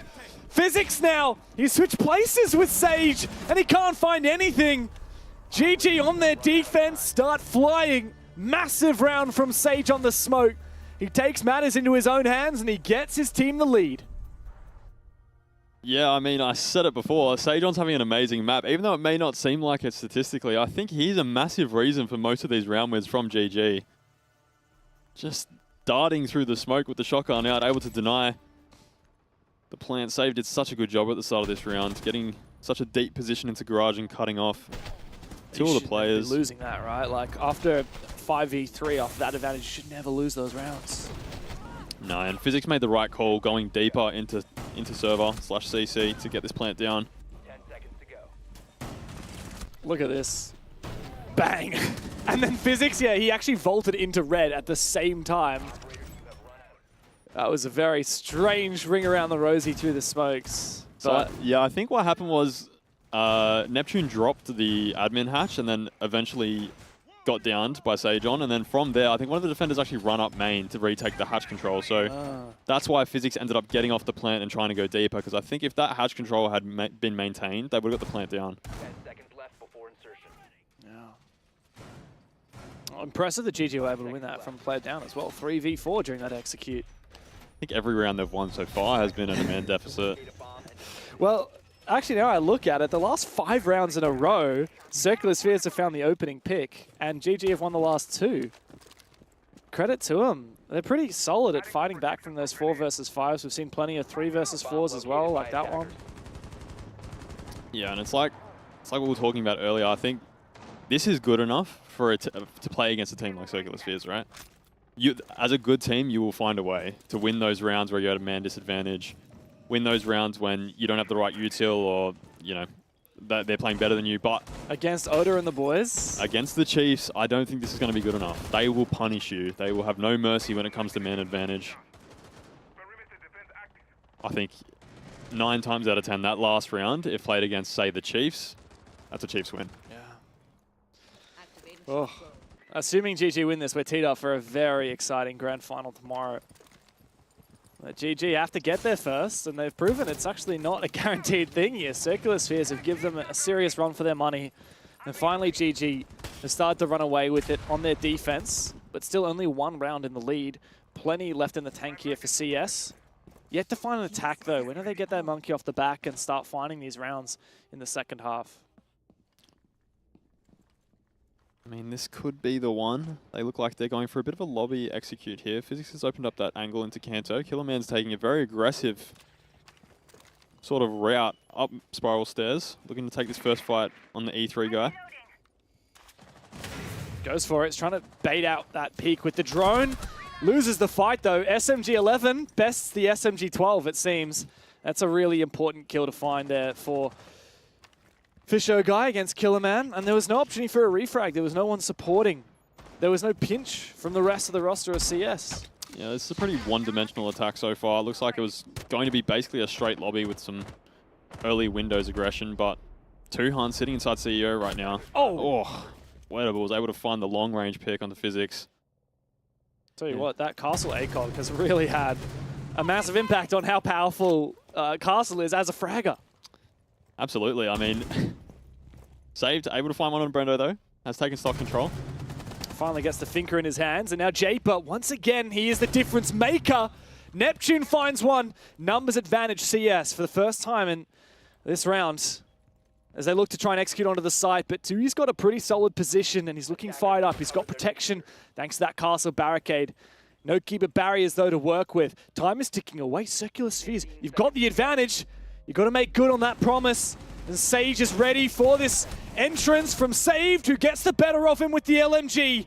Tui still has a chance to clutch it. The diffuser is down. Nobody can refrag him. Peeking in for it. He clutches it again. Oh, GG. Tui's done it for you once again. Once again, man disadvantage. I thought I was going to say Sage on in the man disadvantage has been huge today, but he did get swiftly eliminated, and then Tuhan just able to keep his nerve, able to put the kit on the ground. Man, so many of the rounds in this series have been Tuhan diff. Like, remember that clutch on defense on Border where he traded with the last kill, and because he was defense, he won it? We saw a gnarly 3K in the first game. We saw the 4K to close out the half and win that final attacking round. And just there, a 1v3 from Tuhan, only 2 kills required to get it done. And I'll tell you what, Japer is going to be absolutely kicking himself about his chosen plant position. That is a massive turning point now in this game. Only 2 rounds away from finishing this series. RGG and Circular Spheres take their tactical. Yeah, I mean, just a bit of a lack of information there on Tuhan's position. There wasn't a lot of Windows pressure from the start of the round. Obviously, Tuhan playing in that CEO room, able to use those keeper barriers early to cut off a lot of those lines of sight from the windows. Ended up almost biting him in the back, though. I think if he'd had a keeper barrier later there in that 1v3, probably would have worked out a little bit better, but still able to get the round win. Out to 9-5. Once again, putting the team on his back. And I guess the question is, in that 1v3, does Oda win it? That's the question that we'll have to wait till tomorrow to find out. You know what? We have to see like a 15-round map 3, and then it comes down to a 1v1 Oda v Tui. The winner goes to the major. And then we crown the ultimate player from OCE. Yeah. All right, so we're going to have a quick rehost here, guys, as we got an issue on the CS side, but we can go podcast mode and talk about this a little bit. You mentioned Tui. I'm having a look at the stats. So for the series as a whole, guys, 24-12. That's a 2.0 KD across, what, it's been 20 rounds so far? That is insane. Yeah, definitely having a big impact once again. I mean, we know why they brought him in. We didn't quite understand why Oda had to be taken out at the start, but we know why Tui's in this team. He provides so much firepower. He plays the game so much. He has really good Siege knowledge and Siege IQ, considering how young he is. You were telling me a little bit about him in ranked because you stack with these guys a little bit, right? He's what, like the number 3 champ or something like that? Yeah, he plays quite a bit, and we play against cheaters a lot, by the way, and somehow with having like Tuhan and stuff on your team, you still somehow win. So I couldn't even imagine playing against him in a comp setting. I was lucky enough to team with him actually at one point on Wildcard, and oh, true. I'd actually forgotten about that. For such a young player, yeah, he was really great, and yeah, really had the will to keep going. So I think he's been a big pickup for GG. Yeah, a real mature player, especially considering how young he is. And GG now just 2 rounds away from closing this series, but of course we've got a little technical issue we've got to resolve. So we'll be back in just a moment. Don't go anywhere.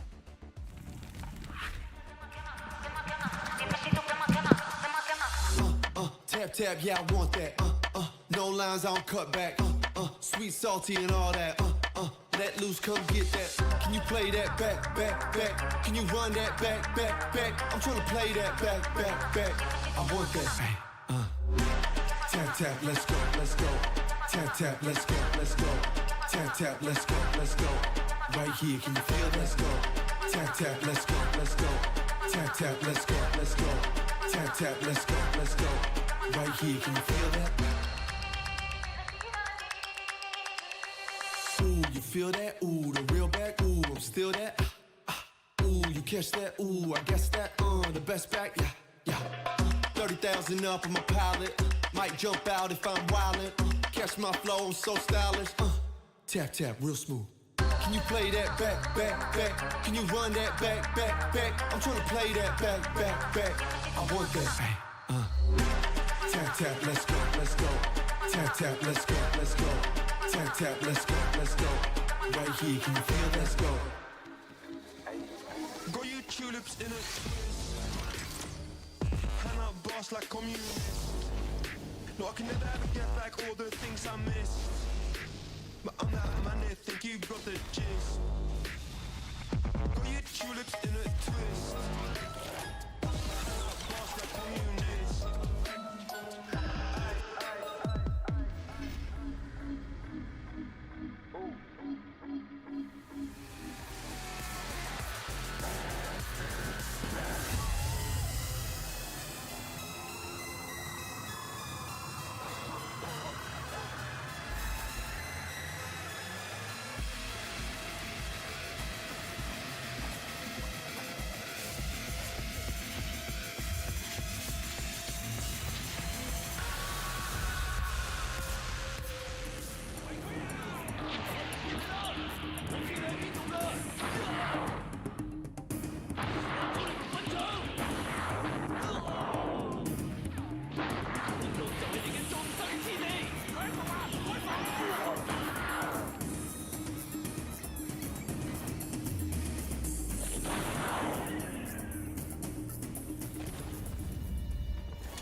It's total calamity, total mayhem inside of the server.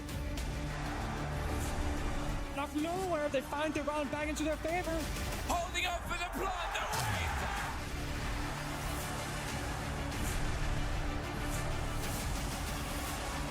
And I think he might just find it!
Tap, tap, yeah, I want that. No lines, I don't cut back. Sweet, salty, and all that. Let loose, come get that. Can you play that back, back, back? Can you run that back, back, back? I'm trying to play that back, back, back. I want that. Tap, tap, let's go, let's go. Tap, tap, let's go, let's go. Tap, tap, let's go, let's go. Right here, can you feel? Let's go. Tap, tap, let's go, let's go. Tap, tap, let's go, let's go. Tap, tap, let's go, let's go. Right here, can you feel that? Ooh, you feel that? Ooh, the real back. Ooh, I'm still that. Ooh, you catch that? Ooh, I guess that. The best back. Yeah, yeah. 30,000 up on my palette.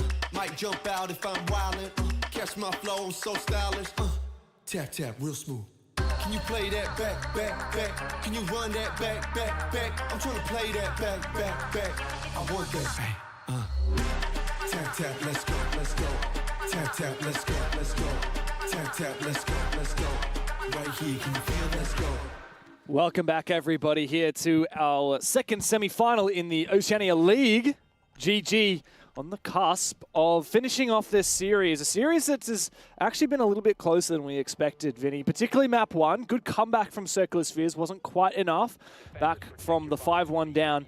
Now they're 5-3 down, but they're yet to find an attack round win. Yeah, out of those 2 first attacks, just unable to really put anything together. I mean, that last round, though, GG, having to clutch up. Tuhan able to win the 1v3. Japer, as you mentioned, probably kicking himself a little bit on where he decided to plant, but there was a lack of information on Tuhan, so Tuhan did well, clutch it out. Circular Spheres need a lot now to sort of get this comeback going again. Obviously on border they were able to, but that was on their defensive half. Bank is an attacker-sided map, but from what we've seen so far, both teams struggling with attacking. Yeah, I've only seen 3 attack rounds won and the 8 we've played out so far. All of them by GG. Now, for the first time, we get to see the staff room open area bomb site taken by GG. And there's actually no Azami, which is, to me, a bit of a surprise. Everyone seems to love posting up that Azami in staff room. Almost unkillable, unless if addressed properly. And, yeah, certainly been very powerful. But I don't know what the hell I'm looking at right now. It's Rogue Team 6 at the moment. 3 of them just filing their way down. Like Stormtroopers through Garage. What the hell is this? I assume that we're going to be seeing a quick run-up main as a 3-man, trying to get into open area very quickly, but almost guarantee they're going to be running directly into the Capcan traps from Brendo on that double door. I mean, it's a cool idea, but yeah, they're about to get Capcan, and there's also got to take down these normal barricades. Physics leading the way, Diffuser in pocket. Here come the Candelas from the Ying. He's in, and they're going for it. No explosion from the Capcan traps, but Wenables finds 2. The Warden, the perfect operator for this position, the C4, makes sure that he's safe on site. Another one! No, it's Sage that steals it. It doesn't matter. It's all up to Saved and Neptune now in a 2 versus 4. I appreciate the gusto, I appreciate the passion, but there was no conviction. And now they are desperately floundering to find something back. Not a bad idea at all, I think, from Circular Spheres. It looked like they got all the space they needed. I was expecting a Capcan trap to go off on that double door entry, but not to be placed there. Save now. We'll need to find this first one into open area, but a lot of crossfires being maintained from GG, not giving them anything or any way back into this round now. And Diffuser's also on that ground still, as it was Japer who had it. Oh, aggressive swing there for a brief second. This is just baiting now. CS just need to find picks, and GG are not going to give it to them. No, they're not. And luckily for GG, that Warden posted up in the open area was the perfect counter to the Ying and the smokes that ended up coming through for that execute. Still a dread mine on this doorway as well. So it's going to be a death sentence for anyone that walks on inside. I don't mind the idea here. A potential nade over the top may flush Fisher guy out, but he's got quite a lot of space to play with. Neptune, suppressor. He needs to make sure he doesn't get sprayed back through the wall. The Fenrir Dreadmine goes off for a brief second, and Save realizes he's just got no chance of making this work. All these players from GG just holding down the line. They've wasted the entire round, and now it's just going to be desperation. 20 seconds to play. You've got to vault in through this window. No util to speak of, and Circular Spheres are going to fall one by one. Straight to the Dreadmine. First kill for Tui. Desperate backstab finds nothing. Fisho guy has put GG on map and series point. Just one round away from casually making it to another grand final. Yeah, unfortunately, no way back into that round from Circular Spheres. Once that rush goes wrong, isn't much room to work with. Obviously, none of the hatches open, none of the walls open, so Neptune and Save sort of just running around trying to find any inkling of a pick. And GG just didn't give it to them. They have that experience. They understand what's on the line at the moment. And yeah, just as inconsistent as they've been today, with the lack of confidence they've really instilled in us, they are making their way onto that grand final where they will face Chiefs, unless Circular Spheres can do something incredible. No, it'll have to be, after losing 3 rounds of attack in a row, they'll have to now win 3 rounds of attack in a row. Push OT, and then win OT, and then push to map 3 of Consulate, and then win Consulate. It's a stretch, man. It is a real stretch. But no one ever said it was going to be easy going against GG, and to be honest, Circular Spheres are kind of lucky to be here. They only barely scraped in the playoffs. They won their quarterfinal as the unfavored team against Prodigy. And now they're here, and yeah, most challenging game of the stage, potentially the year for sure. Yeah, and I mean, GG have just been here so many times, haven't they? They've been in these positions. I'm sure they've been in this position where they're the favourites and things are starting to go against them and momentum's against them, and they still manage to find a way to make it all the way through. So, especially with those tack timeouts they've been taking, I'm sure Titan's been just instilling in them, you know, keep it calm. We know we're the better team. We know what we need to do to get this over the line. Very true. Let's not take too many risks. Let's just make sure that we do this the right way and the way that we've been doing it all stage, because all stage they've been the best team by far.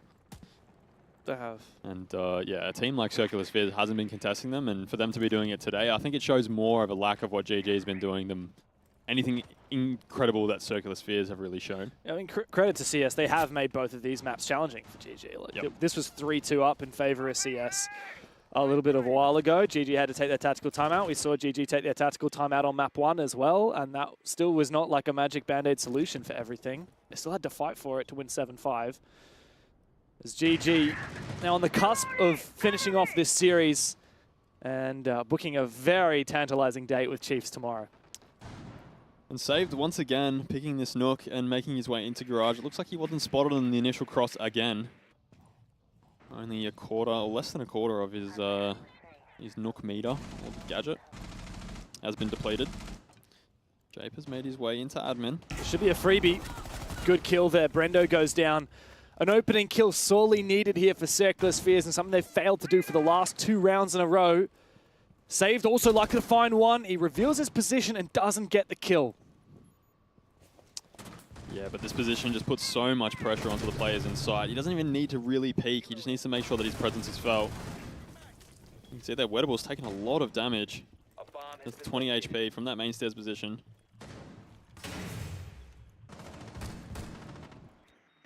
Twitch drone could have a huge impact here for Neptune. Needs to clear as many of these Vulcan canisters as he can. There's one popped. Oh, shot out before he can take out the bulletproof camera though. Still a good setup on site for GG.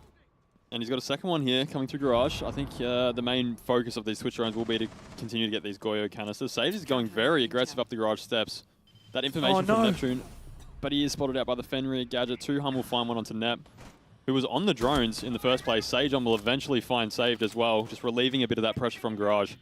Yeah, that's a huge sigh of relief there for GG, no longer having to worry about Saved in Garage. And that Dreadmine, no doubt, saved against the push from Saved. Yeah, the timing was quite crazy as well, because Net was the one on the Twitch drone that eventually got flanked by 2Han. Oh, here comes the drop though, desperate from Physics, good shot. Is there a trade? A swing comes down, Killerman has to get around the action as well. It's just him and Japer left. Screw that, it's all on Japer now. 1v2, and he finds 2 of them. It's a 1v1, Sage has to clutch up, and he will do so. The GG is called, and a new rivalry in Oceania will begin tomorrow. GG to defend their title in a grand final against the Chiefs. I mean, Dev, the looks on their faces at the end of that round, it did not look like elation. I mean, it seemed like this should have been an easy job. Bit of a cakewalk, but Circular Spheres did everything they could in their power to make this tough for them, and they definitely have. They've made them earn their ticket to the grand final. That's exactly right. It was a tight contest for GG, but they got the job done 5 rounds in a row to send themselves into a grand final, and I can't wait to see what they have to say in their interview as we go over to the desk. Massive commiserations for Circular Spheres. They look competitive, far more competitive than I'd ever seen, Michael. I genuinely didn't think that any of these maps had legs on them before we got into them. And Circular Spheres, for all of the memeing, all of the discussions around this roster, they stood up, they challenged GG, they pushed them to their limits. Yeah, they certainly made them work for it, as Vinny alluded to there in the final call. Unfortunately, though, just the attacking prowess or lack thereof, especially here on Bank, did prove to be very, very costly. GG essentially dominating the back end of this match with a 5-round streak to get it across the line. First half, though, for GG, plenty of positive takeaways from them. Yep. And Japer actually, J-Money, having a big stand-up performance, which was awesome to see. But unfortunately, Saved and Killerman actually the tail end of the team, which unfortunately those are probably at their peak, big win conditions potentially for that team, and that just couldn't quite find their way here on Bank. Ruthless from GG, and Tuhan especially. He's been a highlight player tonight, both on Border and here on Bank, and statistically just absolutely smashing it. Honestly, for Circular Spheres, I take a lot of positives away from them. For sure. I think that they were quite impressive in the two maps, and I think that, for Outlast, I tried to be somewhat positive for them as well, but that first map was a little bit unforgivable. That was a tough one to find the positives, but for Circular Spheres, they actually end up doing better. I thought originally coming in after last night of the two semifinals, Rob, that it was going to be the other one that would maybe play out like this. You know what I mean? Like a 7-5, 100%. a little bit close, but yeah, credit to Circular Spheres. We know these guys have been around for a while, and I think they're going to kind of ask themselves the question now in the offseason, is this our level? Like semi-final, fill in the top 4, make up the numbers. Are we actually capable of a top 2 and a chance to go to the major? I'm not sure, but I will say this: Saved, considering the target bans on him, especially first map, I mean, he was great, and I think he's just got to back himself in now. He knows he's good, and it's just about just continuing on that journey next year. And again, similar to Outlast, I think you've got good potential. It's just a matter of, are we going to see them stay together as a team? Yeah, well, that's always the biggest question. Fortunately, with Circular Spheres, they've been around for such a long time. We have an idea that they will still be together. In what form? We don't know. It is time for us to welcome in Wettables for the interview. My friends. Here we go. How much were you able to hear then? Everything, mate. I hear everything. All your shit talk all the time. Yeah, that's beautiful. You got to rewatch it, and you just got to keep it on loop. My question to you, coming into this, we had written Circular Spheres off entirely, but they made that a competitive series nonetheless. Were you expecting that? Oh, all the time. Circular Spheres, that mechanically that team can compete with anyone in this region. You know what I mean? If you're off your game by a slight hitch, they'll take that. They'll sit there, they'll peek you. Like exactly like you were saying before. Look at Saved. That bro's having not even a life stage. Like, Saved is sharp, and I've always said it. I believe Saved is very good, right? It's just about someone taking him in and actually activating him and bringing him to his potential. I think Saved is a very good player, but I don't know, it's just mechanics. And if you're off by just a slight inch, that team will take you and they will rip you apart. So what you're saying is Saved to GG next year? Wait, why does this guy what is he here for on the desk? What is he here for? What does he bring to the desk? Let's be real. Honestly, I was going to mention the fact that did you steal Oda's chain as well? Yeah, I did. No, obviously, congratulations. Good game. And I think the fact that CS were competitive actually ends up being a good thing for you guys. You just have to work a little bit more, and tomorrow sets up really nicely for the grand final. I think trying to be somewhat professional here. I'm trying my best. I do apologize to you, Wet. What are your thoughts on the grand final? Just holistically about everything. You excited for it? Are you guys just embracing the challenge?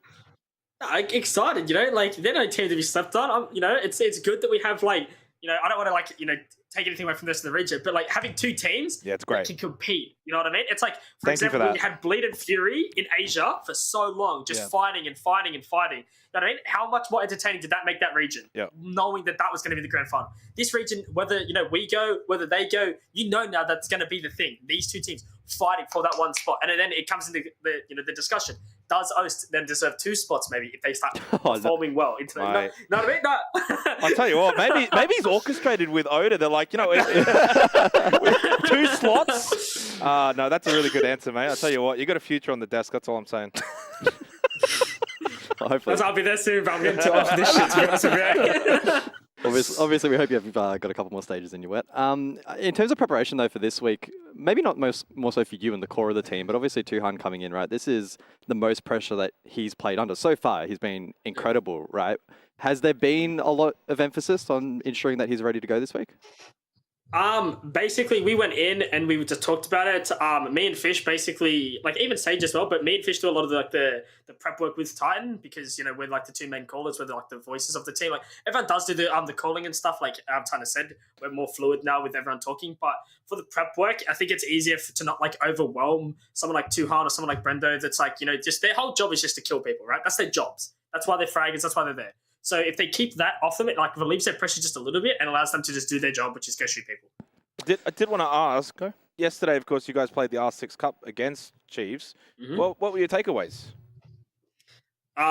Jig's back, and look, you can't sleep on that team, bro. Even without Jig, that team was good, you know what I mean? Yeah. Obviously, they're going to take a little bit of time before Jig came in to step up to what Oda and even Tex, because Tex has been international, even though it's been a while since Tex has been international, he has that experience. So the others just have to catch up to their knowledge of how to play the game. Bringing Jig in, that just makes it they have that experience of international. Jig has all that EE experience. That team's now learning, developing very, very quickly. So we go in, we focus on our game, and we'll see what happens. Kara is the only one that hasn't actually qualified for an international event. So you're right, it's a stack line. And Quiz.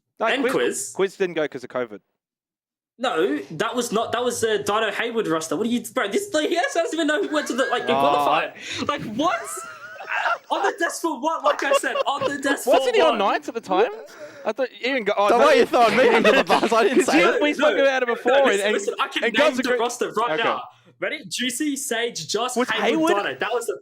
Yes, Hayward and Dono. There's no way they called with Hayward. Oh my god, this guy, bro. Bro, they're qualifying with Wettables. What do you mean true. they're qualifying with Wettables?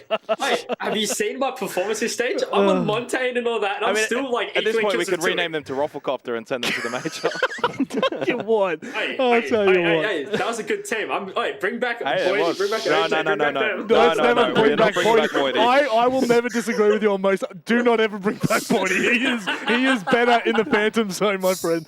Look, obviously there's a lot of storylines going into this grand final, and ultimately I think all of us on the desk, this is the most excited we've been for a grand final since, honestly, probably back in 2021, if I'm being perfectly clear. So this is a huge matchup for us to watch and for you to be a part of. Any final thoughts before we see you play tomorrow? GG's CS, you guys are... Damn, I almost swore then. Holy damn, I'm not very media trained there. No, I can say shit, that's all right, but F-bomb, you know what I mean? I get one of them. I get one, I used that already. Don't fucking do that, mate. You'll get into real trouble. No, GGCS, these guys are, very good players, and I hope they're around again. Thanks to you guys, thanks to GG for supporting us, thanks to the fans, and we'll see you tomorrow for the game. Yeah. It's all right. I know where you're going with this. Okay, go. We've been asked for a special request. I don't know. Were you watching the interview at the end of last match? No. All right, let me preface it, right? Grand final, bit of a grudge match on one of the sides. Maybe you guys are past it, doesn't matter. It's the coming together of two greats in the region, and Oda has requested a one-on-one interview with you, me, and him. What do you reckon? Pre-game. Pre-match interview, what do you reckon? Me, you, and him. Do you even want a response? I will say he did preface by saying that you would say no. Yes. So well, no, because Oda knows that I'm not going to, no hate to you guys. I know what you guys are trying to do. No hate to anything. I'll tell you what. It says Oda. Don't bring us into this. No. I'm saying it I don't want to come because of you guys or what questions are getting asked. Before games, I'm focused on the game. Oda knows that shit, so he knows I'm probably going to say no. So he's doing it. What about post game one-on-one? Post game one-on-one interview. How about that? Win or lose, doesn't matter. Ooh. Yeah, we'll think about it. Okay. I'll think about it. That one might happen, but pre-game it's not happening. I can tell you right now, I'm not doing it. We'll give you the next 24 hours to decide, mate, because we're going to see you tomorrow. Thanks very much for joining us, Wettables. We'll catch you soon, mate. Easy. Have a good one, guys. Well, there you have it. Wettables is scared. I know he's still in the call as well. I know. What do you mean what we're trying to do? Hang on. Although I would love to stir the pot there. I tell you what. I think the post-game one would be good. Post-game could be fantastic. Yeah. Not if you're the losing player, though. There's no way. Even Oda, there's no way he'd join that interview. Surely not. I think Oda would. I think Wet would, honestly. I don't know. Okay, well, there you go. If GG win, I reckon Wet would join and Oda would join if they lose. Well, let's do it. I want this. Look, end of the day, Gaming Gladiators, they show true form on this map. And just across the series, Xenox, I think the real takeaways for Gaming Gladiators is it really doesn't matter how far you push them. They're finding a way back into every single game, no matter the circumstance. Yeah, I mean, I think that's probably a hallmark to the team. Once again, though, I think coming into the playoffs, it was all about Tuhan having a regular season to remember, and he's continued that form even into the playoffs. He's been their best player, which is a testament to someone that, got brought into the team in, strange circumstances, certainly, but he has kept his faith for their decision well and truly throughout the regular season, now into the playoffs, now into a grand final. I thought Brendo was well, exceptional on the first map, maybe not so much on the second. It was fine, but I think that if he's at his best, if Brendo's at his best, because I felt like Brendo was a smidgen down this stage, but the numbers don't really say it. I think that's just more what we expect from him is like 150 EPS and like the #1 player by like, you know, huge margins. But I guess with Tuhan doing a lot of the fragging now, his numbers are obviously going to come down a little bit. But if Brendo and Tuhan are popping off the way that they did on that first map, that's going to be very difficult for Chiefs. Now we move into the most important match of the day. Guz, Oh, God. final thoughts, final sentiments before we go to a break and you guys prepare for what is going to be an incredibly tight series? Can't wait for the next 3 hours. I hope we get, what's the maximum amount of rounds? 15, 30, 45? Yeah, 45 rounds. 45 rounds. You heard it here first. Yeah, you did. 45 rounder coming up after this.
Well, we have our grand finalists decided. We are but one game away from Montreal. I know. Technically, we're 2 games away from it. Actually, technically 3 games away from it. How pedantic do you want to get here? But we're really close, I promise you. 24 hours time, and we'll almost know who's going to be going to Montreal. GG and Chiefs, Vinny, this is the expected result, and in 2-0 fashions, regardless of how close Circular Spheres may have come to, making GG bleed, it's still a 2-0. Yeah, it's the results on that screen probably don't show exactly how different both series were. Chiefs really got the job done against Outlast very quickly, in very convincing fashion, whereas GG really struggled against Circular Spheres, particularly on their attacks on both maps. Both maps, as we said before the match started, attacking side of maps. Well, I'm going to make both of your jobs really easy right now. We can speedrun this, so let's see how quick Prod can be. Antic Esports coming into this stage were second best. We expected them to do great things, and unfortunately, they've fallen short at nearly every hurdle. Their opening play day, they got beaten by Outlast, a team that we thought were Outlast last. That's terrible. That was shocking. Antic Esports, though, they just haven't hit the strides that we hoped for them. Jakenna and Lunchbox coming onto the roster doesn't feel to have gelled as well. Maybe the region is getting more competitive. Speaking of competitive, Prodigy have shown that they are well and truly worth their weight in gold in best of ones. Their best of 3 yesterday, they go toe-to-toe with Circular Spheres, in which case it was a 7-2, 7-2, 7-1. One of the weirdest and most strange series I have seen in a very long time. They've got an identity, but will that identity stick once this meta shifts? Vinny is shaking his head, and I am in agreement. Unfortunately, the shield meta is not working out for them. Once teams have started to get used to it, progressing through the stage, they have tapered off in their results. But it is time for the map vetoes, and this is where I go to James. Thanks, man. So these teams actually did play each other in the regular stage. It was a really close overtime game on Labs that Antic just barely won 8-6. So that's our first map there. Skyscraper, I'm having a look and seeing what we've seen from Antic. So they've actually played this twice against the 2 best teams in the league. They lost it both times. We get a thumbs down from Vinny. Clubhouse, should we get to it? We saw Antic win that yesterday. It was the only map they won in the series. And we're seeing the sideways thumb from you. They're like, yeah. The Emperor thumb? Yeah. Yeah, look, I think that Antic have probably won this veto. That's big. I can just hear You're raising your eyebrows, Finn. I don't know.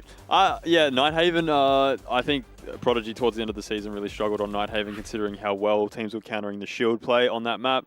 And I think we're definitely going to see a Monty ban. So what we were seeing from Prodigy was mainly like blue attacks for top floor and stuff like that, and Blitz doesn't really work into that. So I think they're going to struggle on Nighthaven, although Antic have struggled on Skyscraper so far. They've lost to Outlast, I think, twice on it now. Yep. And what was the last map? Cafe? No, Club. I mean, Club's man. Yeah, Club's there. Well, Dev, just very quickly, what are your thoughts? Never mind, it's time for us to go to the castles. Let's show this. What? Oh, geez. Wow, that was quick. That was a really good wrap up there from the couch. It's about time James made his point succinctly. Yeah, that was the quickest that we've ever got out of James, as we're looking forward to this 5th place matchup. The last time that we're going to see Names Dave for the year. We really are Names Dave fans. I do love Dave. Here on the desk. He's a good shield player. Oh, thank you. Do I get one as well? No, well, you didn't ask. Okay. So, we've got our grand final set. Oh, thank you. Gonna need an energy drink to get through this. Gaming Gladiators versus Chiefs. Grand final tomorrow. For now, 5th place match. Then tomorrow, 3rd place match. Then, grand final.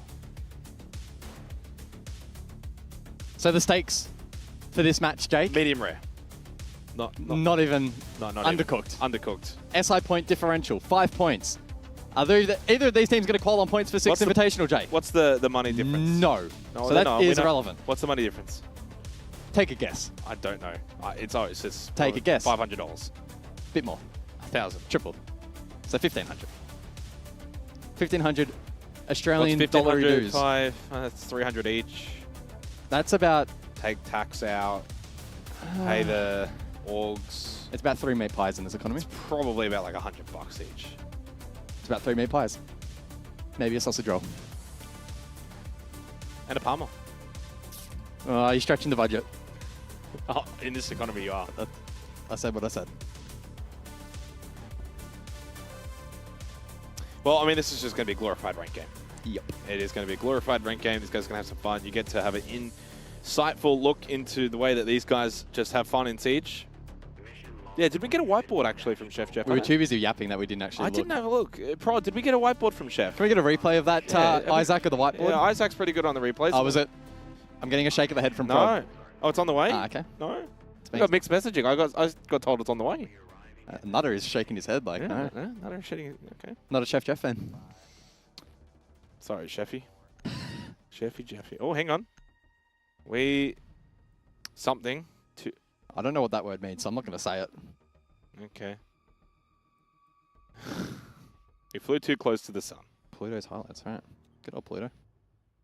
Cool. I will say, props for writing out an entire YouTube link on a whiteboard. Is that the most preparation Chef's done for a match this season? Maybe if he actually did some more prep, they would be in... No, I joke. I joke. Someone in chat's already typed out like 3 paragraphs. No, this caster hates Chef Jeff. Well, we love Chef Jeff. He was on the couch... No, was it last stage or the one after before? Was it end of last year? I think it was stage 223. Yeah. No, we had Although Jeff come down. Esports messes up with your mind, with timelines. So. That was back under Mammoth. Ah, yeah. See, I got some historical correct, but I was wrong about quiz. And Wedables called me out. Remember the Mammoth days? They're pretty down bad back then, right? They were down bad. One stage they didn't win a single game. Chef has definitely improved. He has definitely improved. Could finish 5th. It's better. Can they? Could. Not really too much to note in terms of bans, but the Mav is out of play. I got to say though, props to Antic to allow Dave his choice of shield. Oh well, that is the most respectable part of the ban phase. Yeah. It's, honestly, it's a 5th place match. Like, just let Dave pick whatever he wants here. We know he's going to go the Montang, even though he said, "Oh, I like the Blitz on Labs."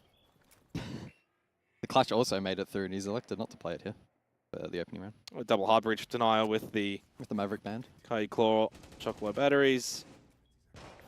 Pretty standard hold right now. Bank in towards blue, probably with a shield in front of him. IT's getting opened up. Double. I mean, pretty smart. I mean, yeah, you've got the Bandit playing close in terms of juggling. Scars. Hello. Pistol. Pistol kill to get the opening kill on the Thatcher. Oh. And then he goes for a little bit more and loses his life to Faulty, who was, well, pretty good yesterday. But he loses that battle to Lunchbox. And I will say, though, Scrim Faulty. I'm assuming he's got a reputation of maybe playing bad in scrims, but playing well in officials. Yeah, I mean... This is ranked. This is ranked. This is not even ranked. This is late night casual at 2 in the morning with friends. Well, look, if it plays out like it could, we may actually finish at 2 AM. It is currently 20 past 9, Australian Eastern Daylight Time. Go on, high set. What's locked in?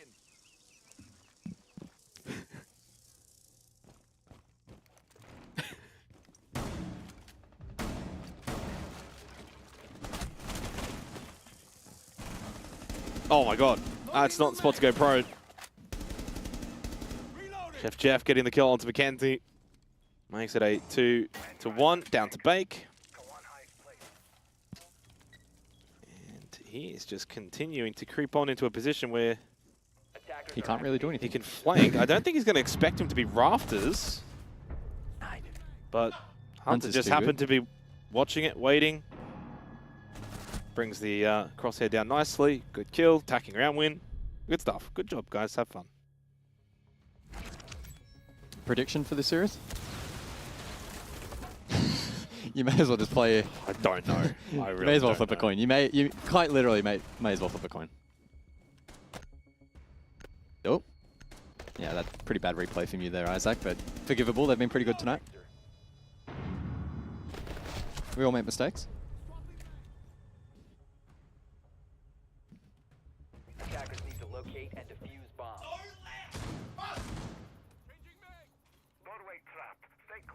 He going me. Look, the banter may be the only thing that keeps this game interesting, so the more the better in the chat. Highly encouraged. Well, instead of a picture-in-picture, we need like a magnifying glass on the chat just to prop that up. You can increase the text chat size. We have done that at some previous events.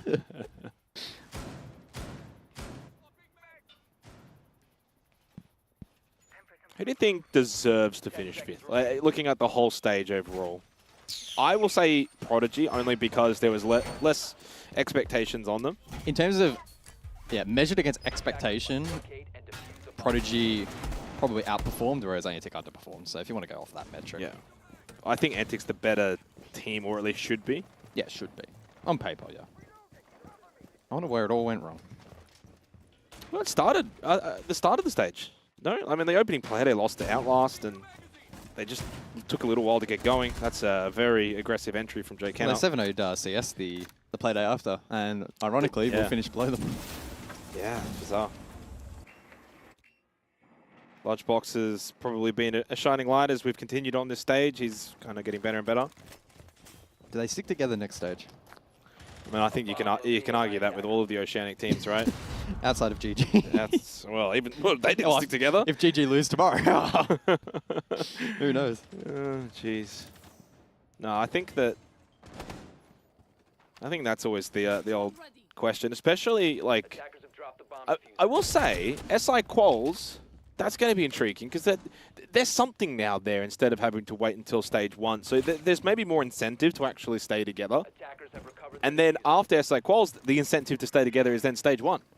Or at least don't make roster changes 1 week before quals. Or that. It's always left so late. Oh, I can tell James was sitting here because the chair is like in the floor. VP versus Wolves in 5.5 hours. You going to stay up for that? Oh, I will not be. But I might wake up, apparently, and watch it. Well, that is 3 a.m. in our time. And then Secret BDS I'm upper sure it'll bracket go finals. until... That's going to be a banger, 6:30. You'll be up for that. Yeah. What one's that one? Upper bracket final. So upper bracket winner final. will get phase 2. Who do you think wins it, Secret or BDS? Oh, that's I'd say tough. Secret's playing well. And BDS almost lost yesterday. I think that's a real barn burner. Probably comes down to who really wants the seeding a little bit more. I'd love to see Secret, I think. Obviously, Virtue. Secret have performed well this stage. Ooh, good shot, Dave, with the Vector. BDS already qualified for SI on points, so they're chilling. Surprised that Dave's not playing with the Clash, actually. Yeah, true. We'll probably see it eventually. I do wonder if Antic are going to employ shield tactics in this half. I would presume at some point we see it. I don't think Antic really need to, though, especially if Dave's not playing the Clash. Well, if Dave's not playing the Clash, you want to play the shields into it, right? Yeah, I know, but I'm saying that, like, if he's not trying, you're not trying. You know what I mean? It's like that vibe of, like... There's like a gentleman's agreement. Yeah. Just don't play the shields. they may well be. Nice shot, Jeff, but you will lose the round. 5 seconds remaining. Yeah. Yeah. Doesn't even attempt to play it. Stat pad. You got to bolster the stats so they look good at the end of the stage, at right? the conclusion. Yeah. Get on the radar for next stage. That's like cool. Did I get your prediction on Secret BDS? No, I think I'm leaning... I think it's my heart saying Secret, but my mind is saying BDS. Okay. Well, but I wouldn't be shocked with either. I didn't know result. your heart is in the Secret camp. Oh, Virtue. Yeah, true. I didn't know you Virtue were tight like that. Well, we're not, but we are. We are Australian, so... Oh, is he Australian anymore? No, he hasn't been for a while. It's like JKS. He is now the only Australian playing in EU after Jigsaw came back home. That's true. Maybe Wettables next year. But they did replace it with an Australian caster, so... That's true. The old James Devmarter, Stuart. Attackers have located a bomb.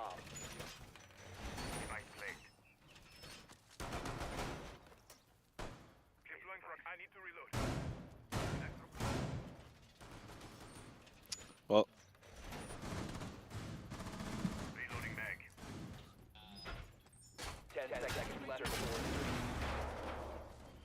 I was about to say, so much for the gentleman's agreement as the Montang was going to be selected, but switched off last second. Hunter. He's prone to playing the shields and playing them quite well. But alas not. Again, it's kind of hard at just sort of highlighting the nature of a 5th place match such as this. There's less vigor when it comes to wanting to really break the bank.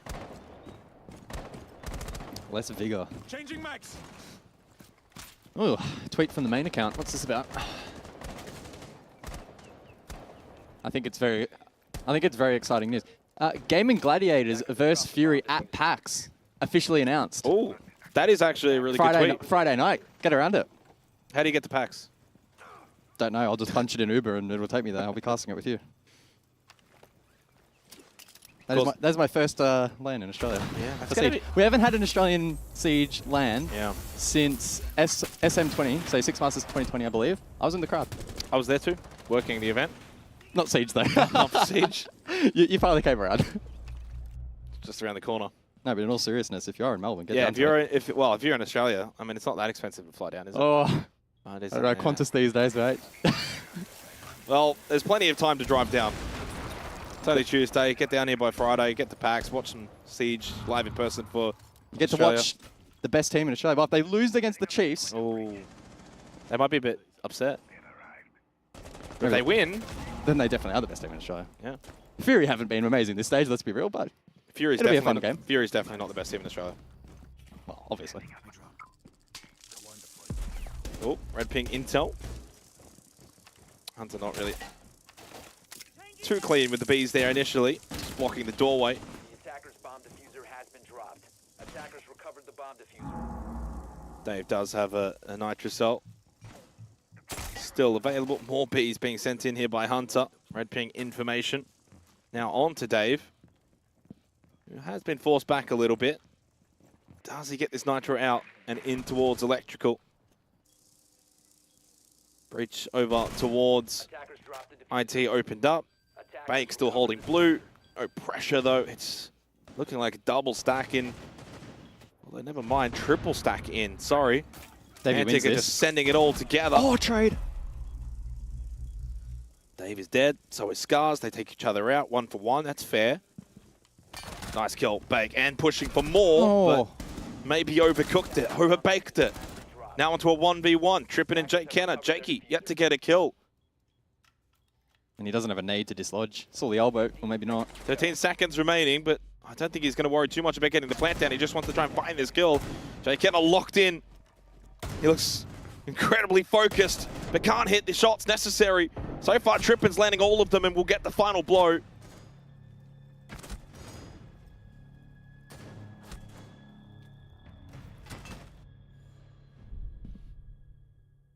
Thoughts on the clutch? It was pretty clean. A bit of a shame that Jake didn't have a frag grenade there because it actually would have been pretty helpful, assuming that he wasn't in line of sight of a magnet. DMR just making it a little bit more challenging to sort of win that fight with pre-fires. Yeah, I got him to 7 HP. Shots 1 to 3. Well, I think shot 2 landed. Attackers need to locate and defuse. No, not according to the server. He won the clutch anyway, so it's okay. Are you saying the hit was rejected? No. Only Jake Kenner has rejected hits. And I'm not talking about that clutch. He's had some moments this stage. But he's been fun to watch. He has. I honestly think both of these two teams have been fun to watch throughout the stage. Yeah. I think the breath of fresh air when it comes to Prodigy's like very open approach regarding their play style and regarding the way that they operate behind shields, and they've said it from the get-go. They're a shield team. They know what's the meta right now. That's why they're finding success.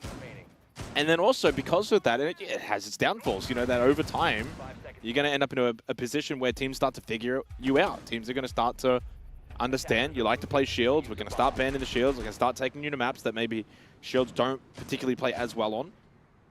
Speaking of shields, Hunter now bringing the Montang. First time that we will see Antic bring a shield operator. Again, if you're just tuning in, 5th place match here in Oceania. Not really much to write home about for this, unfortunately. No real bearing on that. Apparently the secret BDS game means nothing. Again, we come from one region leagues. They're already both in phase 2, so that match means nothing. But outside of probably prize pool. I was going to say the prize pool would be significant between 1 and 2, no? Probably. I mean, you would hope. Okay. Look. Attackers dropped the diffuser. So apologies. We are spreading misinformation. It's been a day for that. Good take over towards Rafters on top of Garage, and that's going to be a 2-0 start for Prodigy in the round. That's why we don't work at you. We're not good enough. We don't know what's up.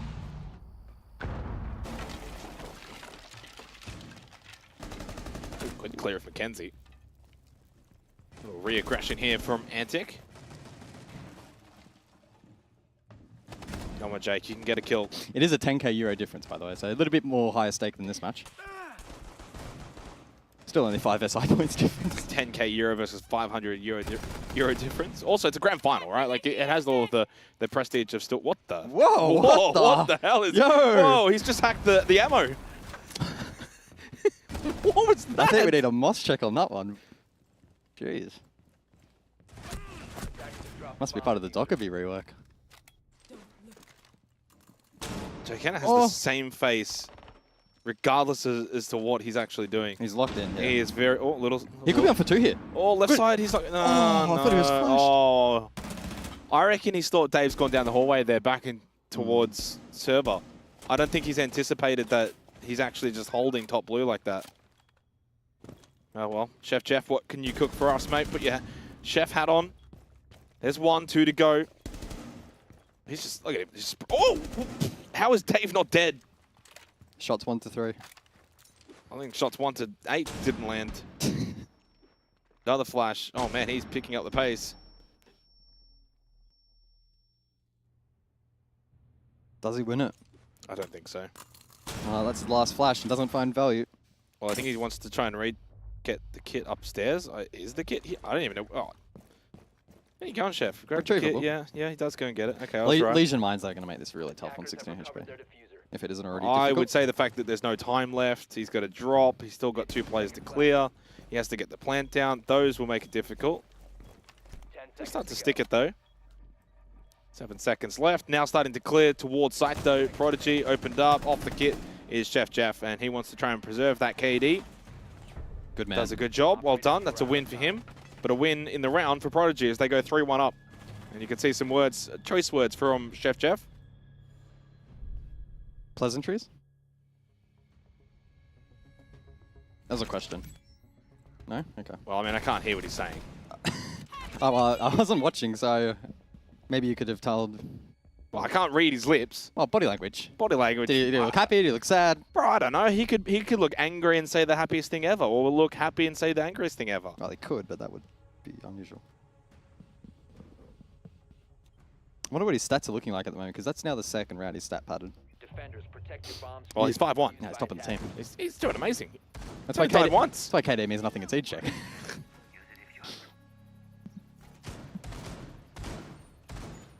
Scars with 2 opening kills in this series so far. Been some clean work from him. Unfortunately, though, for Antique, last 3 rounds going the way of Prodigy. So building a bit of a streak here. It's a clean rotation for them. We go back down to basement for the 5th round. And a pretty big extension to be employed here. And they'll invest in the mirror for the backline. I was just thinking about the secret BDS thing. I don't think I ever said it was about seeding. Was that you that said it? It was me, I missed. I was operating under false assumption. I'm always thinking it's me, because usually 99% of the time it is me. So I was like, did I say that? I was like, No, I definitely said it. Again, we're one region, Andy, so we don't have to worry about this shit. It's grand final, you're in or out. Which is honestly more exciting. Not great for the region. I'm sure the Chiefs and GG would both like to go. And Bleed. And Bleed. And Elevate. Maybe not Fury. Fury's off to PAX. Elevate won, so they're chilling. Well, it's more so speaking like holistically, like every stage. And yeah. But it creates for very much an exciting league. Both Asia, do or die. Do or die. Do or die. 1 run, no LCQs.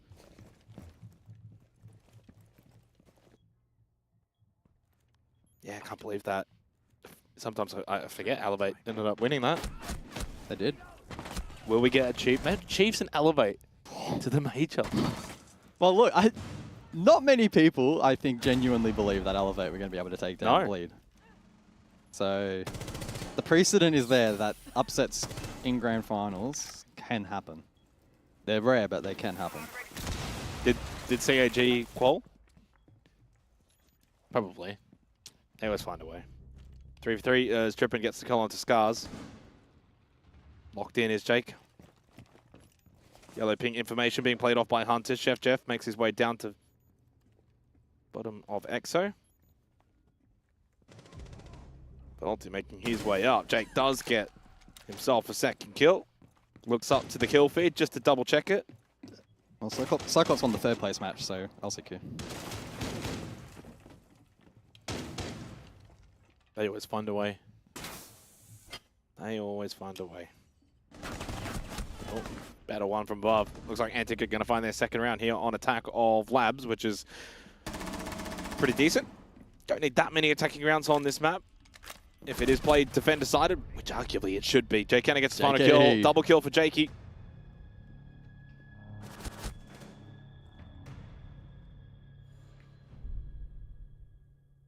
Gentlemanly behavior from Chef in the chat.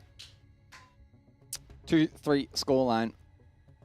Antic looking to now recapture a bit of momentum in this match. Again, it was 3 straight for Prodigy. That's now been broken up down on basement. We return to the top floor as that unlocks on the rotation for Prodigy.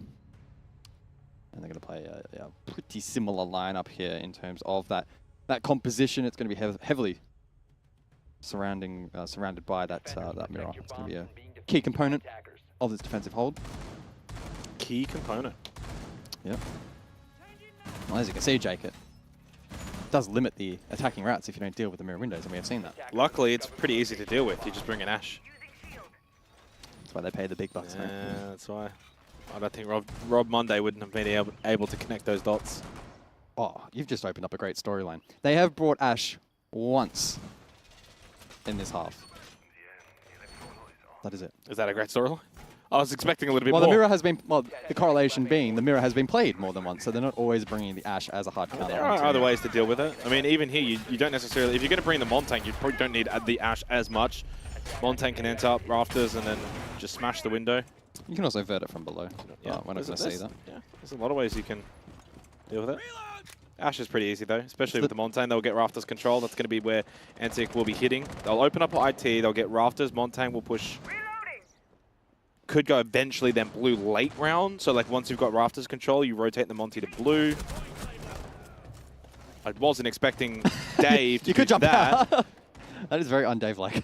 That was not part of the script. This makes it a lot easier now for Antic, in fact. Yeah, sure does. Pretty easy to deal with that hard breach denial with the Thatcher in play. Go, go, Hunter. Go, go. And the Monty can be a nuisance in warehouse and flush out rafters. That's where that second layer of the mirror window does become rather important. They do have both the Ace and the Ash, though, to contest that. Oh! Well, that was a W not bait. something that I expected, but there was pressure there on the doorway, and Lunchbox goes down. Also, this is like an inverted hold on rafters, guys. Left side reinforced with the mirror window, and the right side's open. Thoughts? It looks very sketchy to play that. I feel bad for Mackenzie at the moment. Mackenzie looks like he's just dancing on thin ice. This guy, though, does eventually lose his life. He's trying to avoid like 3 angles. He's playing it quite well. He still also has the mirror window intact. Also, he's got this weird, like, little L-shaped pocket of mirror window that looks... Oh! Beautiful shot onto Jake Kenner from Mackenzie. He's played this perfectly, and he kills the Montang. Player left, kill him, shotgun. You can see him, shoot him. No! Like, overplayed his hand a little bit. Oh no, I think he was worried about the other player on rafters. That's why he couldn't swing out. It was such a stressful position. He was worried because Lunchbox was in the position that he was in. He couldn't swing. Good shot from Faulty. Yeah, I mean, Prodigy deserves to win this round. Off the back of the work from Does he stay his pat? Does he pad his stats? Absolutely. Does he stay alive? 50 seconds, mate. This is an impromptu tack timeout. Don't you realize? Run the other way, Chef. You're not winning the round, mate. This is where you just, talk things over. Nah, not no 5th place. This is where you go hide on that. Headshot? Nah. I didn't even trade it. He was on 1 death. He could have taken a 1 death half. What's he doing? Faulty's got a little bit more light on today. He was in the pitch black yesterday. Maybe it's daylight savings, bit of sunlight still out at 9:40 Yeah, p.m. that is true.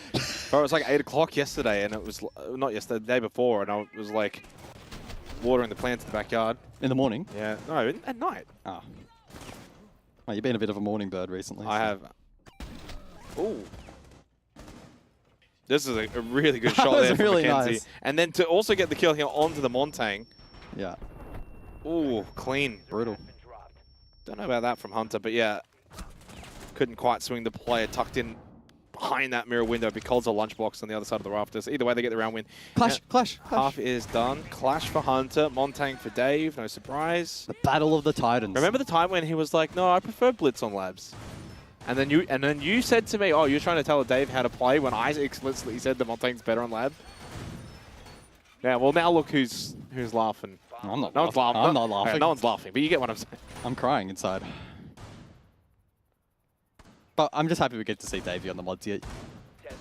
That gentleman's agreement has not withstood the test of time. Gentleman Screaming is off now in the second half. Dave's on shields. He's like, no, forget your bloody agreement. Get me on the shield, mate. It's been a while. When was the last time we played the Monty? Was it actually that GG game on Border? It's legitimately been banned out against him for quite a while. I think it was that GG game Border. That was the last time. Very well might be. Might have been the only time. For those unfamiliar, of course, Davey.Prodigy, also known as Name's Dave. Or you could just call him Dave. Well, his name is Dave. He is the best shield player in the region. Plays only shields when in the possible. region. In the region. In the world. Some would say. Some. Dave. I will say, actually, the last couple of play days in the regular season, he did drop off a little. Chef Jeff, cheeky. Don't know where Mackenzie. I don't know where Mackenzie was going. I thought he was typing something there for a second. Maybe he thought about it. Yeah. Got places to be. 8-2. Chef Jeff having a life game. Well, asterisks. Big padding though. Oh yeah, well. Yeah, pad or not. I didn't say that. Let him pad. Oh, that's a wide swing from Jake. He's just like underarmed it. What was that? That's like when you try and throw in your dreams. Oh! Whoa, They did throw that. They didn't. He just shot that vector and a bullet came flying and landing into his head. Nicely done. Right between the eyes. Dave is He's having low. some trouble. 20 HP into the clash. Doesn't bode well for him. Hunter's a pretty good shield player as well. He's going to get zapped to death. 10. Oh, back up, Dave. Back up. This is not your spot. I don't think that's going to help you.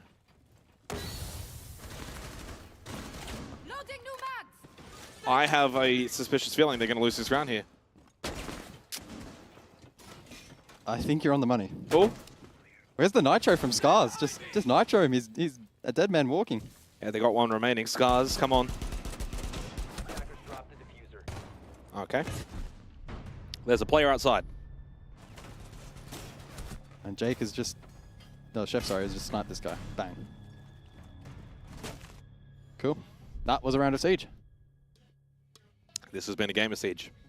The mostest game of Siege you'll ever siege. In the mostest region.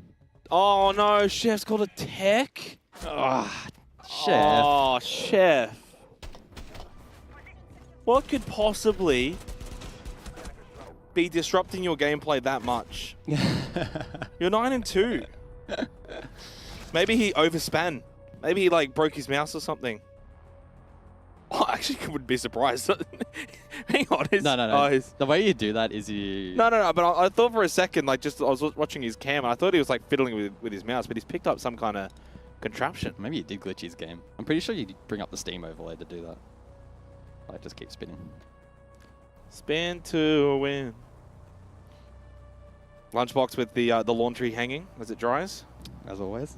It looks like high school shirts on the left, no? He's a well-educated man. Yeah. Stay in school, kids. Stay in school or play Siege and go pro? Do both. I wouldn't put all my eggs in one basket. You got a marketing degree before you casted? Yep, I did. How's that going for you? I haven't used it. Paid it off, though. Really? Yeah. Yep. Fair effort.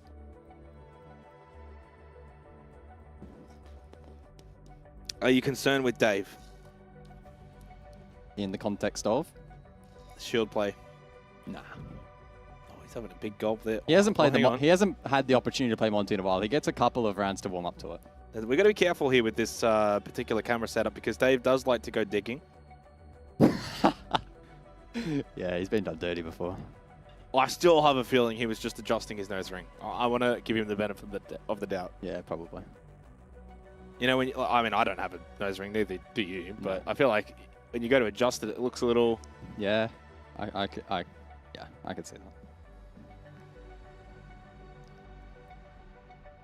How's Chef's game going, guys? Any Is Chef good? What was the issue? Any progress? Oh, we've had 2 players leave the lobby, I can see from here, so... I think we may have a rehost, Jay. I know how much you love these. I propose, instead of a rehost... We play 3v5? We just call it. I wasn't going to go that far. Just go home. Who's winning right now? They can just take 5th. It's 4v5 now in the lobby, actually. So. Okay. You can really see from here? Yeah, I can see. Oh, okay. May as well give a bit Can you see where Mackenzie is? Bit of a behind the scenes. Well, he's in the dark and his mic is covering about 80% of his face, so not really.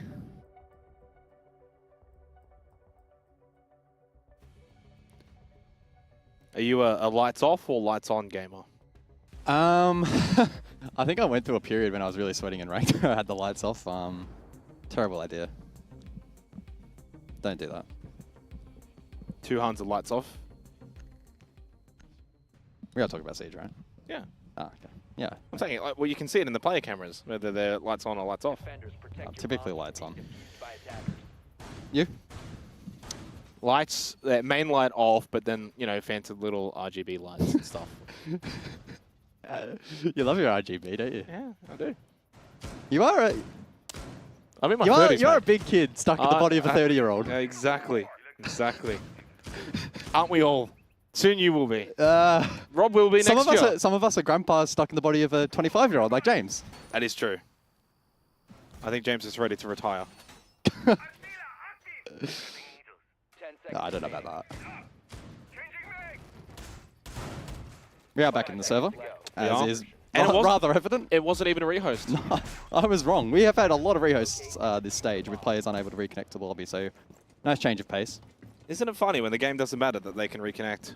Do you reckon we have any FPS bugs during this match? Maybe. I don't know what the last one was for. I feel like it might have been an FPS bug, kind of related, or at least similar. Well, it is an NAL, so we won't get any drone bugs, so that's good.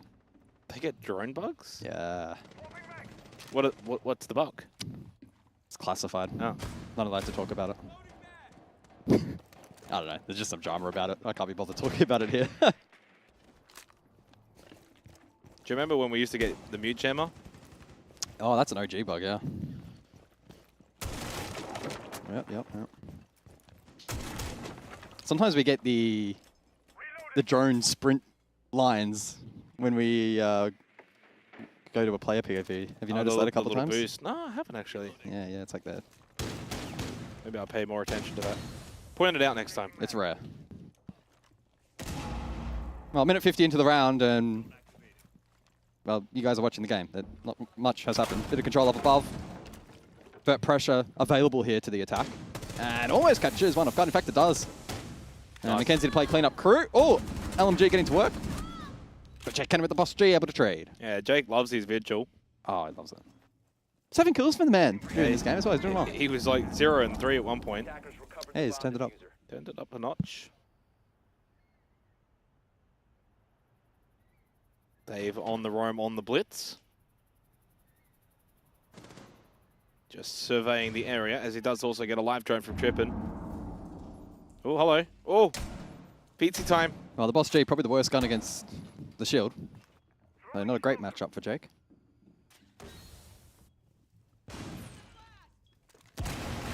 Hunter was thinking about a nitrocell, and he may think about it again, but it will not land.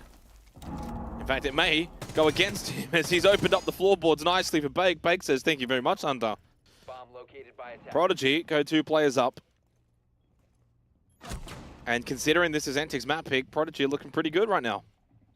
Jake Kenner's about to clutch it, so have you heard the story? I have not heard the story of Jake Kenner. Jake Kenner, cargo stairs, boss G.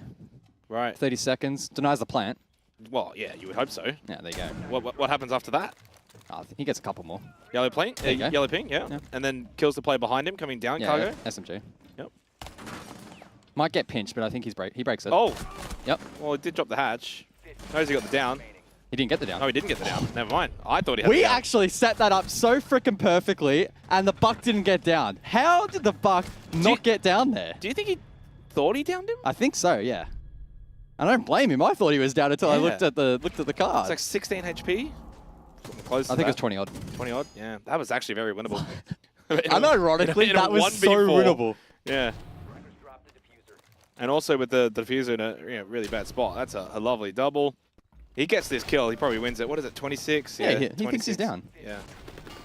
Oh, and then he almost kills that guy as well. Wow. Jake's just... He actually made that. He probably should very winnable. He actually probably should have won that. He actually probably should have won that. And that would have been cast to the stage in the 5th place match. Bit of sponge machine about that one. Oh, jeez. Not quite to win the league, but... Oh, nice effort, Jake. Nice effort.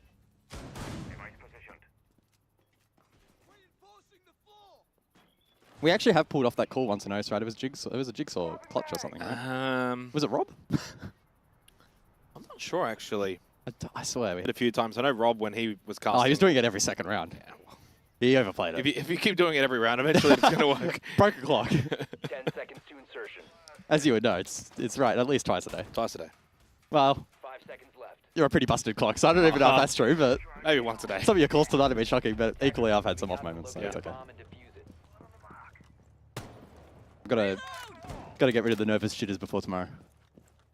What's tomorrow? Grand final. Oh, yeah, true. Oh. What's tomorrow? It's a third place match before the grand final, no? Oh, well, that's the big... Oh, sorry. Is the third place match first or second? Should be... No, first. It's the precursor. Mate, once the grand final's done, that's it. Everyone's going home. You got to put the third place match first. I figured. Why was the 5th place match not the opener for tonight, then? That is a good point.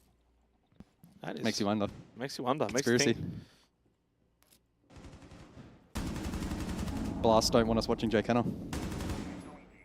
We will watch him anyway.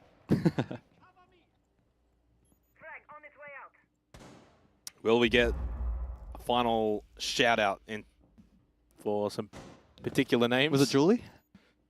Paul, Shan. The Avengers. They lost yesterday, and the first thing Jay Kenner posted was the Paul is in control. Oh boy. Nitro.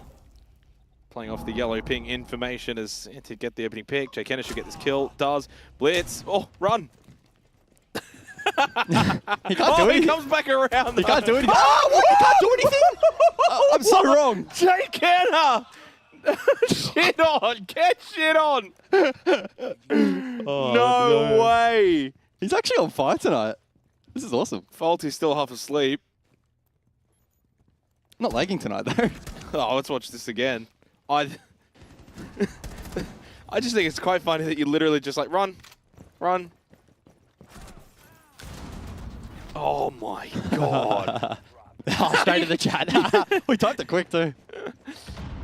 You can see in the player cam as well, actually. He was like, his whole screen was so white that he got blinded IRL. I thought he dodged the flash, but I guess not. No. Oh, he gets the final kill as well. Oh, that was a nice shot. Tell you what, Jake, if you had played like this yesterday, wouldn't have changed the thing. If you played like that in the last round, he actually would have pulled off the clutch. He did play pretty well in that round too. So 4-5, this is, of course, going to go the distance. We know we're going to Clubhouse. 8-7, 8-7, 8-7 coming our way. Hey, I said 45. 8-7, 8-7, 8-7. It's a magic number, 45 rounds. We are going to rival the NAL Grand Final. For the 5th place match in Oce. Quite a sounds pretty similar discrepancy in terms of importance. Just a little bit. Marginal. Yeah. Did you watch it, the grand final for NA? I was asleep. I was watching it. I've seen some of the clips since, of course. It was very entertaining. Very entertaining. Sure. Yeah. Sure it was. I was on the edge of my seat. I mean, what a storyline, right? A Canadian against his old team under dubious circumstances. It's a little bit like tomorrow night. Ooh. Isn't it? Oda? Is that a hint? Oda against his ex-team. What's in the water? And it was Canadian that got the final laugh. Does that mean Oda will follow in the footsteps tomorrow? Does that mean Jigsaw and Chiefs will then beat Fnatic Montreal. Or would that require Fnatic actually doing something?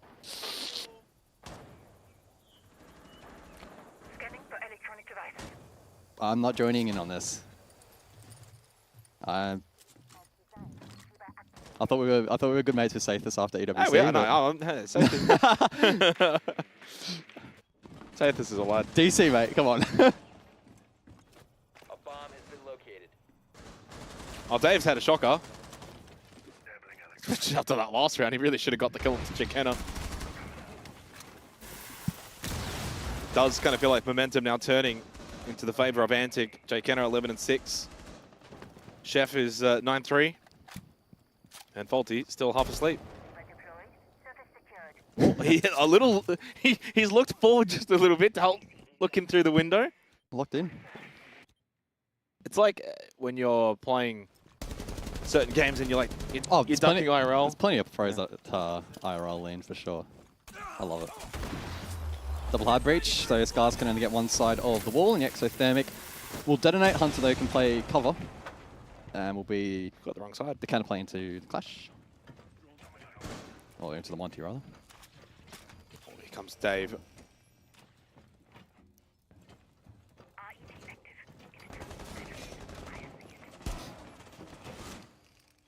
Oh, Jackenna in electrical. There is a deployable shield to try and help fortify that position, but it will be forfeited. I think Scars is waiting to throw a nitro towards Dave.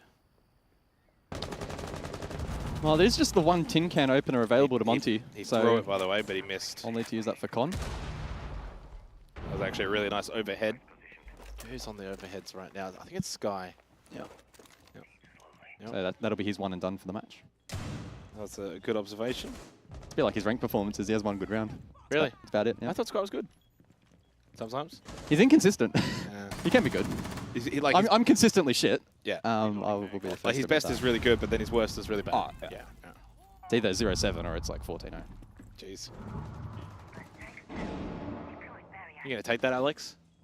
He could just refuse to observe the rest of the round. it just starts spinning in the air. 30 seconds left in this one as Scars will take down Faulty. The Clash is doing a phenomenal job installing out electrical, by the way, in the meantime. Yeah, they can't get through this. They can't get through. They got no EMP. Oh, they do get through, actually, though, as Bake is going to go find the double kill. Someone had to do it. Dave now looking to try and stick the plant. Chef Jeff looking to get a kill, into another kill, into another kill, and there's the spin to win from Chefy Jeffy. Arms in the air like he just don't care. I would say not the GOAT. That's my answer. He could be the GOAT in this match, though. The stat pad. He's on it. Did he actually say it? Chef Jeff said the stat pad. Must be listening to the stream. Can we get a Moss check? Has he got the stream up on his second monitor? Yeah, close that second monitor. Why are we watching Jackenna? Nice. Nice, Chef. We know that's a gap. Hold it. Bro, I literally called it. I don't know. Like Someone saying. Someone needs to hold con jumping, and then like didn't happen type shit. No words. Serious calls for a 5th place match. Bloody hell. Are they taking this seriously? Oh, we might have to lock in. We might have to lock in. Jeez, I thought they were just having fun. Well, it's 5-5, round 11. Here we go. I'm going to stand up now. Let's lock in. Okay, I'm ready to go. Don't allow them through the con window. Antic are locked in now. They want this. This 5th place match. Triple monitor setup. Bad ergonomics. That's it. It's the emo ring keyboard. Anyone that's watched OS for a long time knows about the emo ring keyboard. It's actually pretty similar to the observation desk. This is kind of like, what Sky would be looking POV. at. Yeah. It's a little bit too tall though. Sky is quite short. Well, I'd say he's like 5'11". Yeah, if he's 5'11", then you're 6 foot. Absolutely, I am. 6 foot on a box. We'll get the Mandy box out for you. It's actually gone, by the way. This is the first stage that hasn't been here. That's Times have changed, Jake. Times have changed. We don't need it for Vinny. Vinny was great, by the way, on the semi-final cast. I wasn't listening much, but he looked good. Oh, Davey, come on. This is the round where Davey pops off. On the blitz, smoke goes out. Here we go. Rush attack from Prodigy. Antic, we just heard the comms before. Watch the windows while they're allowed to go in through one of the windows down below. Trying to go and get this plane in towards control. Good flash. Kendall is effective. Smokes go out. Dave looking to try and make the entry, but he is aware of the fact that there is still Vert being held by Antic. Bait gets the opening kill onto Chef Jeff. He'll have to put his hands in the air now because it's not on the keyboard. Scars also will fall, but they've lost 2 very quickly. And Hunter, Jake, and Box all get 3 kills combined. Down to Trippin and Bake. The fast push for Prodigy has fallen apart. They just never were able to win the battle up above. Antic still have got Vert. And even from the horizontal, Hunter, great headshot onto Bake. Trippin needs to get all 3. He's got a minute 30 to contest above here, so he doesn't need to rush half the round. Here we go, he goes up. Oh, this is... Oh, keep following. Box is one shot. Don't peek this. No. Whoa! Oh, they had no idea! He doesn't know where Jake is. They don't have a drone for it. Oh, they do now, actually. Oh, they know where Jake is. Oh, he's dropped. They have a drone control room. Oh, so man, look at this. They might spot him on site. Oh, look at the... Oh, no. No, they keep cutting. Like, just let him free cam it. Let him go. Oh, here we go. Third person, Rainbow Six Siege coming soon. Oh, look at this angle. They keep contesting. We follow behind. Jake Kenner. Oh, oh. Jake behind the box. Run.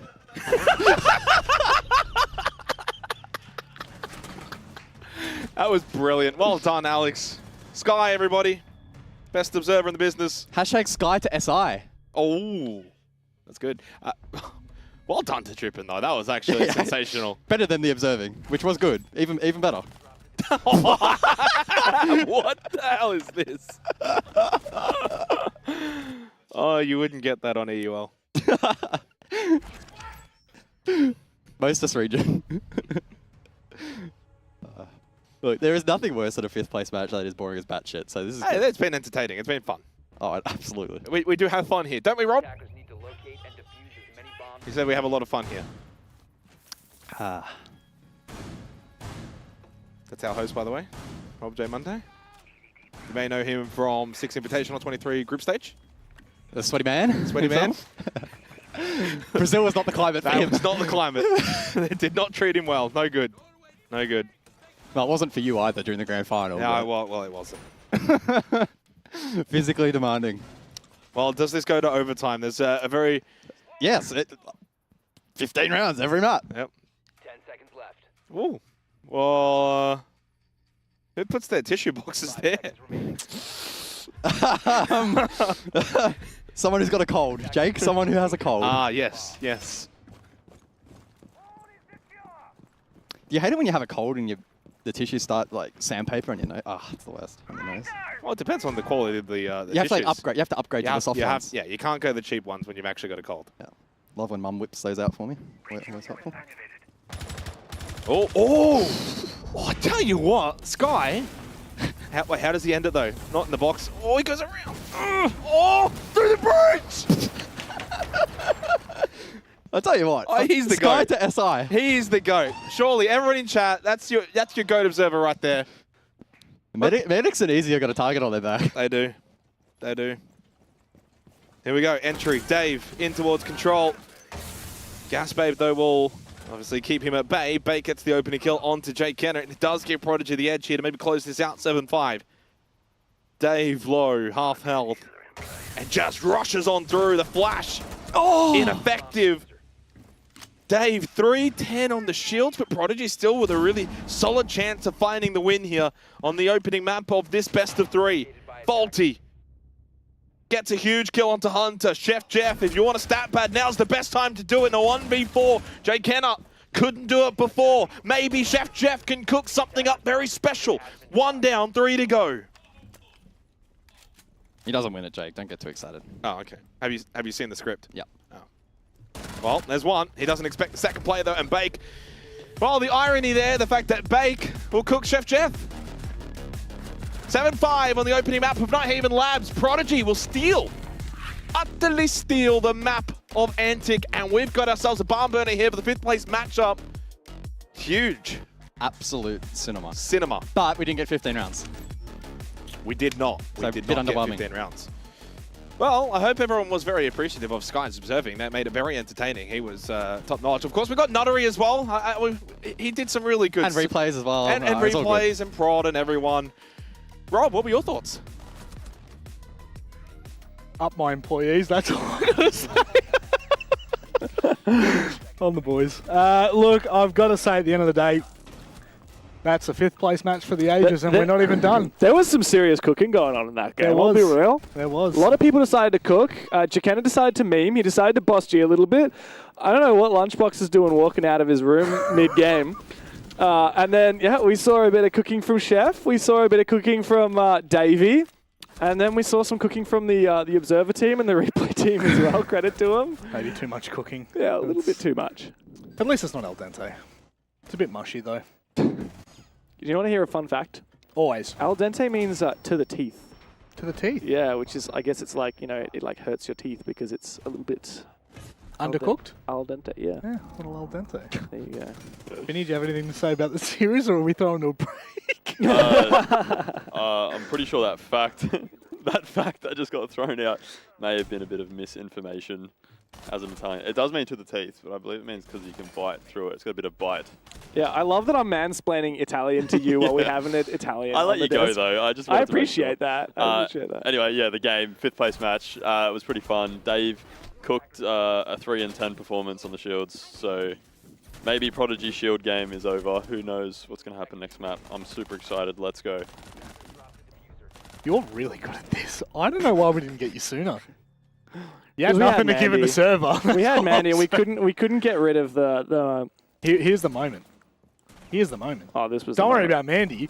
That's the moment of a lifetime. You don't get any better. You don't get any better than this. Must be pretty hard to be Mandy right now because we got Vinny doing a stellar job replacing her on the desk, and we've got Sky doing a stellar job replacing her on the ob sticks as well. True. So yeah, she really, has not been missed. No.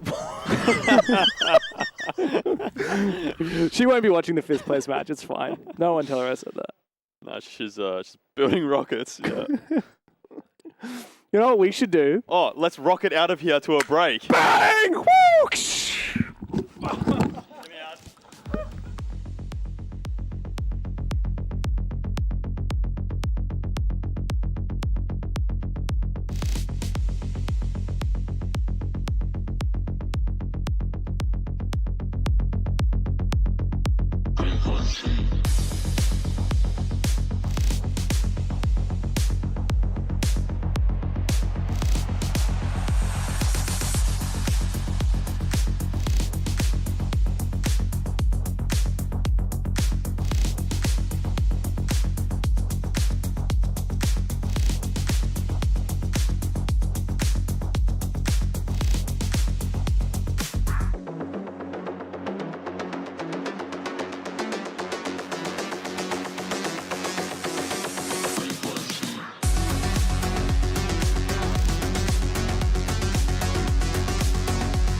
Alrighty, well, it looks as if we can finally get underway here for the 5th place matchup for what will be the 3rd map.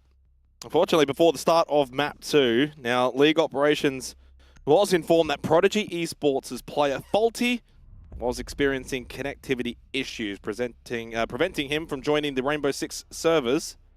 After 10 minutes of troubleshooting, the technical pause timer then expired. So that led to a forfeit for map 2, which now means that this 5th place match is tied 1-1, and we are now heading to map 3 officially, which is Clubhouse. Welcome back, Michael. Hello. What'd you get up to during the break? We're watching Dashcam Owners Australia. Not good. There's some interesting people on the road. Yeah, it's not good. I've seen you drive Fine. after I've seen O-Stays as well. So the craziest driver that we've got in the entire... Rob J. Monday. No, I'd say it's not. And then closely followed Rob J. Monday. In fact, when we were leaving the studio, I believe it was last night, we do have to leave the car park, go down an alleyway, traffic lights. And Rob J. Monday decided it would be funny to sit in front of me at a green light for about 30 seconds and try to stall me out until the red light. He failed. I did go through the green light at Vic Police, legally. So Was it close? No. It was very much green. Very much green. Yep. I have run a red light before. Yeah. Oh, okay. Well, long time ago. You didn't need to incriminate yourself? Well, that's the only red light I've run that I've actually been fined for. Oh, so you did get fined? Okay. Yeah. Okay. Okay. That's how I knew I ran the red light. One and done. Yeah. Yeah. Clean since. Alrighty, let's head into Clubhouse. Of course, as the rules state, any forfeit leads to a 7-0. What's intriguing, of course, was that particular map of Skyscraper was the map pick of Prodigy, so I think they'll be feeling a little bit disappointed. It was Prodigy, of course, that had the issue with Faulty, unable to connect for well and truly prolonged time. And also, just to add, like, you know, in terms of rule book stipulation, and this is obviously the discretion of the admins, but we gave him more time than allotted. So we went overboard. So it was quite a lengthy delay, of course. Anytime you forfeit a team a map, it's always got to be within reason. And in this case, it was well and truly within the right. So final map. It was a struggle for Dave on the shields in the last map, but for Box, no problem. Straight in. Opening kill. Trippin will sit aside for the remainder of this opening round. 3rd and final map. Of course, Night Haven Labs was 7-5 in favor of Prodigy. It's a pretty decent game, pretty entertaining, pretty fun. A little bit of time since then, but now onto the 3rd map as a reminder in terms of the games that happened earlier today. This 5th place match being now our final one for the day. We had the 2 semi-finals, Chiefs and Gaming Gladiators both winning, both progressing to the grand final tomorrow. And you win the grand final, and guess what? You go to the Montreal Major.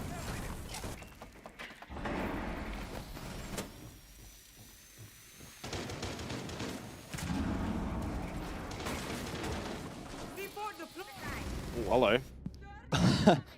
Don't think Mackenzie was ready for Jake Anderson to just be pushing. Main stairs. It's an intriguing position though for Mackenzie at that point, considering I think actually have the numbers. Good position over towards blue as well. They're going to just utilize the fact that it's 5 versus 3. They can start to really pressure the defense, working over towards Kitchen. Gas Babe thrown by Dave. To see the Montaigne as well, guys, has been banned out this map of Club. Yeah, Prodigy now backed into a rather awkward position, minute on the clock, and the Blitz continues to be a threat that's looming through Electrical. We'll march forward as Hunter goes to the plan, and that his army can be dealt with very cleanly by Box. And Jake Kenner, 3 kills in the round. Lunchbox! Flawless. There's to change his name to Names Box. Yeah. Clean with it on the shield. It would be quite funny if Antic go on and win from here, because I tell you what, Clubhouse is probably a map that I think they're going to be quite proficient on. Great start from Lunchbox with the early entry into Secret. And he finished it off as well on site. Don't know about that positioning there from Mackenzie. Thought he could get a Nitro up maybe in the kitchen hallway, but in the end, flawless to begin the final map. Very sharp. Attackers need to locate and defuse bombs. Gym bedroom round 2. And we'll see if Antic are eager to maintain the pace in this match. The Blitz may be a bit of a mainstay. Ying has also made it through the ban phase. This also does confirm, Gus, that we will finish today earlier than yesterday. 3 BO3s versus 2 BO3s. This is the last map, of course, and it cannot go for 2 hours. It can't. It cannot. It cannot go for 2 hours. Jake? No. Stop. You would be shocked. Stop. No. Can't. I'm pretty sure some of those South Asia BO ones may have pushed 2 hours. I don't think so. Come on. Come on, Michael. 15 rounds, couple rehosts. No. I'll give you an hour, maybe an hour and a half if you want to stretch it, not 2. What's on the agenda when you get home? Bed. Okay. It's on the agenda. Cool. Is it number 1 on the list? I don't know. It's on the agenda. Go to gym bedroom here for the second round. Prodigy unsuccessful down in basement. Lunchbox was great on the blitz, but now foregoes it and picks up the Ying instead. Ooh, little spot in towards Con. Chef Jeff. Look to open up the single wall. Davey was spotted. Yeah, mute jammer on the wall, so he has to trick it. Not too difficult to deal with, though. Should they increase the arc of the mute jammer again? There wasn't a patch where it like cylindered up to the top or whatever? Yeah, it has been adjusted over time. No, I don't think so. You got other operators that do enough for wall denial. I think the mute jammers are already quite versatile. Nice Was shot. actually faulty lurking lounge, but he's now half asleep in garage. You gotta stop saying that. Look at him, bro. He's locked in. Someone yesterday said he looked dead. Well, his cam was about He 1 was. frame per minute. Yeah, it was. Oh, you know you want to peek it. Oh, this is a You know bad you want to Rafale. peek it. This is a bad Rafale. Trippin does peek it and gets the kill. Bake as well. Nice from Hunter, but he's losing buddies as Jay Kenner will fall. Oh, good shot again. Scars onto Mackenzie. And go for a weights plant here, I think. There's actually still like an entire minute in the 2v2. They should know there's one con. Hunter looks pretty clued on. Scars going for the plant in towards Jim. Playing behind the weights, as you said. And they should still know there's one more in con. Yeah, shot again. Confirmation. Bake. Oh, yeah, it's so hard to play this now with the You gotta retake mirror window in you gotta gold. retake You gotta go Logi. logistic. Yeah. Here we go. Hunter switched over to the other side. Of course, the mirror window now busted. So he's got no information right now. Bake, he'll probably anticipate he's close by, but Hunter has played that perfectly. And Antic will take 2 attacking rounds to begin on club. Chef Jeff does not quite know what's going on and how they're finding these rounds. Has he just signed the headset? What's happened there? Was it a slip or intentional? I don't know.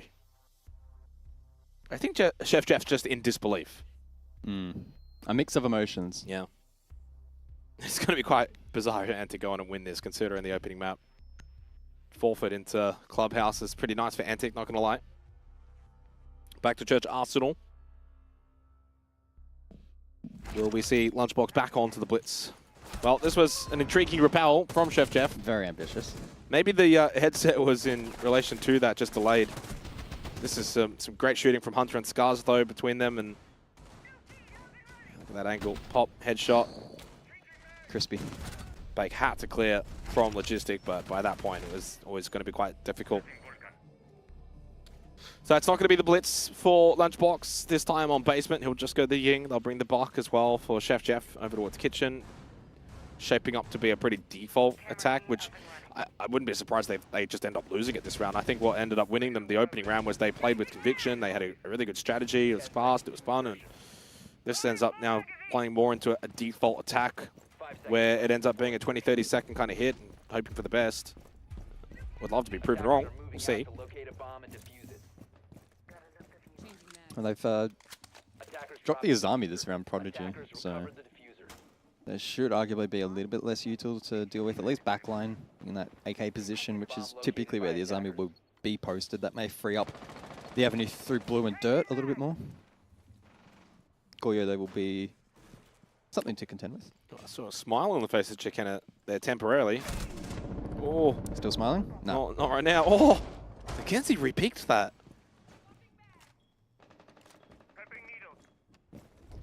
Well, Mackenzie takes the win by 40 HP, but neither of them able to get a kill. And now 5 stack down below for Prodigy on site.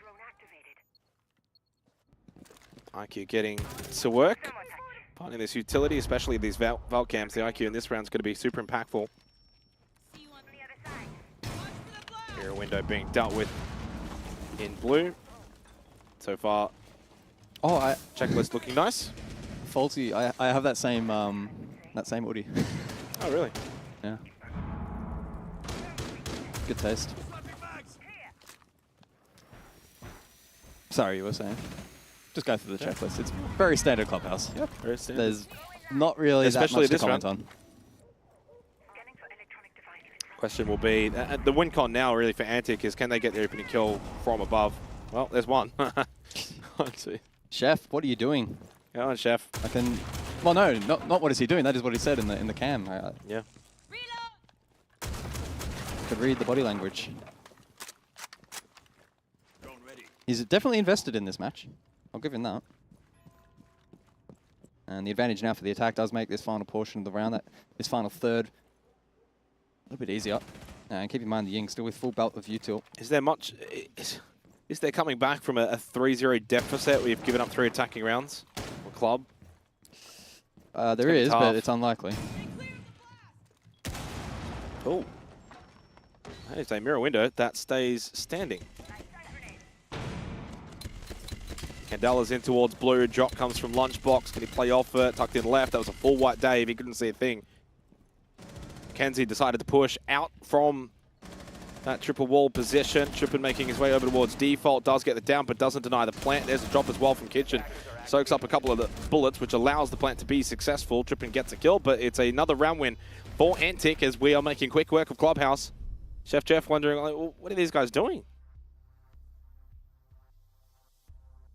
Yeah, that's now 3 straight for the attack, and this match feels like it is spiraling out of control pretty quickly for Prodigy off the back of the forfeit map 2.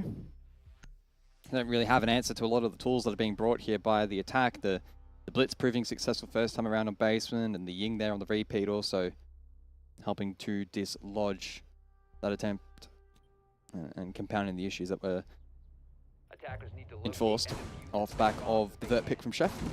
So back over to Gym Bedroom, round 4. The Blitz will make a reappearance, so the pacing again may ramp up. Could be something a little bit more direct through either Jacuzzi Breach or straight in towards Gym. Tibera being brought for wall denial.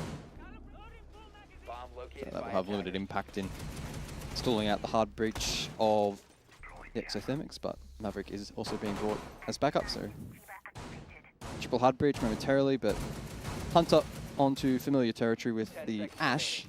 Been a pretty good day for Hunter. Been playing quite well, and a very good start for the man here on the club.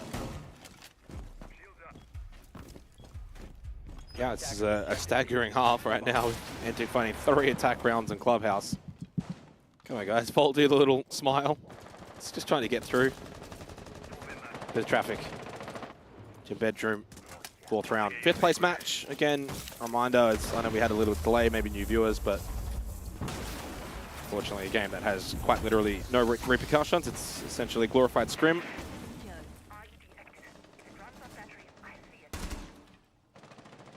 Nitro from Davey.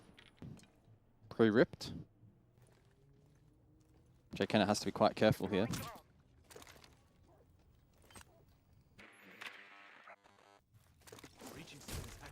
Oh, Davey's being so patient. Did he put it back in pocket? No. Doesn't land. Patience eventually wanes. And this, if he plays as well, should be a kill for Hunter. Oh boy. Yeah, oh boy indeed.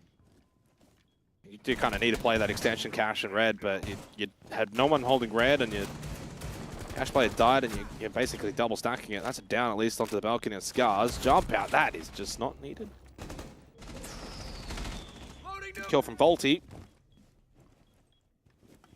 Still a Nitrocell available for Mackenzie.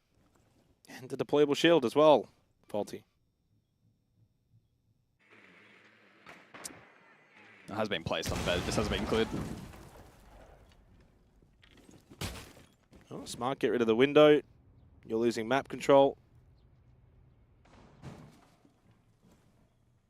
Timing? Ooh, I don't know why he was checking the left side. It does eventually get the headshot. Drop does come from the hatch. So they did go for a logistics stack here, all three of them, and a good kill.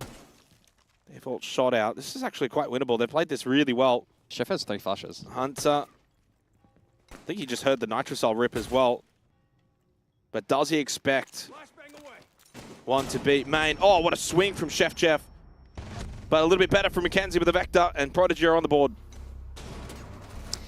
Yeah, good work over towards that 90 position, pre-punching the mirror as well, just to bolster his chances in being able to win that swing game.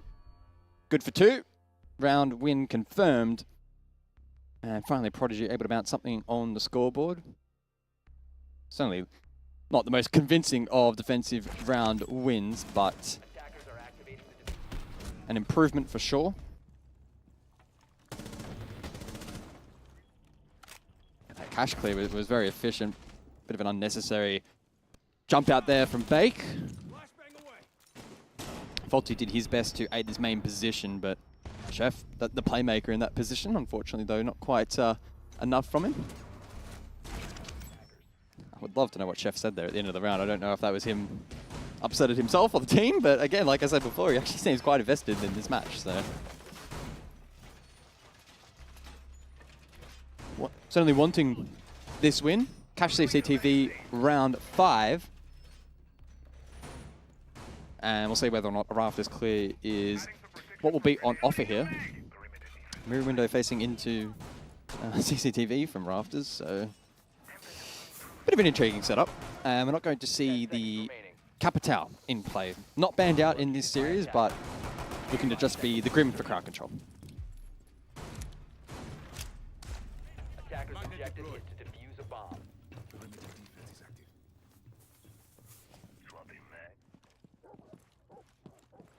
2 more rounds to go in the half. Is there a world in which Antic can find a 4th attacking round and really nail home their advantage? Cash and CCTV. Certainly a possibility. Although apparently recently it's been quite the defensive side. Let's see if that maintains here.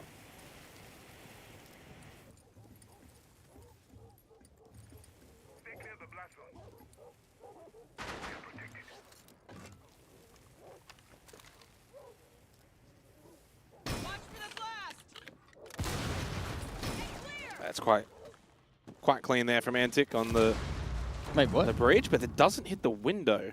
Did it get caught by a magnet? It looked like he lined it up correctly. Don't know. Oh.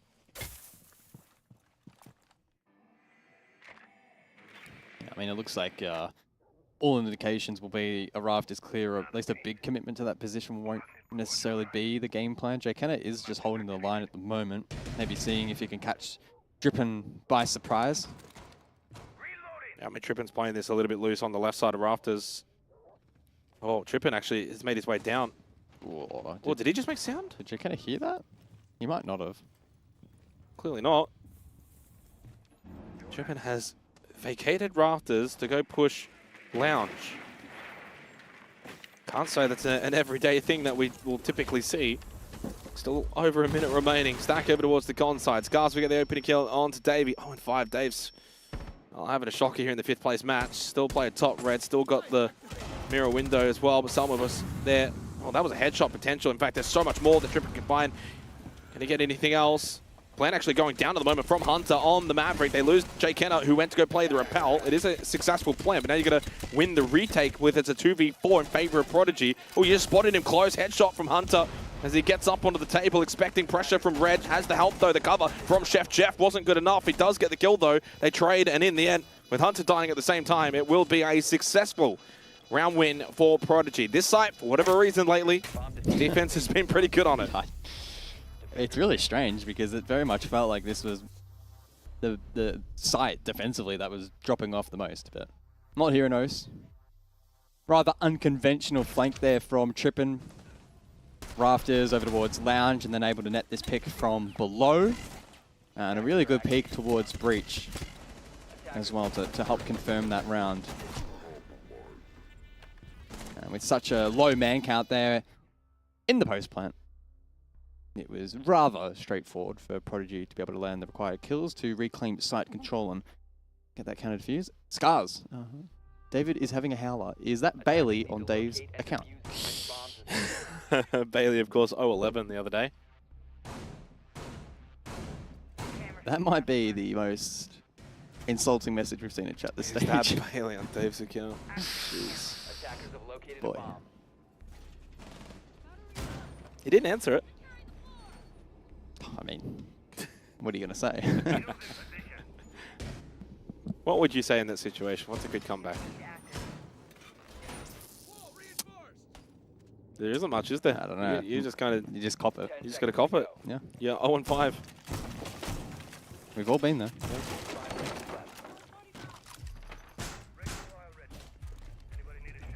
Final round of the half. After a 3-0 start for Antic, Prodigy have been able to just collect themselves a little bit. Get some of these defensive rounds. I think Antic, though, dirt rush, want to get a wriggle on. Indeed, they will pick up the pace and just go for a dirt rush in towards basement. There are a couple of roamers up above, so in terms of this being vulnerable, certainly so. Straight in for Lunchbox onto the Warden, and does actually get the kill. There's another one as well tucked in. That's an easy melee.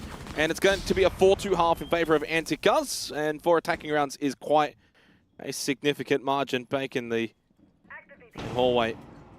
Oh, hold on. This will get denied. That was an oversight. It certainly was. Planting in sight of the hatch. Oh, good clear though from Chef. Sheffy. Jeffy. 7-4. Nice from Bake. But position known. Nice little impact to get the rotate through triple. And then dead anyway from Scars. So 4-2 half. 4 attacking rounds for Antic.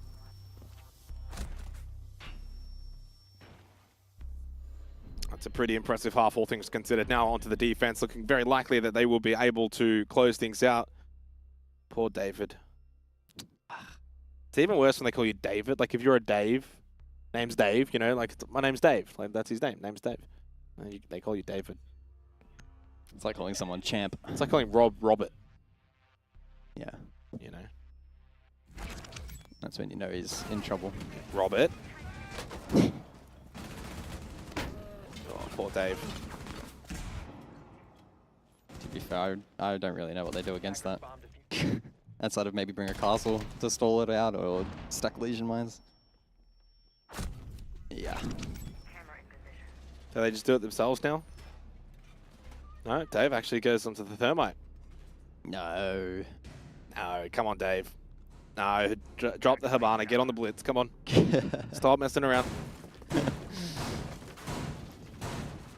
He's been relegated to hard breach. Jeez.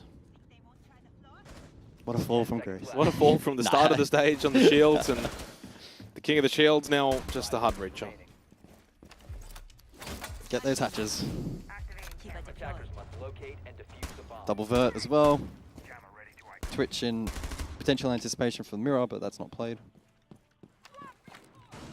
So this is going to be checklist basement, just the way we like it. Well, not necessarily, because I think Antic are going to play pretty aggressive into the roam game, so we should get some action. Maybe. Well, yeah. Scars Gym, Chef Logi. I imagine there's mute jammers upstairs as well, will make it difficult to train them out.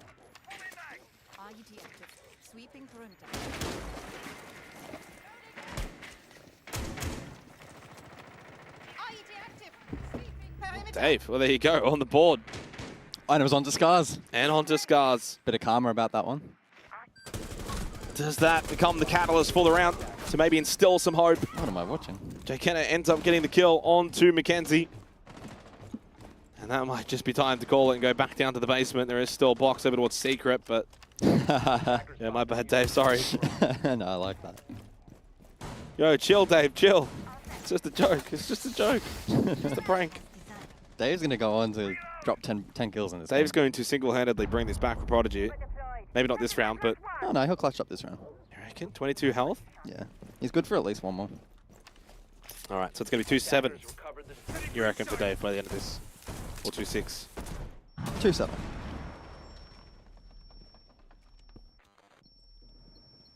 See if you're a bit of a Nostradamus. Good information on the IQ. Those felt cams will get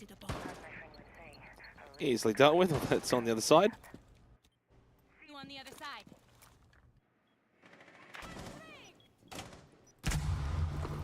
Red ping onto Trippin. Alibi is in play. We do not see much Alibi at all these days. Yeah, very rarely. She has dropped off. How do you buff Alibi? Attackers have dropped the bomb diffuser.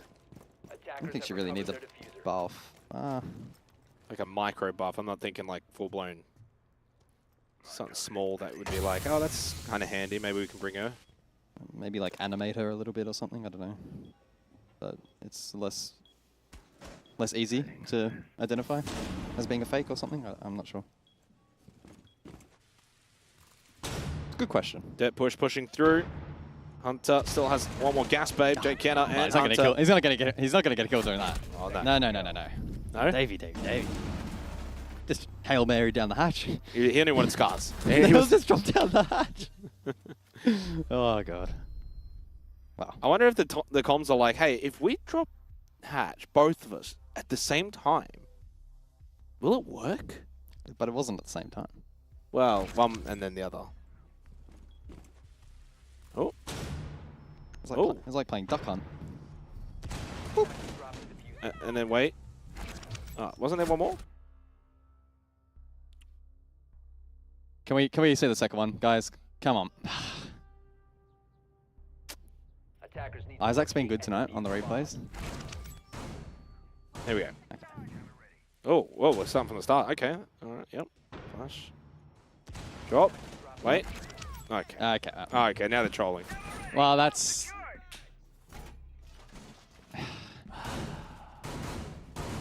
He's lucky it's only a 5th place match. Oh, here we go. If this is... It's the same one. It's frozen. Oh! There we go. We got there. 10 seconds to insertion. We're on the precipice of greatness there. 10 seconds remaining.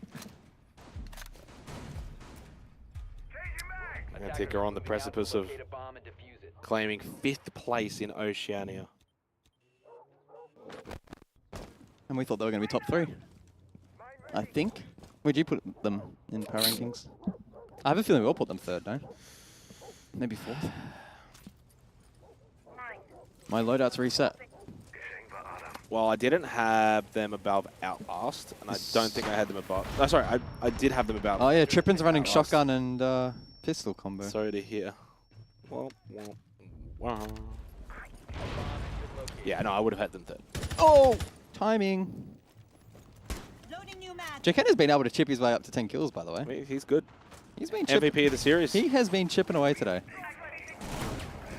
Well, I'd say just stick to the shotgun. Yep, shotgun's good, Trippin. Oh, he's going to get another. Oh.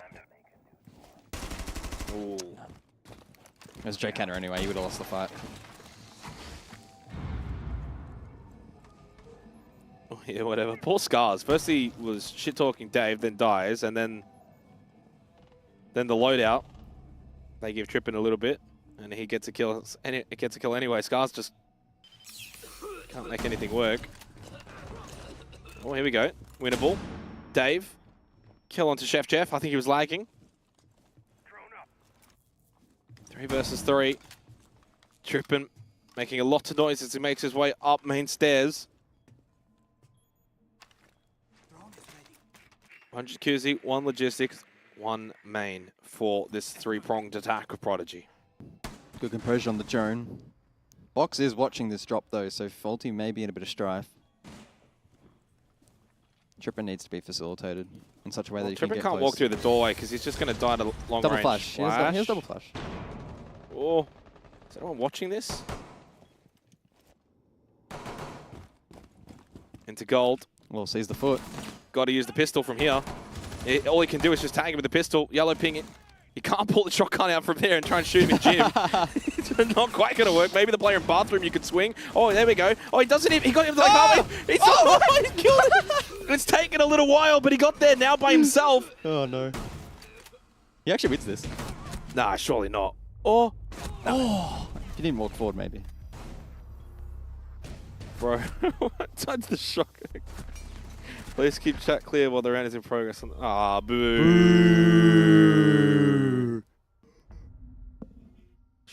God. My God. Defender has been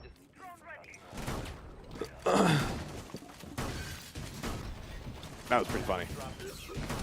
Well, the fact that the shotgun actually put him in such an awkward position, but then it quickly flipped him. The shotgun actually being the ideal tool He for that adapted well. fight. He adapted well. He adapted well. He did. He did. So, match point coming up. Serious point. Rob, to the couch. Couch. Couch time. He's busy working up there. I don't see... is James there? He is. Okay. Yeah, he's lounging back. Sometimes he goes for a walkabout. I think this one's done. Cash and CCTV, best defensive side on the map. Is it? You got the numbers for that? Not in front of me. No.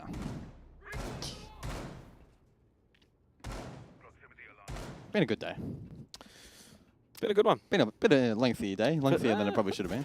3 best of 3s, not bad. Can't complain.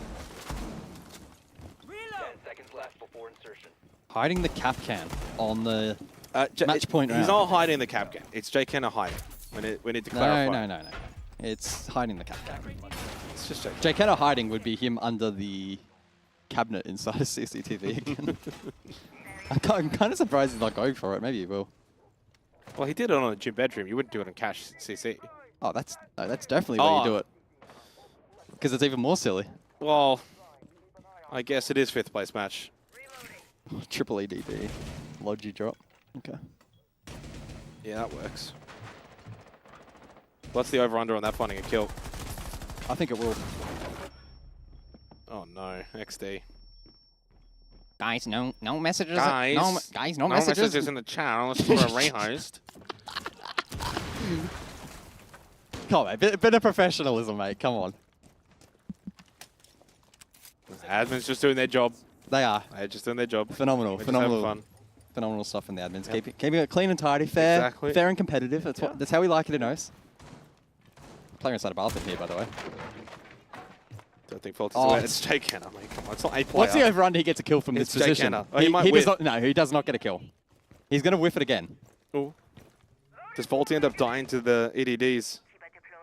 Grim. No! It was the buck. I thought the Grim was going to walk into the other one at the same time. Look at Jay Kenner. He's just smirking. He just knows. Yeah. And he'll hear the res too, I think. Yep. No. Grim. Oh! Do it! Oh. It's going to happen. It's 100% going to happen. No way. No way. Nah, he's gonna. No! This is what with Jay Kenner! Oh, he didn't get a kill! And he didn't get a kill! Well, the EDDs did. Why are you there? Oh, whoa. Admins! Where's the admins? Forfeit the round. Forfeit the map! Give it to Prodigy! Oh, boy. Oh, shit. This might actually be better than the grand final. Oh,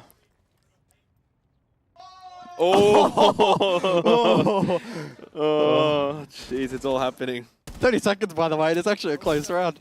Kind of. I'm not ready to pull this is two. What? Trying to keep it exciting. Stop, please. Oh, they're going in. Final moments of a 5th place match bit of banter that's turning into shit talk. And that is the end of it. It's all done. GG's. Come on, boys. Shake hands and move on. Antic will take 5th place in the region. Yeah, been a bit of a rough stage for Antic, but able to get that result across the line. Chef Jeff's still wondering what they're doing. Well, maybe we'll find out what they were doing in the interview. Rob can ask them. Yeah. Look, GG's in the chat. That's all I have to add on top of that match.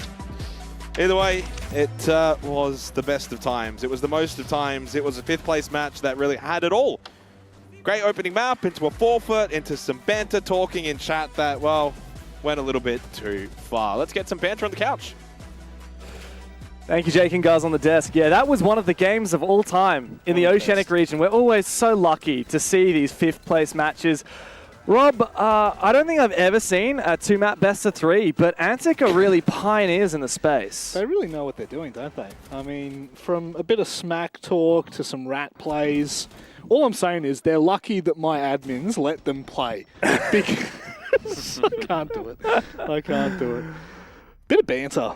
I don't mind it. I don't mind it. But also, probably don't drop C's in the chat. I don't know.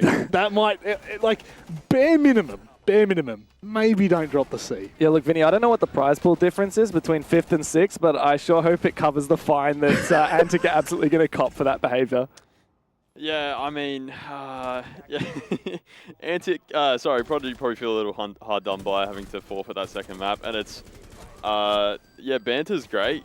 Anybody calling each other shit when you're playing for the 5th place match is... I mean, that just pisses me off because that's our job to call them shit, isn't it? It's insane. It's insane that there's egos being fucking... Oh, sorry.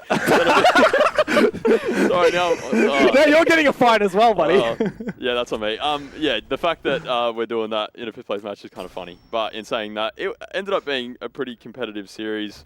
Thanks to Antic getting a free map. Yeah, I'm interested to talk to Chef or whoever takes the interview and ask them sort of what they changed in that second map to overcome the problems they were having in the first map. So, yeah, I'm interested in the interview. It should be fun. Yeah. I feel very comfortable in this chair. Rob, how are you comfy over there on the couch? Now I see what you're complaining about. Yeah, I have been complaining this whole stage long. It's like when I sit up, like, all right, I'm a bigger bloke, right? So when I sit up, like, it's a little uncomfortable because I kind of slip a little bit. When I lean over, I kind of look like French girl draw me kind of draw thing. me like one of your French girls. Yeah, and I just don't know. I don't know how I feel about this. I like the lean. It works for you. Feel free to rest your head on Marsh Marta. It's been a long day. It has been. 3 BO3s, 2 of which technically went the distance, although that was only a 2-mapper. There we go, Rob. Yeah, you look lovely. Get comfy. Sure. Thanks, Vin. I'm excited to talk to... I hope we get to talk to Sheffy. Thanks, mate. Okay. Thanks, mate. No, now you're doing too much. Oh, okay. Oh, we're getting a call from production. We got debated for a second that we might be getting this is what lunchbox. professional hosts have to deal with, right? Yeah. It's like, okay. keep talking. I have Keep a feeling, talking while he's yarning in your ear. I have a feeling that we're very unlucky about who we get to talk to. But we're not ready yet, so we'll keep having a yarn about this match. How did you get comfortable in this thing, I bro? didn't. That's the thing. That's the thing. So let's just touch on Prodigy before we get an interview with Antic. Round off Prodigy's stage for us. They were the bottom-seeded team coming into this. Rob, you can take care of yourself.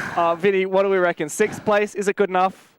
Yeah, I think Guz mentioned it during that match that we didn't have super high expectations for them coming into the stage, and they actually ended up probably overperforming based on what we expected. Are you all good or what? I get comfortable, bro. I don't know whether my ass is too big for this couch or something, but god damn. We need to put your feet up, I reckon, on the table. But no one's eating off that. It's fine. There we go. That is what I have been missing this whole stage. I could almost... Can I get really comfy? Maybe we can do the same. Yeah, 5th place matches tend to do this too. Yep. So I have a feeling that we're likely to get Jackenna, which I don't know what the odds are of that happening, but I'm hopeful. I know that you've been thinking, Rob, about trying to get, obviously we get a lot of shout-outs from Jackenna for various motherly figures in the community whenever he's on an interview, and you've been trying to do your research, haven't you, about potentially some other motherly figures that we might be able to shout out. All I'm saying, I'm coming for your dads. All right. Well, luckily we do have an interview. Thankfully, it's not Jakenna. Lunchbox is on the line. Lunchbox, mate. GG, how does it feel to be one of the first teams ever in Rainbow Six history to win a BO3 in 2 maps? Fantastic. First to ever do it, are we? I'm going to say it. Yeah, sure. Winning 1 map and winning the BO3. Yeah, absolute pioneers. Can you just give me your immediate thoughts after that game? Because let's be honest, from our perspective, a little bit of a clusterfuck. Oh, mate, that's the 5th place game if I've ever seen it. But I'm just gonna say right now, Jakenna has 0 self-control. Nothing. He needs to be kept on the leash. He needs to stop typing. I'll tell you what. Hiding every round doesn't do anything. Gets lippy to everyone. Just chill it, Jake. Holy lunchy boy! I tell you, is this the first time I've spoken to you? I think we spoke once on Rect. I actually didn't know I was doing the interview. Oh, Someone lovely. else put me on for the interview, and then Jake tried to join, and then the admins booted him out. So That's a really great idea. It's safe for everyone. Yeah. You're quite a young figure on the roster. How do you have such gravitas about your performance? I wouldn't actually say I have any gravitas, actually. Thanks for saying it for me. Mate, I've been playing like the stats show. I'm so happy there's no CGG this season for OS, but I've got CGG, and I can tell you. Yeah, no, don't. I We can don't have tell to read you. those, but... I'm glad that you called it out because I was going to, mate. Look, it's your first stage though. You've performed decently for a first stage, considering your team's pretty doggers. Yeah, 5th place. Not where we wanted to be, but no, that's where we are. So, what can we do about it now? Stop playing with Jakenna. Yeah, mate. Next stage, won't see him again. Holy. I think the Blast admins will be hunting him now. Absolutely. He's going to be behind bars for many years, that man. Yeah, I just wanted to talk about, obviously, 5th place, not where you guys wanted to be. What were the expectations coming in? Obviously, 2 new roster changes with the roster. And what do you guys think needs to change coming into next year or even SI quals once you guys get there? I think the goal, as far as it seems, is always to make that major. And obviously we fell so far short, but that's always the goal. And top 3, I wanted top 3 this stage, but we didn't get it in the end. So that's not good. Changes we need to make are not be shit, I guess. We've been really shit, so not be shit. Damn, you may not have gravitas in the server, but you certainly got it in the interview, young man. All right, I'll take that. I need it somewhere. Eloquent. Yeah, I've been really impressed by Antic's vocab. Certain words maybe keep out of the all chat though, but I'll leave that to you and the admins to have a little chat to Jakenna about that one. Of course, you get the mic, man. Anything you want to say as we close out the season for Antic? Shout out the rig. Shout out Antic. Good fucking org. Oh, whoops. Anyway, shout out Mom. Everyone knows who that is. Yep. Shout out Julie as well. Young boy, I am telling you, I am going to find information that you are not privy to. I am coming for you and the rest of those circular spheres, boys. I make that a promise. Mate, there's nothing you can do. There's nothing you can do. Shout out Julie. Shout out Julie, guys. I tell you what, I'll be having a word with your mother after this. Oh, okay. Too far. You've stepped over the line there. No, but say hello to Shan for me. Oh, yeah, I will. I will, Rob. Much love, mate. Oh, my God. What an absolute menace. What an absolute bloody menace. I like the kid. Get him on board. Piss off Jakenna. Piss off Chef Jeff. Get me Lunchbox every interview. I think it's kind of crazy because Jakenna and Chef actually think they're funny, and they're not. But Lunchbox, he's got something. Now I understand. Bit of a comedian. I understand what the whole hype is about him.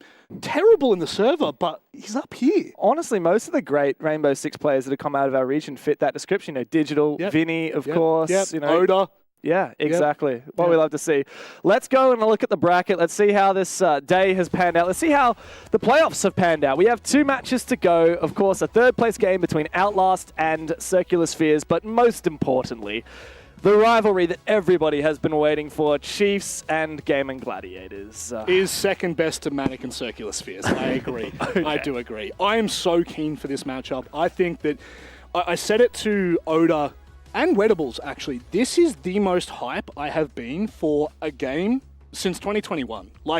The stakes of this matchup, the storylines going in, the players that have returned, mind you, I just think that this is one of the greatest matches that we will watch maybe for the last 3 years. Yeah, we've never really had a storyline quite like Oda tweeting out that all that teams need to do to have success is stop making roster changes. A week later, he gets dropped. We see an EU homewrecker come into the region and start managing GG. And is it going to work? Is it not going to work? We all find out. And the cherry on top is that Jigsaw has now come into the region, dropped 26 kills in the qualifiers for the APAC Cup against GG. We get the rematch here. We already know these guys can go the distance, Vinny. But is it a 50-50? Is it a 70-30? Realistically, does Chiefs actually have a chance of making Montreal? Yeah, based on today's performances from both teams, I think it's as close to 50-50 as we can get. Obviously, we saw GG really struggling against the Circular Sphere side that barely made it to the playoffs in the first place, and then Chiefs absolutely dominated their series against Outlast. So, yeah, I think this is, as you said, probably the best game that we're going to get for a while. Yeah. Lucky us. Well, Rob, will you do the honors? I'm not getting baited, sunshine. You're not doing it? No? You're not doing it? I'm an analyst. I don't know what you want. Ladies and gentlemen, thank you very much for joining us here for the playoffs. Semi-finals have been done and dusted. We've got a date with Destiny as Gaming Gladiators take on the Chiefs and Michael Goes Gurry tomorrow night.